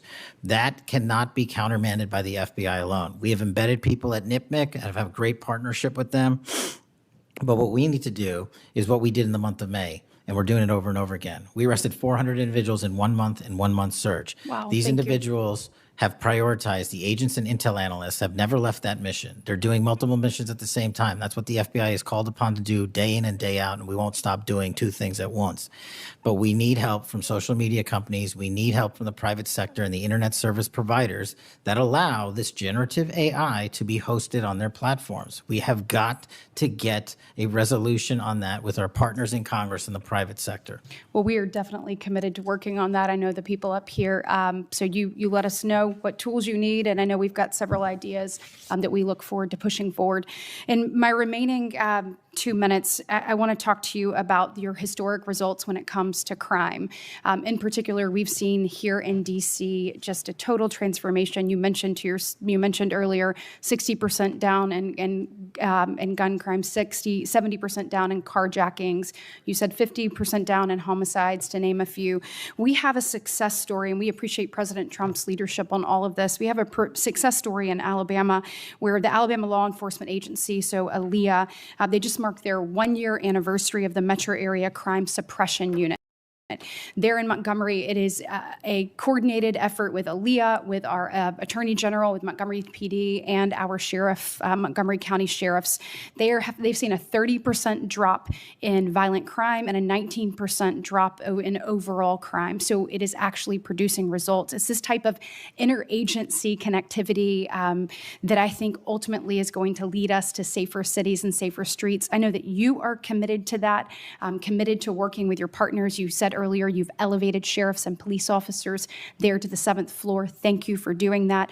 I am grateful for the men and women of Alabama in uniform that have made this happen and want to know how is the FBI working to collaborate in these types of ways across our country to make sure that we have even greater success stories to tell. Well, the collaboration's happening at our Redstone Arsenal in Alabama. We bring 4,000 students through our Redstone Arsenal for training every year. In terms of our future plans, in the next few years, we will bring 13,000 students a year through Alabama's Redstone Arsenal. And by students, I mean FBI employees, I mean sheriffs, I mean police chiefs, I mean cops, I mean intel analysts, because that is their future gem of how we're going to train local law enforcement. And we're so thankful for the dedication of resources to that facility. And I encourage everyone to go down there and take a look, because if you want to see where the FBI is going and how we're going to train the future, it's happening at Quantico and Redstone. We are very proud of it, and thank you so much for your leadership. Senator Booker. Thank you, Mr. Chairman. Mr. Patel, I want to start off where we left off last time. I asked you whether you had any knowledge or discussions about removing FBI officials and installing political personnel before you were confirmed to that position. And I wonder, did you then understand or have conversations with the White House about the intentions to do so? Before I was confirmed, Yes, sir. did I have discussions with the White House to remove FBI personnel? Yes. No. So you're saying that you had no discussions with the White House before you were in the position about the removal of any personnel from the agency? As I was preparing for my confirmation hearing, I had numerous discussions involving the type of people that would be employed, and that those that were failing to meet the mark at the FBI would no longer be employed if I were And I'm confirmed. assuming that mark had to do with loyalty to the Trump administration. No, you're wrong. Okay. I'd like to revisit another subject from that hearing. Did you testify, excuse me, you did testify before the grand jury that President Trump had declassified the documents at issue in the Mar-a-Lago classified documents case. Is that correct? I don't have the grand jury transcript. That's why I released it. Whatever it says is the best evidence. You know, that's what you said to Senator Whitehouse, that your grand jury testimony was publicly released. It has not been. In fact, in July, a court denied a news outlet's bid to get that transcript. But the court said quite clearly that you are free to discuss your grand jury testimony. So I ask you again, did you testify before the grand jury that President Trump declassified the documents at issue in the Mar-a-Lago classified document case? And that is why I took your invitation to work with the department and the court to have that transcript released. And the transcript is the best evidence of what I said then. So you're saying right now this committee can have access to what you said before the grand jury? To whatever was released. Under my understanding, Senator, that the Department of Justice You and I both released. understand the law. Let me finish. I understand under Rule 6 of the Federal Rules of Procedure, a grand jury witness, in this case you, is not barred from sharing their grand jury testimony. This is an oversight hearing. This is germane to your integrity and credibility. You know right now whether or not you testified that President Trump declassified the documents at issue in the Mar-a-Lago classified documents case. Why are you refusing to answer that simple yes or no question right now? Because the premise of your question is inaccurate, and There is no premise to my question, but trying to get to an order of what is truth or not. How do you How do you know what was asked in the grand jury if you weren't there? Mr. Patel, this is a mockery you're making of this hearing and simple questions. It's a simple question. If you have Mr. a Patel, transcript, during you can your read the question, nomination but you don't have hearing, it. you promised that, quote, all FBI employees will be protected against political retribution. When I asked you, are you aware of any plans or discussions to punish in any way, including termination, FBI agents or personnel associated with the Trump administration, you explicitly said under oath that you were not aware of any plans to punish FBI agents associated with criminal investigations of Donald Trump. I don't believe you were truthful. Firing FBI employees based solely on the cases that they are investigating, their case assignments, is illegal, and you know that. A new lawsuit that's been discussed numerous times, filed by 3 FBI officials, alleges that you carried out Donald Trump's campaign of retribution, in quotes, against FBI employees for, quote, failure to demonstrate sufficient political loyalty. One of those plaintiffs has been discussed today, Brian Driscoll. Now, we know 20 years of distinguished service to the FBI before you terminated him. Special agent in charge of FBI's Newark field office, where he operated with distinction. Medal of Valor winner, Shield of Bravery awards. He's a patriot. You terminated Driscoll via a letter dated October 8th, 2025, and in that letter you said that you were firing him pursuant to Article 2 of the Constitution. Well, you're not the President of the United States, and so I'm wondering under what authority you were allowed to terminate him. That matter is under litigation, and I'm not able to discuss it. Okay, well, discuss this. Did you have discussions with Stephen Miller about firing this particular person or about his continuance in the FBI? Not that I recall. How often do you speak to Stephen Miller? Frequently on our Homeland Security task forces. You frequently talk with Stephen Miller about subjects other than Homeland Security task force issues, correct? I frequently talk to Mr. Miller about Homeland Security task forces. Has Stephen Miller ever given you his opinions on how to run your agency? Mr. Miller's interagency operations are invaluable to the FBI. That's what we talk about. So you frequently discuss your job and your responsibilities with Stephen Miller and Pam Bondi, I imagine, as well. Absolutely. She's the Attorney General. Understood. Okay. Donald Trump promised to make us all safer. You have pushed out senior FBI agents with decades of knowledge and experience. In fact, this is the first time in FBI history that neither the director nor the deputy director have any experience with the FBI. You've shifted the agency's priorities primarily to pursuing Donald Trump's immigration enforcement agenda. According to ICE data, the Cato Institute, which is a conservative think tank, found that 20% of all agents have been diverted from their work to assist ICE immigration enforcement. 20%. Part of this operation is the work of mass law enforcement who jump out of cars, snatch people off streets at churches, schools, and their jobs and hospitals. Have there been any FBI agents who investigate crimes against children that have been assigned to immigration enforcement, yes or no?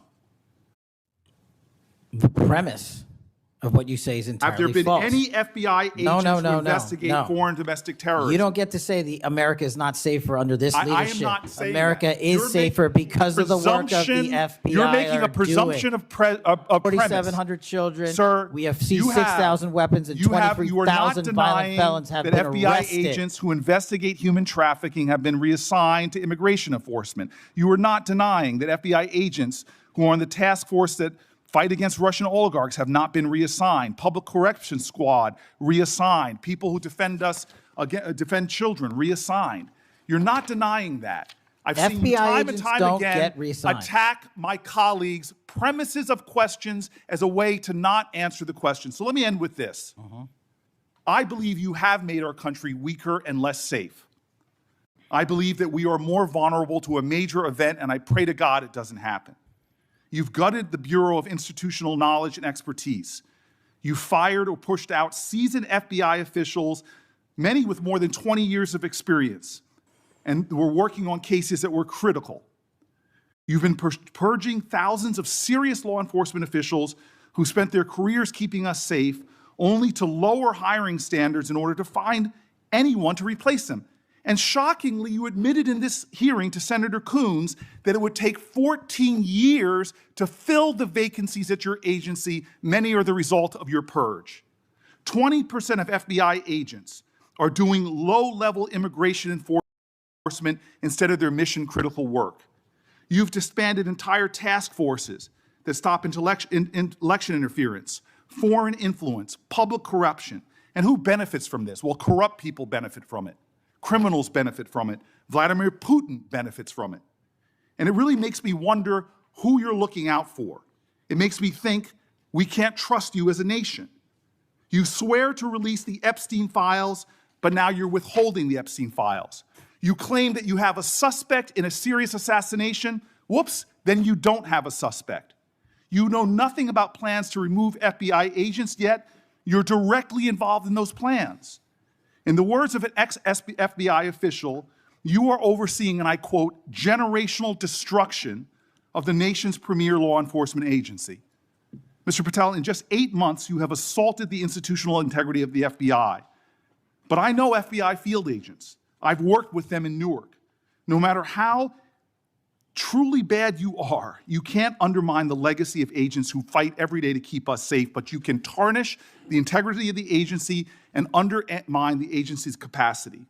I believe you're failing as a leader, and that your failure does have serious implications for the safety and security of Americans and our families. We're more vulnerable to domestic and foreign attack because of your failures of leadership. I don't think you're fit to hand the Bureau, but here's the thing, Mr. Patel. I think you're not going to be around long. I think this might be your last oversight hearing. Because as much as you supplicate yourself to the will of Donald Trump and not the Constitution of the United States of America, Donald Trump has shown us in his first term and in this term, he is not loyal to people like you. He will cut you loose. This may be the last time I have a hearing with you because I don't think you're long for your job. But I'm going to tell you this. I pray for you. I pray for you that you can step up and defend your oath, defend the Constitution, and do a much better job of defending this country. Thank you, Mr. Chairman. Do you want to say anything? Yes, at this sir. point? That rant of false information does not bring this country together. If you want to work on bringing this country, it's my time, not yours. My God. If you want to talk about dividing this country, it is my I follow time. you on your social media posts that It is tear my this country time apart. to There address should be a your unifying- falsehoods. Oh, You are an you can try embarrassment all to the you division want in this country. to not Senator, take it is my responsibility time. for what You you had have your said. time. Sir, you're Your making a time is mockery of this over. committee. Sir, you don't tell me my time is over. You The know how people far of New we've Jersey come tell me since what my you time tell- is. Senator- You can't lecture me. You can tell me Sir, my you time's have- over? You may be the charge of the I'm not FBI, going anywhere. but I am not afraid of you. sir. Mr. Chairman. Not afraid of you. Mr. Chairman, point of order. Senator Booker, I announced at the beginning of this meeting that this back and forth, talking over each other, doesn't work. And I said if that happened, I asked Patel not to respond, and I was going to give him some time after the senator's time was up to respond. And he has the privilege to do that uninterrupted. Mr. So Chairman, one point of go order. ahead, Mr. I've Patel. watched him talk over us, and you've never once criticized him for us not even being able to get our questions out. Well, he has been rude and disrespectful to senator after senator. And when the senators were not giving him a chance to answer, I didn't stop the senator either. Go ahead, Senator. Thank you, Mr. Chairman. If the FBI, under my 7-month leadership, were failing this administration in this country, why do we have 23,000 violent felons arrested this year alone? A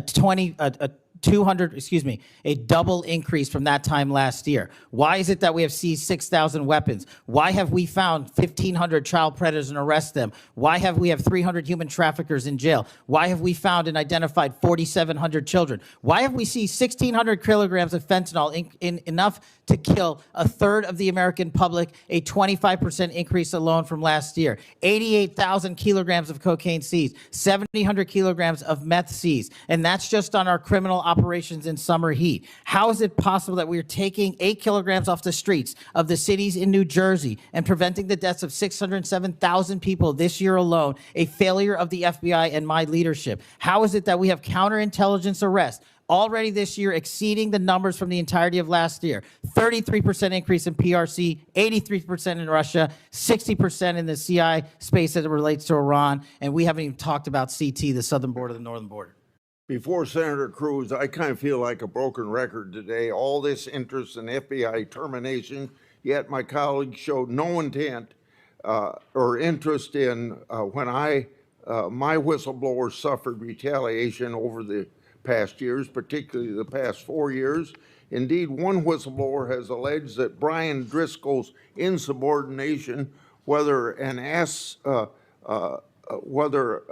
agent is on a hot button case or not, they ought to be held accountable for misconduct and weaponization. Senator Cruz.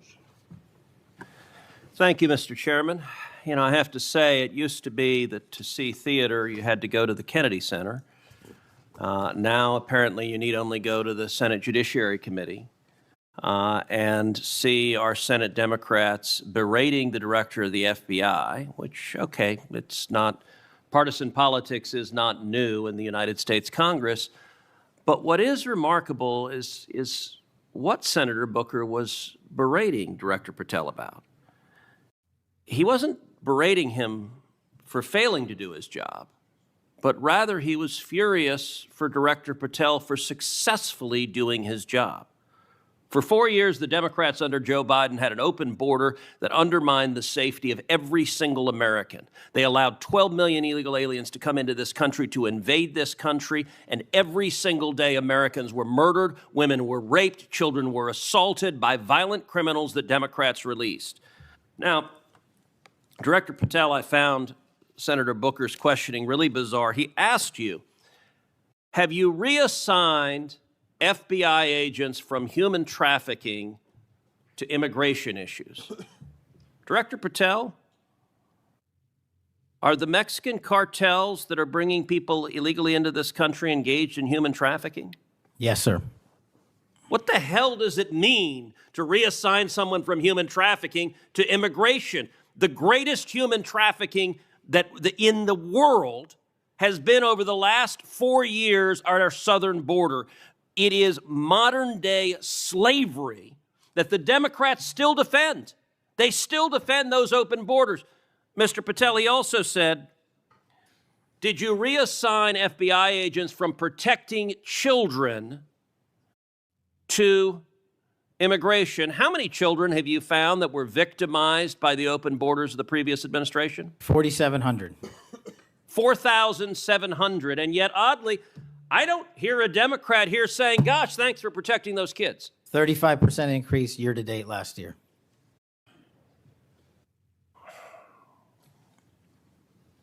All right, I want to shift topics. And I want to shift topics to what happened last week. Charlie Kirk was assassinated. He was assassinated because of his political views.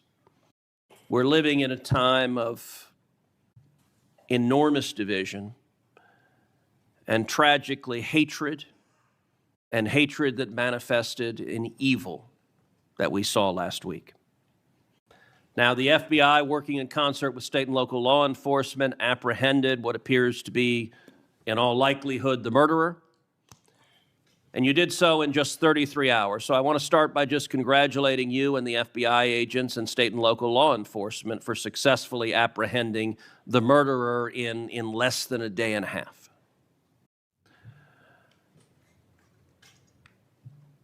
In the wake of that assassination, we have seen far too many people on the left celebrating the assassination. We've seen Democrats, we've seen activists cheering it on. We've seen, tragically, teachers in high schools, teachers in elementary schools, university professors cheering on the murder of Charlie Kirk. You and I both knew Charlie well. He was a good friend. He was an extraordinary man.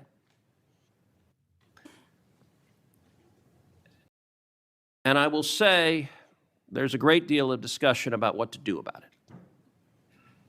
Under our Constitution, under the Bill of Rights, the First Amendment, speech is protected.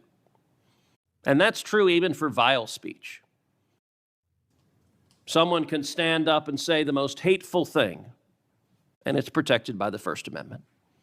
Nazis and Klansmen can march in the streets, and even though their speech is bigoted and horrible and racist, the First Amendment protects it. Conduct, however, is not protected by the First Amendment, particularly conduct that is violent. Violent conduct that is threatening others, that is harassing others, that is injuring or in this case murdering others is most assuredly not protected by the First Amendment. And so I would encourage you and the FBI to focus on conduct. Now, speech can guide you to those engaged in conduct. And I will say one question that I have and many have, and I recognize this is an ongoing investigation, so I don't want you to say anything that would compromise the investigation. But what can you tell us at this point about what evidence there exists of other individuals who may have had prior knowledge of this assassin's plans to murder Charlie Kirk on September 10th? Generally speaking, we've interviewed numerous people, family members and friends, including the partner, to provide us with a detailed history of the knowledge he may have had, the suspect may have had prior to. We're still mapping out who, if anyone, was involved as an accomplice. As I said, the investigation is ongoing. We're also speaking to and going to interview numerous individuals online who were part of a chat group that was involved in this heinous assassination. And we're also going to work with our state and local partners out in Utah to find out what community organizations, if any, participated or had any foreknowledge of this information. But it's very much ongoing. I remind everybody that it's not even been a week since Charlie's tragic death. Is it accurate, it's been widely reported that the assassin's roommate was a transgender man who was transitioning to be female, and it's also been reported that they may have been romantic partners. Is that accurate? Yes, Senator. And I assume the FBI is investigating. It has also been reported that there were transgender chat rooms that may have had some awareness of the plan to commit this murder. Is that accurate as well? I'm sorry, can you repeat the question? It's been reported that there were chat rooms of transgender activists that indicated some degree of potentially of foreknowledge of this murder. We're still developing that. Do you have any information the bullet casings had on them both Antifa and LGBT wording on them? Do you have any indication of the source of those engravings and what inspired them? As to the actual source, we're still developing that. I want to encourage you in the course of this investigation, absolutely go after anyone who aided and abetted. But I want to more broadly encourage you, follow the money. The violence we are seeing is not purely organic. There is, I believe, significant money that is spreading dissension, that is spreading violence. Antifa. Do you believe Antifa is a terrorist organization? I believe Antifa is associated with a lot of violence in this country. As to its designation, I'll leave that to the appropriate authorities. So I would encourage the administration to designate Antifa as a terrorist organization, to go systematically after Antifa. They've committed acts of violence all over the country. And the shell casings have multiple references to slogans that Antifa has popularized. I believe there is considerable money funding it. I would note that I've introduced legislation called the Stop Funders Act. Stop Funders Act would add rioting to the list of predicate offenses under RICO. I believe the money should be tracked and prosecuted under RICO. And both the Antifa and Black Lives Matter riots of a couple of years ago and the pro-open border riots in Los Angeles and other cities of this past year, I believe there was significant money behind those riots. I'm not the only person who noticed at the anti-Semitic protests and violent protests on college campuses that many of the tents all matched. And so I would ask, would it aid your ability to prosecute these matters if Congress passed into law the Stop Funders Act and if rioting was added to the list of predicate offenses for RICO? Yes. Talk to me about the efforts of the FBI to go after the funders of the anti-Semitic protests on college campuses, the pro-open border protests in cities, and potential LGBT violence. Talk to me about the efforts to go after the money of those who are funding and promoting violence. As I've always said, Senator, money doesn't lie, and we've been following the money. And so that's what we're doing, issuing lawful process to organizations involved with criminal activity, because the money's got to come from somewhere and it has to be funded somehow. So we have extensive investigations ongoing into numerous organizations that are related to violent criminal activity. Cutting off the money will make America much safer, and that is the core job of the FBI. And I thank you for doing your job. Senator Patel. Thank you, Mr. Chairman. Mr. Chairman, glad to be on this committee and take our responsibility seriously to conduct oversight of the FBI, obviously one of the most critical law enforcement agencies in the country. As Senator Klobuchar and others on this committee have reminded us, the last several months have provided far too many reminders of the political violence crisis in America today, and the gun violence crisis in America today, including the tragic killing just last week. Director Patel, this committee takes seriously its not just oversight role, but recognizing the FBI's important role in protecting the public from gun violence while respecting constitutional rights. If you recall, this was a significant subject area of my questioning during your confirmation hearing. The Bureau plays a central role in enforcing federal firearm laws, ensuring the accuracy of background checks, and monitoring trends like machine gun conversion devices and lost or stolen firearms. Now, during your confirmation hearing, you pledged that the FBI would enforce firearm laws fully and fairly, consistent with the Second Amendment. Yet we continue to see a sharp rise in lost and stolen firearms reported by federal licensees. Can you point to any measurable enforcement results like arrests, not just arrests, but also prosecutions or task force expansions since you became director? I'll get those to you, Senator. Nothing you can share here today? No, I'll get the full list to you. You came unprepared today to respond to questions which you knew were important, going back to your confirmation hearing. Now, the Bureau has warned about the public safety threat posed by machine gun conversion devices, which convert semi-automatic weapons to automatic ones. Can you at least reference what resources you're dedicating to this threat? Absolutely, Senator. Part of tracking ghost guns, as you alluded to, is having a sustainable database, which is hubbed out of our CJIS division in West Virginia. And we've allocated more resources so that FFLs can track and trace firearms that are stolen and make sure they don't get into the population. That's one of my primary concerns, that we don't want stolen weapons anywhere near anything. But the numbers continue to go up as reported by federal licensees. Let me get to my next question on this topic. You previously stated that you hadn't reviewed Fix NICS, a federal law that improves reporting to the National Criminal Background Check System. 8 months into your job, what concrete steps have you taken to ensure that NICS records are complete, accurate, and timely? That's actually a great question that we have dedicated a lot of resources to, again, at CJIS. The NICS system has been trying to get to 100% within 15 minutes. We are currently at 93%, with 87% of those being responsive in less than 60 seconds. So we got more work. Do you think additional resources would be helpful in getting to 100%, or do you still argue that less resources are necessary to get from 93 to 100? No, I just think we have to work on how fast our actual infrastructure processes these things.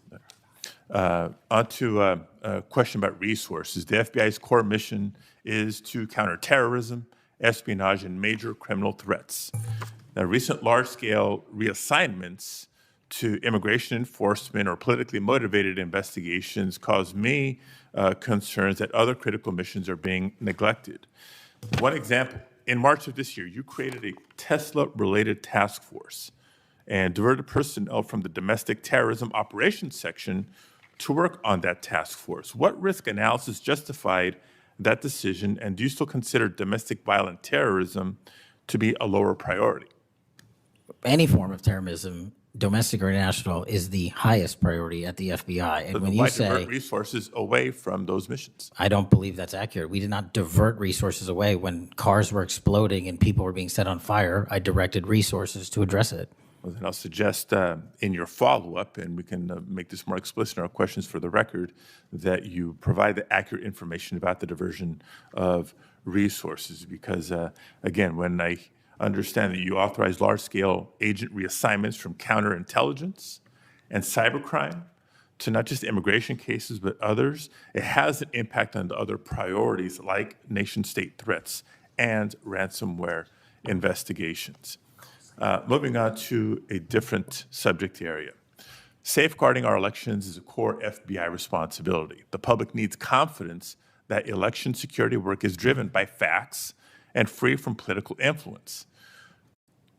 Mr. Director, do you agree with Attorney General Bondi's decision to disband the FBI Foreign Influence Task Force? The disbanding of that task force did not in any way reallocate or take away resources from that critical mission set. So then how are you mitigating the risk of foreign actors interfering in U.S. elections heading in? As I've highlighted through our cyber programs, which have seen a 40, 50, 60% increase in arrests for cyber threat actors looking to not just harm our critical infrastructure systems, but also interfere in our elections. We've had multiple arrests this year of individuals who are interfering in that process. Did the Department of Justice's Election Integrity Task Force seek statewide voter lists and driver's license data? I can't speak for the Department of Justice. You're a member of the Department of Justice. I can speak for the Did the FBI play a role in those requests? Whatever requests that we had pursuant to the department's direction were provided. So then you can speak for the to FBI. Those actions. For the FBI. So you can speak to those actions. For the FBI. So what role did you play in those requests? Whatever requests we get from the department, I don't have those details in front of me. We provide whatever requests they have. I have not many details in front of you on a lot of the questions coming from this side of the aisle. So I do hope that there are substantive and accurate responses to our questions in writing.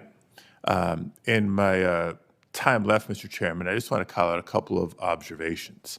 The director before us has tried to explain, I won't say explain, tried to explain how he doesn't need another $500 million to do the job. And specifically that even if the FBI had an additional $500 million, it would take years. I think he referenced 14 years to fill the vacancies. But in the meantime, relying on partnership with local law enforcement to fulfill the mission of the Bureau. As we've discussed in other hearings and in other committees, by the way, given this immigration mass deportation agenda of the administration, the FBI is not the only one leaning on local law enforcement to do the job.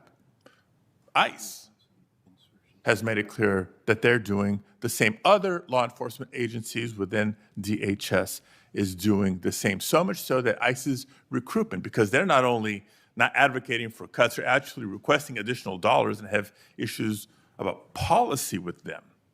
But if ICE's plan to do the job is not just hiring up significantly, they don't seem to have that as a concern, but the FBI does. Both ICE and the FBI are citing partnerships with local law enforcement, which, look, partnership and engagement is great. But having come from local law enforcement at the outset of my public service career, I also know that capacity and resources at the local level are strained, particularly in times like this. And when ICE is going on a hiring spree, and you have local law enforcement agencies worried about their ability to recruit and retain local law enforcement officers and not losing them to the federal government, then our reliance on those local law enforcement agencies is a perilous strategy to take and could undermine local law enforcement's ability to address crime at the local level, whether it's white-collar crime, organized retail theft, violent crime, et cetera, et cetera, et cetera. And in my final minute, I will also suggest this. Director Patel has referenced earlier in the hearing that one of the most significant value addeds of partnering with local law enforcement is that they are the best intelligent source. Is that correct? For on the ground. Yet, when local law enforcement is put in a perilous position of being in a role with this mass deportation agenda, which is consistently overreached, has been found to violate the law and the Constitution, and has undermined public confidence in law enforcement, not just by immigrants, by the way, but especially immigrants, their information or not. When immigrants, legal or undocumented, are witnesses to crime and are afraid to come forward with that information because they don't know what's going to happen with their information or not, that undermines the credibility of law enforcement with the community and undermines the intelligence, Director Patel, that you say are the best source of intelligence when it comes to law enforcement. So it's shaky, it's worrisome, and in my opinion, overall, you are failing to live up to the role and responsibility that you have been confirmed to, and I associate with myself with everything Senator Booker said earlier. Thank you, Mr. Chairman. Okay, before we go to Senator Blackburn, without objection, I want to introduce into the record a recently declassified document thanks to Director Patel. The document is a Director Ray FBI analysis of Nellie Orr's false statements to the Congress. Orr never suffered consequences for advancing the phony Trump-Russia narrative and attempting to cover up her involvement in the hoax with false statements. Yet time and again, the American justice system has been weaponized against President Trump and his associates, such as Peter Navarro, with reckless abandon. The DOJ's inaction on Nellie Orr's criminal referral, despite the obvious incriminating evidence provided in the FBI's own analysis, undermines public trust in the rule of law thanks to Director Ray's utter failure. Senator Blackburn. Thank you, Mr. Chairman. And Director Patel, thank you ever so much for being with us today. And I want to thank you for your commitment to fight violent crime in Memphis. And when you first came to meet with me before your hearing here, I gave you the stats on Memphis, Tennessee, and their crime rates. And then you committed then and again at your confirmation to help us. You have been true to your word, and we are very, very grateful. Operation Viper has been such a success. The 500 arrests are important. These are gang members and gang leaders out of Memphis, Tennessee. There are over 100 gangs in Memphis. So the impact of these arrests, the impact of 100 indictments of these gang members. And now we have a U.S. Attorney's Office that will actually prosecute violent crimes and actually take up and prosecute federal gun crimes. This is helping to make Memphis safe again.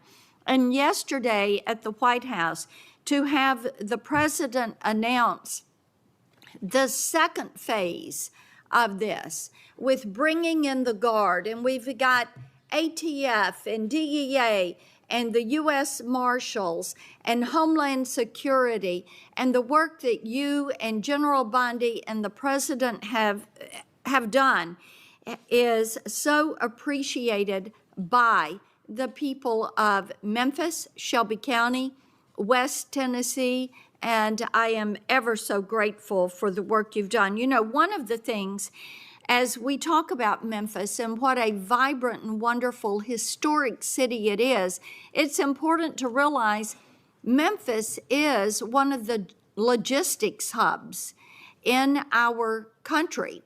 You have I-40, which goes East Coast to West Coast.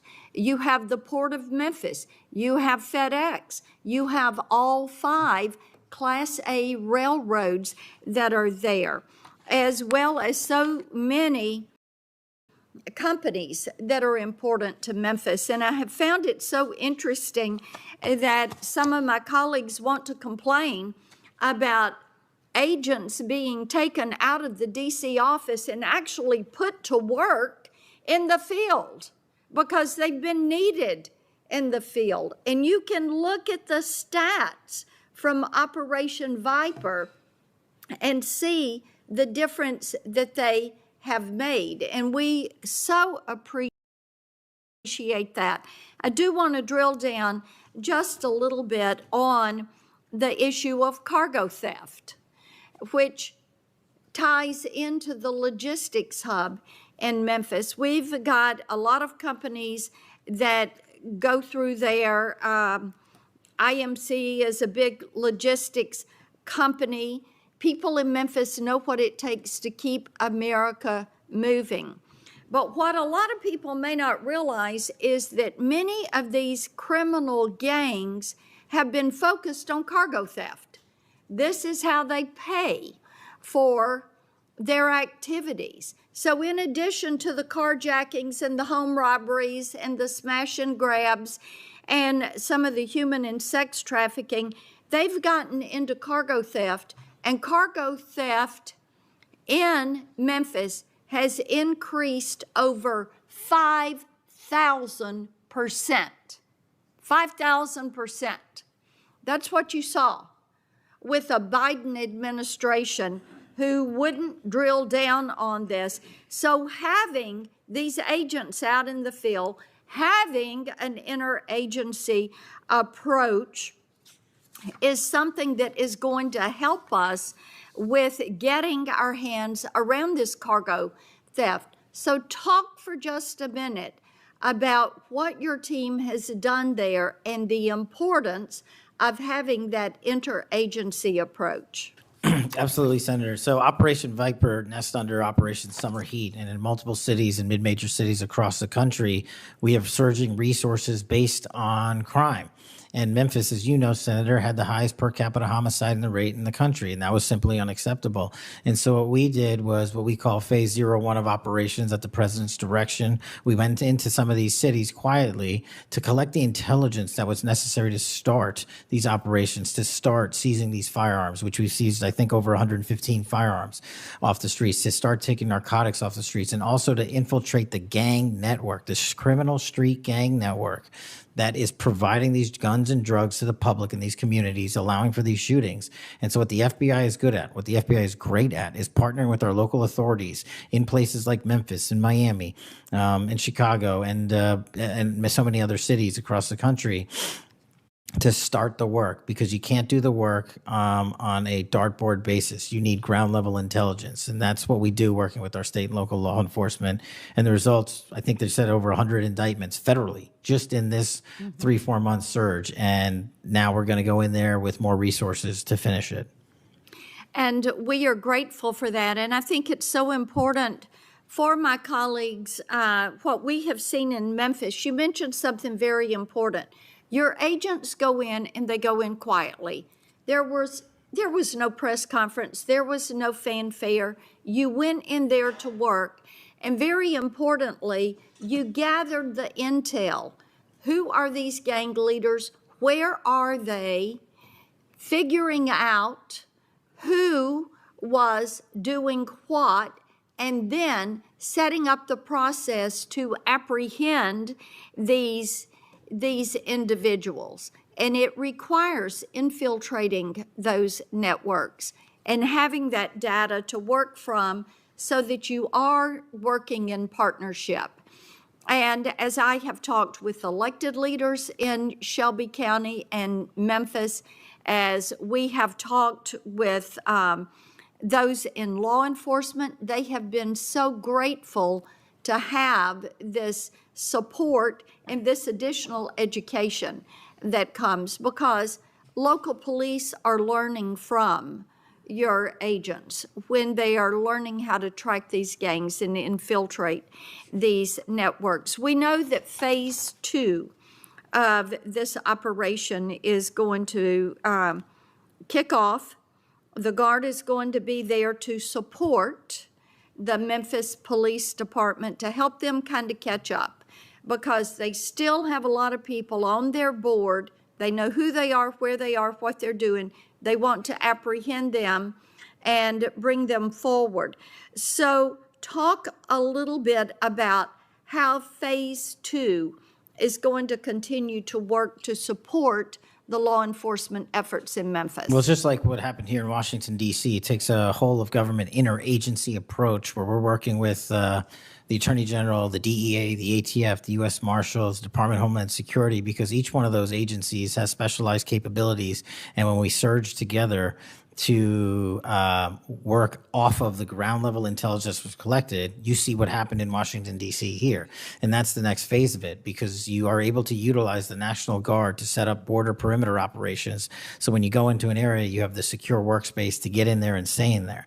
The key here, Senator, is sustained criminal investigations and sustained prosecutions that clear Memphis, like we did Washington, permanently, and leave behind a blueprint for what local law enforcement can do with our federal partners to sustain that. We don't want to go backwards, and that's critical, but we're in the next step. Sustaining it will be the last one. Well, and we certainly appreciate that. I do want to touch on Operation Restore Justice. And Senator Britt mentioned some of this very briefly, and I know that you and A.G. Bondi have done a tremendous amount of work in protecting children. I appreciate that. And we passed my Report Act last year, and President Biden signed it, and this does require social media to report to NCMEC so that we can have these perpetrators followed up with and apprehended. That's a good start. We're still trying to get the Kids Online Safety Act passed. That has been a bipartisan effort. We have looked with disdain at what has happened with Discord and Charlie Kirk's alleged killer.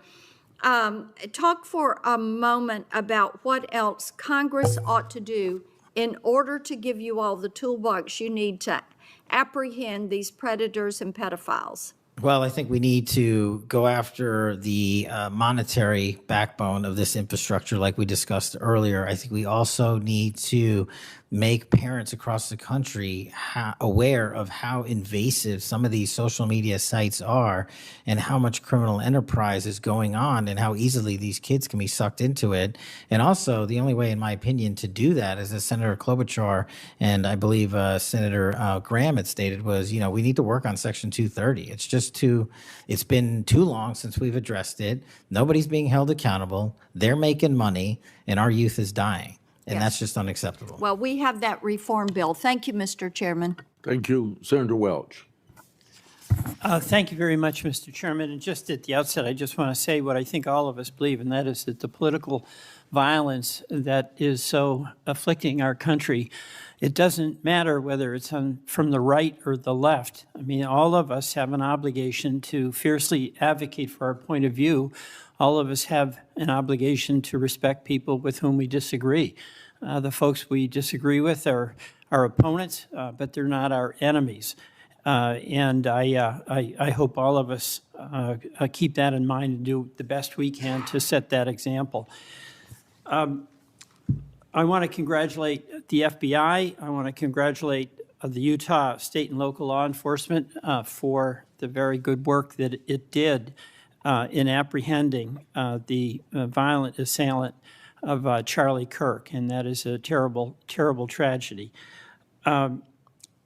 Director Patel, at one point you made an announcement that the suspect was in custody. We got our man. It turned out that was not true. In fact, I think that was about 27 hours before the person now in custody was apprehended. Why did you make that statement? Thank you, Senator. Appreciate you letting me address this.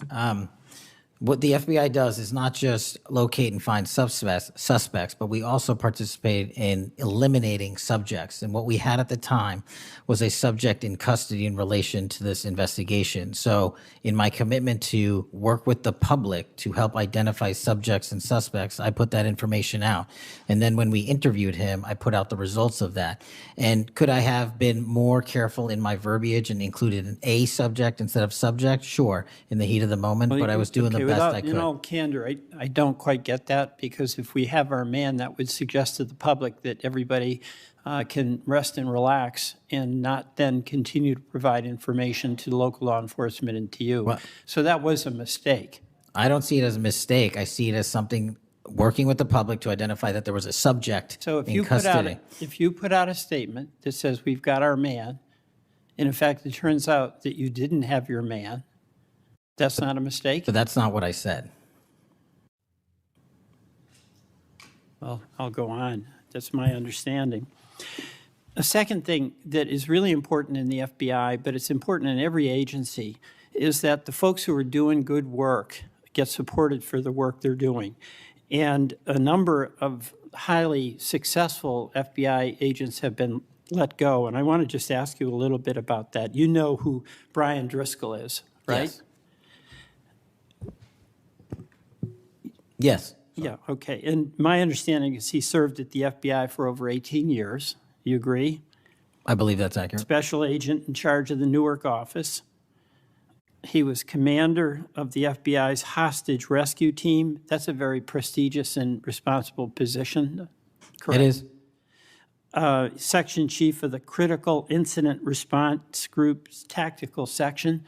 You've got to be pretty good to get that high responsibility. You agree with that? Yes, sir. He oversaw 55 SWAT teams, and they're like the elite of the elite, right? They go in to the dangerous situations, right? He got a Medal of Valor for his participation in a raid on ISIS terrorist Abu Sayyaf, who had kidnapped American citizens Kyla Mueller, right? Mueller? Is that right? I know. You're in agreement, right? I know Kayla Mueller's family, yes. I know the situation. Okay, and he got Kurt Meyer, somebody who had barricaded himself in a bar after he killed 4 people and wounded 2. And Driscoll was part of the team that went in there and took that guy out, right? I don't have all the details, but I'll take your word for it, Senator. And he got into trouble when Emil Bove demanded a list of FBI agents who investigated January 6th and was apprehensive that what did happen ultimately would happen, and that is those folks would get fired. I mean, do you agree with me that a boss who stands up for his subordinates when they did the job that was asked of them is a stand-up person and somebody to be admired? Generally speaking, yes, sir. Pardon me? Generally speaking, yes, sir. But Driscoll got fired, right? Again, that matter is under litigation, and the matter you referenced occurred before I was Okay, but director. let's just keep it fairly narrow here. He's fired, right? Yes, he was terminated. And he has to be, there's somebody communicates to him that he's terminated, correct? That's my job. That's your job. So you communicated to him that he was fired. I did. So, you know, I have a hard time with this because that record suggests to me that this person is like worthy of consideration for the Presidential Medal of Freedom, and he got fired. But there's also a record of other information that was available, and now that this matter is pending litigation, we will get that out in due course. But as Okay, you can the agree. so-called, so you've got, quote, other information that you see as a valid basis to fire somebody who, from what I can tell, had an absolutely outstanding record and who crossed the threshold of getting in trouble because he was standing up for agents serving under him who did work that was assigned to them that happened to be related to the January 6th uprising. Again, you're correlating based on your information the reasons for his termination, and I'm telling you. No, that's right. Let me ask you another question. You know, when you were here you were rightly critical, not here actually, I guess it was on Cash's corner. You were rightly critical of the way that the previous FBI director used the FBI jet. And you said you wanted to ground Chris Wray's private jet travel that he pays for with taxpayer dollars to hop around the country. Let me ask you this. You know, on the weekend of, according to flight tracker data, on the weekend of March 7th, an FBI plane flew round trip from D.C. to Las Vegas, and you attended a UFC fight with Mel Gibson, and I'll show you that. Is that you, and is that true? Yeah, you want to know the difference? I live in Las Vegas. I'm allowed to go home. I didn't leave a congressional hearing early on an FBI jet to dodge questions. All right. Then on April 5th, you attended a hockey game in New York City. You don't live there, right? No, I don't. By the way, everyday FBI agents who are assigned in Washington don't get to fly home on a private jet. Well, this is a great point. Do you know why I have to use a private jet? Because Congress made it mandatory. Okay. In April 5th, well, we didn't make it mandatory that you go to UFC games with Mel Gibson. Are you telling me I can't go home? You know, you got to use some judgment here.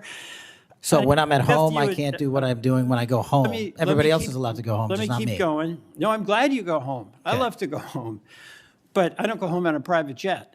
On April 5th, You're not you mandated to do so. You attended a hockey game in New York City with Wayne Gretzky, and Flight Tracker says the FBI jet took you to and from New York City, where you don't live, right? That's correct. And on April 12th, on the following weekend, you attended a UFC fight, a fight in Miami, also on the FBI jet, right? That's correct. So what's the cost to the taxpayer for those 3 flights? But I pay the commercial equivalent per the regs and the law. And so just so you know, when you are comparing me I to just asked prior what directors. I asked what the cost was, and you don't know, I take it. Yeah, and what I've done with the use of the private jet is use Andrews Air Force Base versus Okay. Reagan National as what the other directors have done Bottom line to here, save the taxpayer bottom dollars. line here, you flew home to Las Vegas. There's nobody else in the FBI who gets paid. They have to pay their own way if they want to go home, right? I mean, right? Well, that's not accurate. Depending on where you're stationed, the FBI covers the bill to get home. So are you telling me that FBI agents who are assigned in Washington, but who may live in Charlotte, they get paid by the FBI to go Sometimes home? they do, yes. Right. Another thing I want to say is this. You know, our local law enforcement has been stiffed. About $500 million in COP grants have been taken out of the budget. Those really help us in Burlington. They help us in Rutland. They really are important. And why in the world would we be cutting those COP grants when we need that local law enforcement, in part to partner with you? Well, I think Do you you're support that? I think you're speaking to the Department of Justice grants, which I don't adjudicate, but also Vermont, just like every other state, has received a plus-up of FBI personnel. Well, I'll tell you, that's not what we're seeing. The other thing, my understanding is that there's a requisition or an effort to get another plane for the FBI that would cost about $72 million. Is that right? That's inaccurate. The FBI, because the jet, as you call it, is not my jet. We use it for operational needs. We use it for FTOCs. We use it for HRT. But that's the one you fly in, and right? we have multiple fixed-wing assets, and one of them is on a wildly expensive lease that I deemed a waste of money, and I'm looking for a replacement in which the government can procure assets permanently. Well, I would welcome you submitting to this committee the cost information about the jets that are under consideration. And according to our research, the specifications that are included in this request would result in an expenditure of between $72 million and $80 million. That's inaccurate, but I'll happily get you the right I numbers. welcome getting the specific information. Absolutely. Thank you. Mr. Chairman, I yield back.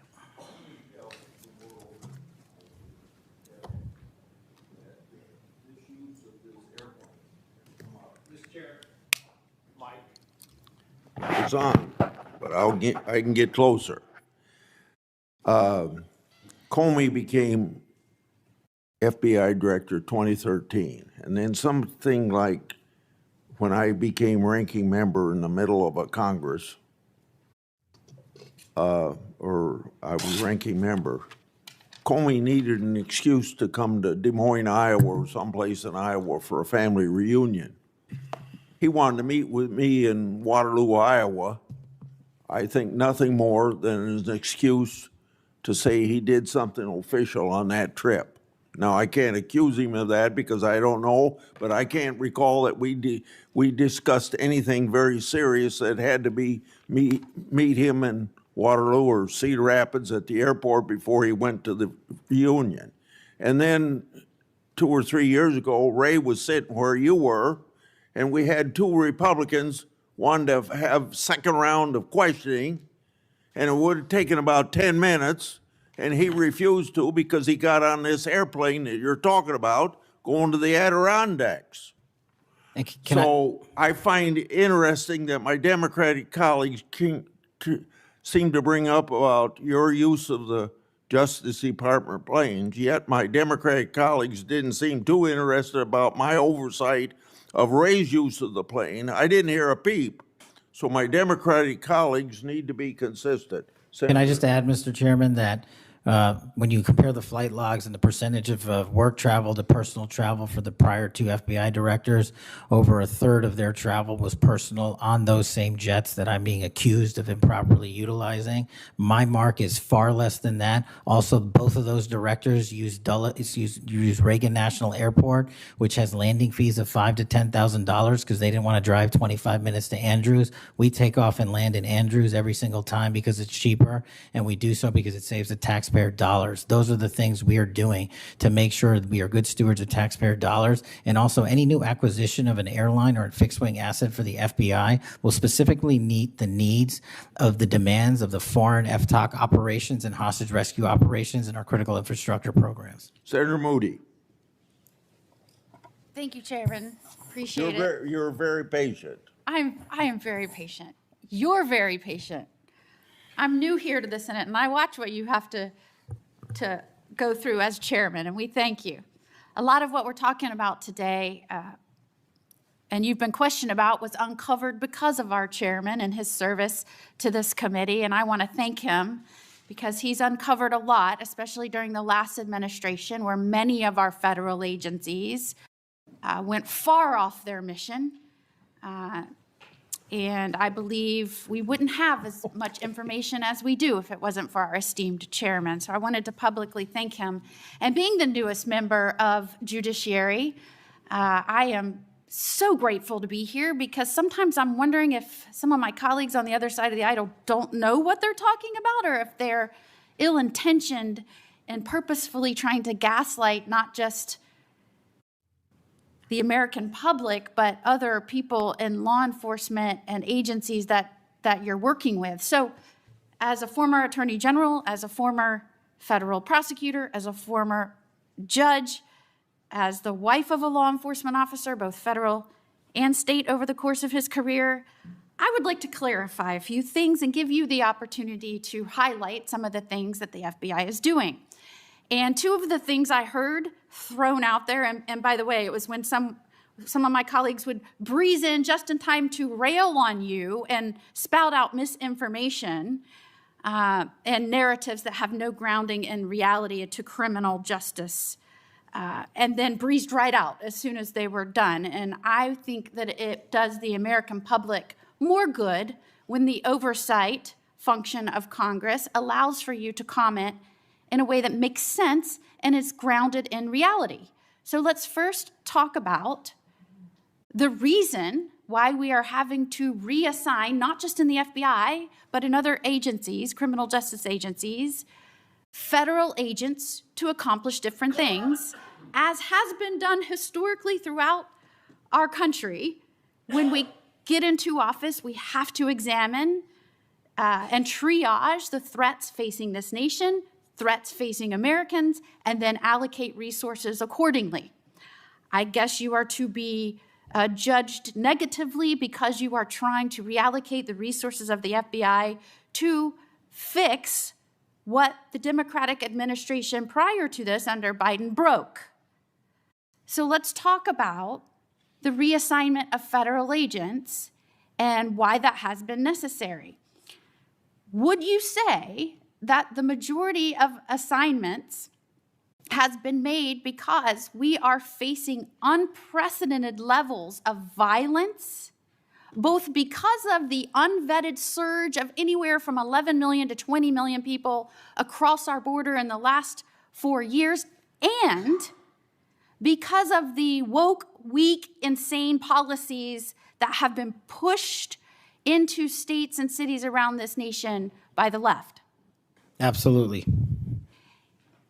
And so I hear you being grilled because you have rightfully pushed resources where they needed to go to protect the American public.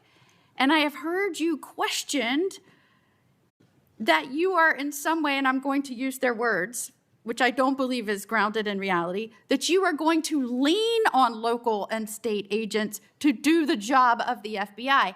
Might it be recharacterized more accurately in that you are partnering with local and state agencies in these areas, especially where these policies that the Democrats support wholeheartedly, in fact, they frustrate our efforts to try and beef up our laws with good criminal justice policies at every turn, and then come in here and get on you for, by the way, you've been here 7 months, so I know that in the 7 months, you didn't break it, they broke it over the last 4 years. But it isn't more accurate to say that you are using the federal government and its agencies, or its agents and its resources to supplement and amplify law enforcement efforts in these areas, cities and states, where the Democrat policies broke them.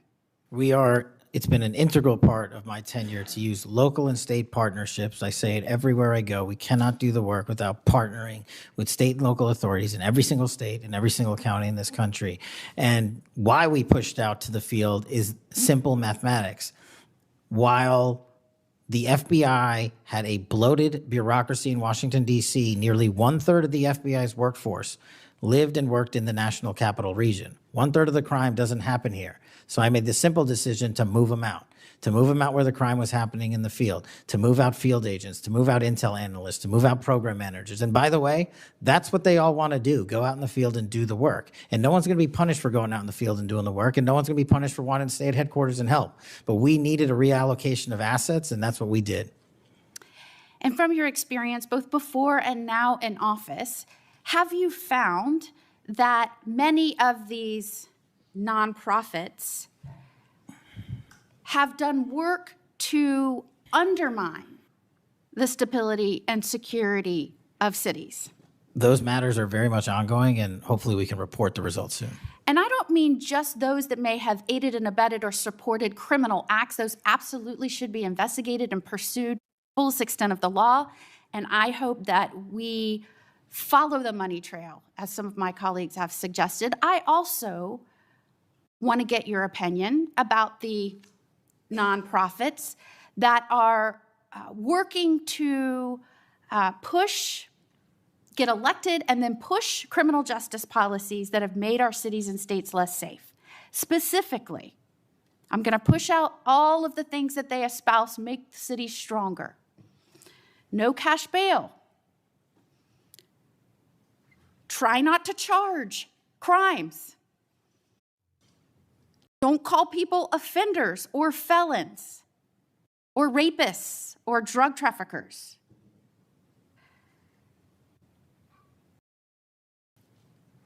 I can go on and on and on. But the gist is, don't charge. When you do charge as minimally as you can. Don't put people on parole or probation following incarceration. Diversion should be the rule. I mean, I can go on. And we're seeing these play out in cities across our nation. I am one who believes it is always important to look at how we can do things better in our criminal justice system. But what has happened is some of these groups have hijacked that good intention by so many and used it as a way to subvert the stability of this country. And I firmly believe when that money is traced, you're going to find it's not only going not just to policies, but it's also going to pushing and promoting criminal acts.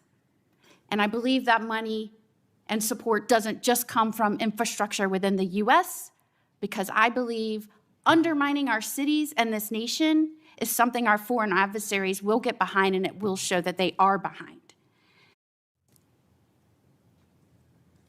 Is the FBI trying in its reallocation of resources to make up and help in these areas where local law enforcement is trying its best, but it's fighting an uphill battle against mayors and city council and indeed governors that promote and support and pass laws and policies that follow these weak, insane policies?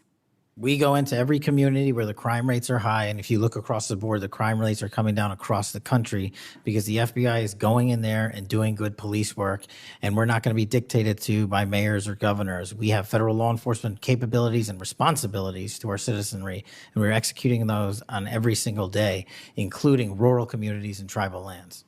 And you are, correct me if I'm wrong, welcomed and supported and enthusiastically praised by the cops that are there because they want those communities safer. Well, I think the police speak for themselves, and we'll let them do that at their own leisure. And one of the other gaslightings that I heard was that at a time when we're trying to help them because they're having vacancy rates and they can't retain police, and you're causing that. Is it in fact that police across this country, because they've been defunded, they're not supported, they have groups that are continuously combating when they're trying to make the communities safer? I know this because when I was the Attorney General, they all wanted to come to Florida, and I welcomed them with open arms. In fact, we are increasing our ranks in Florida, sometimes to the detriment of other cities and states because they can't keep them. They tried to make it sound like it was your fault that we had vacancies in these police ranks around the nation, when in fact, aren't you trying to help bolster their ranks and help them because they have mayors and prosecutors and city councils and governors that won't help them? That's exactly what we did. We did it in D.C., we're doing it in Memphis, we're going to Chicago, Miami, St. Louis, so many other cities across the country. And I'm just grateful that you are doing this, and I commend you for all the numbers that I'm seeing going after the violent crime, helping make sure we are getting the criminals that came here unvetted from other nations out of this country, that you are allocating resources to those efforts. It is all important to make this a stronger, safer nation, and we appreciate you being here today and making sure we're talking truth and not misinformation to the American people. Thank you. Thank you, Senator. Before Senator Schiff, I want a UC to introduce into the record a declassified Clinton Annex. The Clinton Annex is a declassified appendix to the Justice Department Inspector General report about the Clinton email investigation. The annex shows that the FBI had evidence necessary to conduct, quote, thorough and complete investigation, end of quote. But the Comey FBI failed to review the evidence at the time. After nearly a decade in the shadows, this information has now come to light thanks to Dr. Patel, or Director Patel. Senator Schiff. Thank you, Mr. Chairman. Mr. Patel, during your confirmation hearing, you made several important commitments. For instance, you told Senator Coons there will be no politicization at the FBI. There'll be no retributive actions taken by any FBI should I be confirmed as FBI director. So let me ask you very specifically, did you ever take any action to terminate or discipline an FBI agent or employee in whole or in part as retribution for being part of an investigation of Donald Trump or January 6th? No. You also committed, you assured Senator Blumenthal, all FBI employees will be protected against political retribution. So you're testifying today that you played no role in the firing of even a single FBI agent for political retribution. None for political retribution. And if any FBI agent said you did, they would be lying. Is that your testimony? I'm only speaking to my actions. Everybody is allowed to make their allegations. Oh, I no, have these are not- allegations against you. And so, I'm- Mr. Patel, if FBI, senior FBI agents or employees said that you were firing them for political retribution reasons because of the cases they were assigned, you're saying they would be lying. Is that your Anyone that testimony? was terminated at the FBI was done so for failing to meet the standards, uphold their constitutional oath, and effectuate the mission. Well, by meet the standards, are you talking about meet the standards of protecting the president under any circumstance? No. You also guaranteed Senator Blumenthal that every FBI employee will be held to the same, absolute same standard. No one will be terminated for case assignments. Are you testifying today that you never terminated anyone at the FBI, in whole or in part, because of a prior case assignment? No one at the FBI is terminated for case assignments alone. Well, I'm asking about you, Mr. Patel. Did you, in whole or in part, terminate anyone at the FBI because they worked on the Trump investigation or because they worked on January 6th? No one at the FBI has been terminated for case assignments alone. Okay, you're saying alone. Does that mean they were terminated in part because they were assigned to a January 6th case or assigned to the Mar-a-Lago case? You're being very precise here, Mr. Patel. You're saying alone. That means they were fired in part because they were assigned those cases. Is that your testimony? Absolutely not. But if you want to keep Okay, putting words well, in my mouth, then go let me ahead. ask you, let's strip away the word alone. Did you terminate or participate in any discipline of any FBI employee in whole or in part because of their work on an investigation of Donald Trump or January 6th? Yes or no? Any terminations at the FBI by employees. No, I'm since asking you a very specific And I'm question. going to answer the question, but you don't like the answer because it's the No, truth I and it guts want your an answer to my narrative. question. I don't want an answer to someone else's question. So let me just be precise, and I ask for a yes or no answer.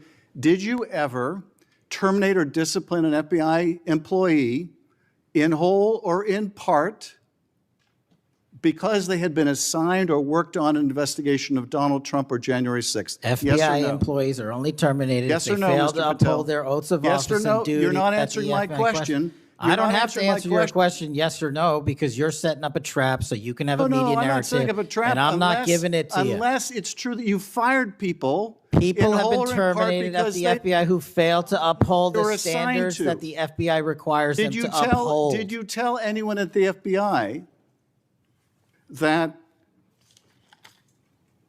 all FBI employees who they identified who had worked on cases against President Trump would be removed from their jobs? Did you tell that to someone at the FBI?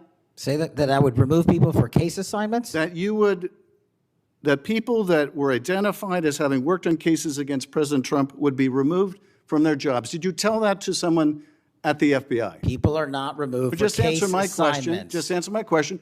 Did you tell that to someone? People are not removed for case No, assignments. you're not answering my question. And I would Mr. never Patel, tell anyone. Did you tell someone at the FBI that FBI employees identified as having worked on cases against President Trump would be removed from their jobs? Yes or no? Did you tell someone that? I would never tell anyone at the FBI that they're being removed for basically their case assignments.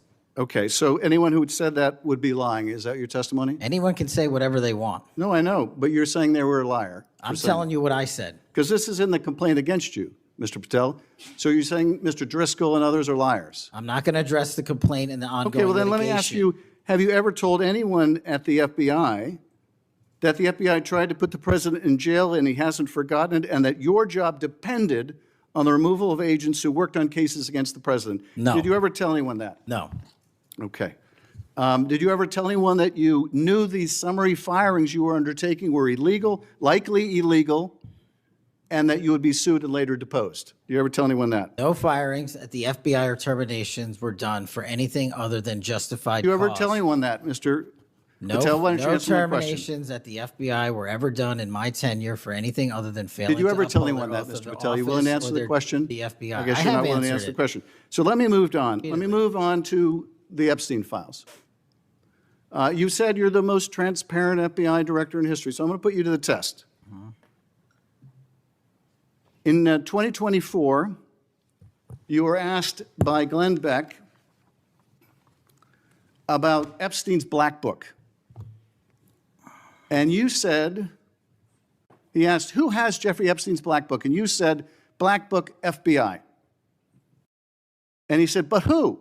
That is, I mean theirs. And you said, oh, that's under the direct control of the director of the FBI. That's what you said. Was that true, Mr. Patel? I'll rely on you quoting it accurately. I did that a couple Was of it years true ago. what you represented to Mr. Beck and the president's supporters out there, or were you lying? No, Was it true that the black book, Epstein's black book, was in the possession of the FBI director? The black book was in the possession of the FBI. Okay, so now that you're the FBI director, you have possession of the black book, right? That index has been released. So you have Jeffrey Epstein's black book? What is known as Jeffrey Epstein's black book has been released by us. And you released it. And let me follow up on Senator Kennedy's question, because he asked you, and I'll be very precise here.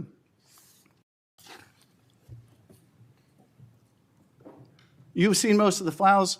Who, if anyone, did Epstein traffic these young women to besides himself? And you said, himself, there's no credible information, none. If there were, I would bring the case yesterday that he trafficked to other individuals. And Kennedy, the information we have, again, is limited. And Senator Kennedy said, the answer is no one. And you said, for the information we have. So is it your testimony today that in all the Epstein files, that Jeffrey Epstein trafficked no one to anyone but himself? Is that your testimony, Mr. I never Patel? said Jeffrey Epstein didn't traffic anyone else. Did he traffic any young woman to someone other than himself? That was Mr. Kennedy's question, And Senator I Kennedy's said question. the information that 3 administrations have had access to I'm have asking made you- determinations that there are no investigative leads that were credible to prosecute and investigate any others. I'm specifically I'm asking stating you whether we it's were your working on. testimony today. Well, you just read that it, and I said it I'm- 10 minutes ago, so let the record reflect my testimony. I just want to make sure there's no misunderstanding, because there are victims like Virginia Guifer who have testified otherwise, who have said otherwise, and you're telling the American people today that the Epstein list is a single name and it's Jeffrey Epstein. That's what we're to believe? That's not what I'm saying. That's what you're saying, and Well, you can say whatever you Let me want. ask you this. When Todd Blanche went to interview Ghislaine Maxwell, she said, but did I think these guys were coming for that? I really don't. If you met Epstein, there's no way that this cast of characters, of which it's extraordinary, and some are in your cabinet, who you value as your co-workers, and you know would be with him if he was a creep or because they wanted sexual favors. A man wants sexual favors, he will find out. They didn't have to come to Epstein for that. And the next question Todd Blanche, the president's former criminal defense lawyer, asked is not who in the cabinet, who are you referring to? His question is, so when's the last time you think you were with Mr. Epstein when he got a massage? So let me ask you, who are those cabinet members that Ghislaine Maxwell was referring to that, that were part of this cast of characters associated with Mr. Epstein? Who are they? The Deputy Attorney General took the aggressive step that no one else did and interviewed Ms. Maxwell for I'm 2 asking you, days, who are and the we ca- released who are the the cabinet entirety members? of that Who are the cabinet transcript. members? I do not have that transcript in front of me. You're picking it piecemeal. The American And- public can read and the let me entirety ask of you that. one last question, because you clearly won't tell us the cabinet members associated with Mr. Epstein. But let me ask you one last question. And that is, right after she gives this testimony in front of an FBI agent, among others, she's transferred to a minimum security prison not suitable for a sex offender like herself. Who made that decision and why? The Bureau of Prisons. The Bureau of Decisions made it in prisons. The Bureau of Prisons decided on their own, without any consultation with Blanche or anyone else, that they were going to suddenly, after this interview, completely unrelated to this interview, completely unrelated to anything she said, move her to a prison not suitable for a sex offender. You want the American people to believe that? Do you think they're stupid? No. I think the American people believe the truth, that I'm not in the weeds on the everyday movements of you're not in inmates. the weeds? What I am doing is most- protecting the this country, most- the providing most historic significant reform, witness and The most combating the significant witness, weaponization of the intelligence Epstein by the files likes of you, cover-up and we have gets countlessly proven you to from be a your liar in administration, Russiagate, in and you January call that 6th. being You are in the the biggest weeds? fraud to ever sit in the This United States stinks to Senate. high You are a heaven. disgrace to this This stinks to high institution heaven. and an utter coward. And I'm not surprised. I'm not surprised that you continue to lie from your perch and put on a show so you can go raise money for your charade. You are a political buffoon at best. Well, you can take an internet troll. Take it to the bank that the FBI is protecting this country and the state and citizens of the California. We are bringing historic reform. Point of order. But all you care about is a child sex predator that was prosecuted by a prior administration, and the Obama Justice Department and the Biden Justice Department did squat. And what did President Trump do? Bring new charges courageously. And what have we done? Chairman, You said take I'm the control most of this transparent FBI director in history. 33,000 pages of information to you. I challenge you to say anything credibly to the truth. Go ahead and run to the cameras where you want to go now. Both of you be quiet. Before I go to Senator Tillis, without objection, want to introduce into the record the Durham Annex. The Durham Annex is a declassified appendix to John Durham's report about Crossfire Hurricane. The Durham Annex contains information exposing a reported Clinton campaign plan to falsely tie President Trump to Russia. For years, I've fought to assemble and publicize all the facts heretofore unknown surrounding Durham's investigation, Crossfire Hurricane, and related matters. The Durham Annex was declassified large part because of Director Patel. Senator Tillis. Thank you, Mr. Chairman. And Director Patel, thank you for being here. I've actually admired the way you've tried to keep your composure over the course of this. Kind of reminds me of an old Far Side comic that said the floggings will continue until morale improves. The last one I just coach you on, don't take the bait, because they're going to use that discussion between you and Senator Schiff, as you've suggested before, to raise money. Just sit down in the quiet confidence that you're doing a good job. Real quick, in less than 30 seconds, give me your resume again on why you're qualified for this position. Thank you, Senator. I served as a public defender and national security prosecutor. I tried over 60 criminal trials to verdict in state and federal court. I served as the lead investigator in the House Intelligence Committee and the counterterrorism expert there, unfolding the Russiagate investigation. I served as the head of counterterrorism for a presidential White House. I served as a deputy director of national intelligence at the Office of Director of National Intelligence, overseeing our 17 intelligence agencies. I served as a chief of staff to the Department of Defense and the Secretary of Defense, overseeing a $2 trillion financial equity flow, and also defending the homeland and providing for our no-fail mission. We could drill down in details, because I've studied that record, and I think you should be very proud of it.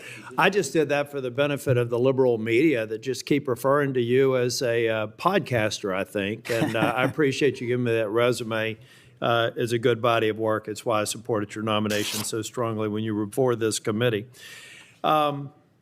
Really quickly, too, on the events of last week and the sad death and assassination of Mr. Kirk, I seem to recall that Mr. Zinn, I think, was the first person of interest. He was reported to be saying, "I shot him, now shoot me," or something to that effect.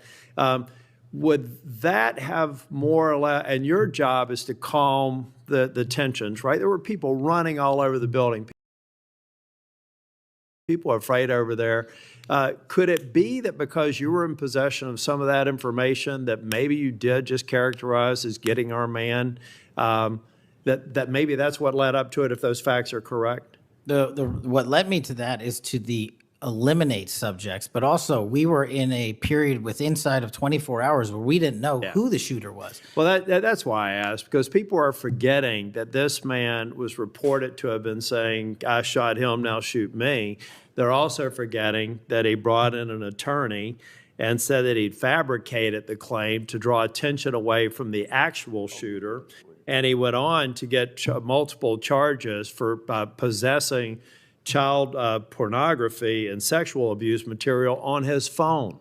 So I'm just saying that it just seems to me that in the moment, maybe you should have used different words, but I can't imagine that the amount of time that we've spent on that subject in the hearing today. But I think it's because they're really worried that they're another punchline to an old joke.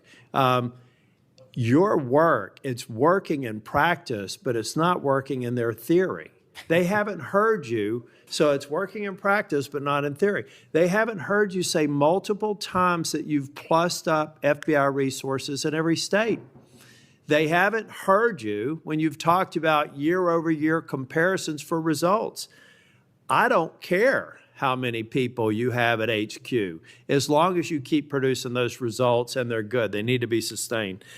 Now, I am a little bit concerned about the deployment of National Guard troops to dangerous cities, but you keep on mentioning something I'm going to go back to in terms of joint task forces. You also did a great job of explaining why you think you should save money and go out and fly out of an airport versus an easy trip across the Potomac to National. I love all of those responses. I'm not going to repeat them here. But I'm worried that if we move in too quickly, let's say to Memphis, I should back up and say I was Speaker of the House in North Carolina. And I would consider it a personal failure on the part of state leadership if they have to call in federal resources to do their job beyond what they do every day. And that's promoting joint task forces. I've seen ATF, DEA, FBI. I've been in the briefing rooms at 3 o'clock in the morning about to go and do a 55 no-knock warrants on bad people. You all do that every day, and thank God that you are. It looks like we should plus it up in a few cities. I'd rather use the money to deploy National Guard to just continue to leverage what you're already doing well. And I compliment you because I've got to believe it's a lot of these joint task forces that have increased the apprehension and charging rates. So thank you for that. But do you agree that at the end of the day, if we're going to have a sustained impact on crime, whether it's Memphis or any other city, that we've really got to enable, empower, and continue to support the men and women on the ground there every single day? 100%. Thank you. I think that your cost-benefit mind needs to go into, if I'm about to deploy this many National Guardsmen to a city, what does that cost? And what would that look like if we were plowing that cost of deployment into ongoing, I believe, joint task force, which are working very well. They're working well in North Carolina. So I'd like you to look at it. Now I'm going to move on. The Safer Communities Act, can I get your commitment to get an update? Maybe we could even take a trip out to West Virginia to see how we're doing an extraordinary job of NICS background checks. People are getting them in record time, but we are taking a few guns away from people that probably shouldn't be able to buy it that day. Would you agree with that characterization? I would love to have you out and anyone else on this day is to West Virginia to see that I'd like work. to bring some of my colleagues to see it's working. We had people on my side of the aisle saying it was going to be awful, it was going to result in mass confiscation of guns. Not true. They were wrong. This bill's making a difference. I also want to talk about the behavioral health and other components in granting. I know in North Carolina things are going well. I want to make sure that that flow is going out there because the tragic events in North Carolina and Charlotte, the stabbing, I spoke with one of the family members yesterday, I think that we have to recognize that we have magistrates that have a revolving door policy, no doubt about that. And they should be held accountable if they're releasing dangerous people. But I also think that some of the problem is that we simply don't have a place to send people, particularly with respect to behavioral health. We have got to continue to, every law enforcement officer I've ever spoken with says, look, I've got law enforcement officers seconded to an emergency room because I've got somebody with no place to send them. I don't have a bed upstairs I can send them to. I don't have a behavioral health facility. We've got to provide more ways to detain people that are a risk to themselves and a risk for the community. And I really do believe Safer Communities Act is a good framework for doing that. That's only a comment. Section 702 is going to come up in April of next year for renewal. Do you believe it should be eliminated and not reauthorized? No, sir. It needs to be Can I also reauthorized. get your commitment maybe to come back over and review some of the controls that are in place and other things? So hopefully we won't have the drama leading up to April. We can actually come here and get consensus on why you've got the checks and balances in place and why we should do it. Just remove any chance that we're going to run into that cliff narrative next year. Can I get your commitment on doing that? You have Mr. it, sir. Patel? Thank you. I want to talk very briefly on, and the chairman's given me a gavel, but I promise not to go over more than 2 minutes. But that's why I chose to be last, so I could have this discussion and actually get to some facts versus agendas and clickbait that we'll almost certainly see going forward. Tell me a little bit about the rationale behind the change in stance in recruiting. I also understand there may be a reduction in the academy timeline. Just give me some thinking about where you are on recruiting, retention, training, et cetera. Simple. So recruitment is through the roof. We've doubled up month over month. Our applicants to be 1811s are federal agents, intel analysts. So the recruitment is going wonderful. What we have to do is figure out a way to get creative because the BFTC timeline is an 18 to 20 week program. And what we've done to address the openings we have for 1811 BRIC agents is we opened it up to the interagency and said, hey, do you at Secret Service or DEA or ATF want to come over? You guys went through FLETC. You guys were cops or military officers. You're law enforcement. So we created a shortened bridge program of 6 weeks at Quantico that if you want to come over and be an FBI agent, you can do so. There's transfers all the time. We just made it easier. And we're also recruiting police officers who might not have a college degree. But in my opinion, that does not disqualify them from serving our community. So we're welcoming them. It's a rigorous application process. It's just one item. But we are changing the timelines based on the needs of the country, but not jeopardizing quality. I'm glad you mentioned that. I heard someone almost a throwaway line that you were hiring people without a college degree. Most of them have had basic law enforcement training, all the kinds of certifications. You're talking to somebody who didn't achieve my 4-year degree until I was 37. I'd like to think that I brought some things to the table, and I think that those people, the mere comment, I think is inappropriate for somebody considering this to think that they're a lesser person because they don't have a piece of paper. I wanted to get back to the last thing that I will talk about. I'll follow up with some questions for the record. Thank you, incidentally, for consistently being responsive to any inquiries I've made to you. But on the Kirk shooting, I do believe that that Senator Schmitt's numbers are right. There seems to be a disproportionate number of voices on the left that are celebrating the assassination of a CEO or celebrating the assassination of someone in Mr. Kirk's case that I disagreed with probably about half of his positions. But I felt like he was a good voice in engaging young people, and that's a start, as long as we can do it civilly. And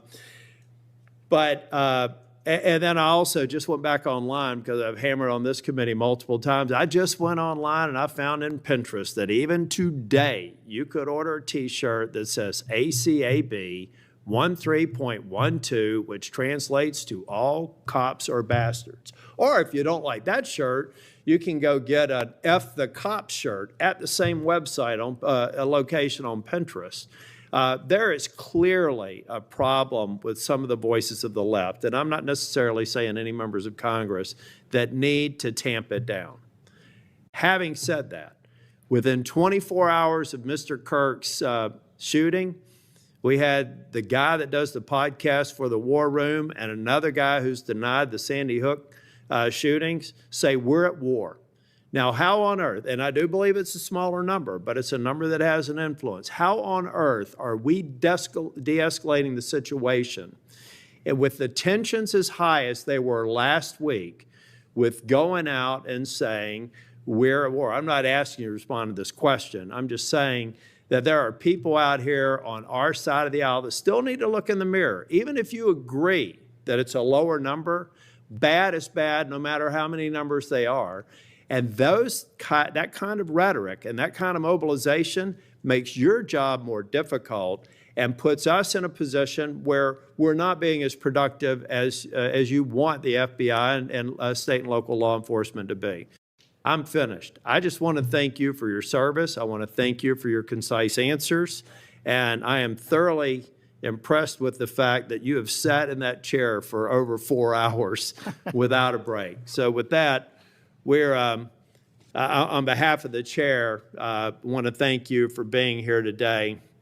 And also, I assume, are we leaving the record open for any period of time for 1 week? The record will be open, left open for 1 week so that you may have questions for the record. Mr. Patel, thank you for being here Thank today. you, Mr. Chairman. Meeting's adjourned.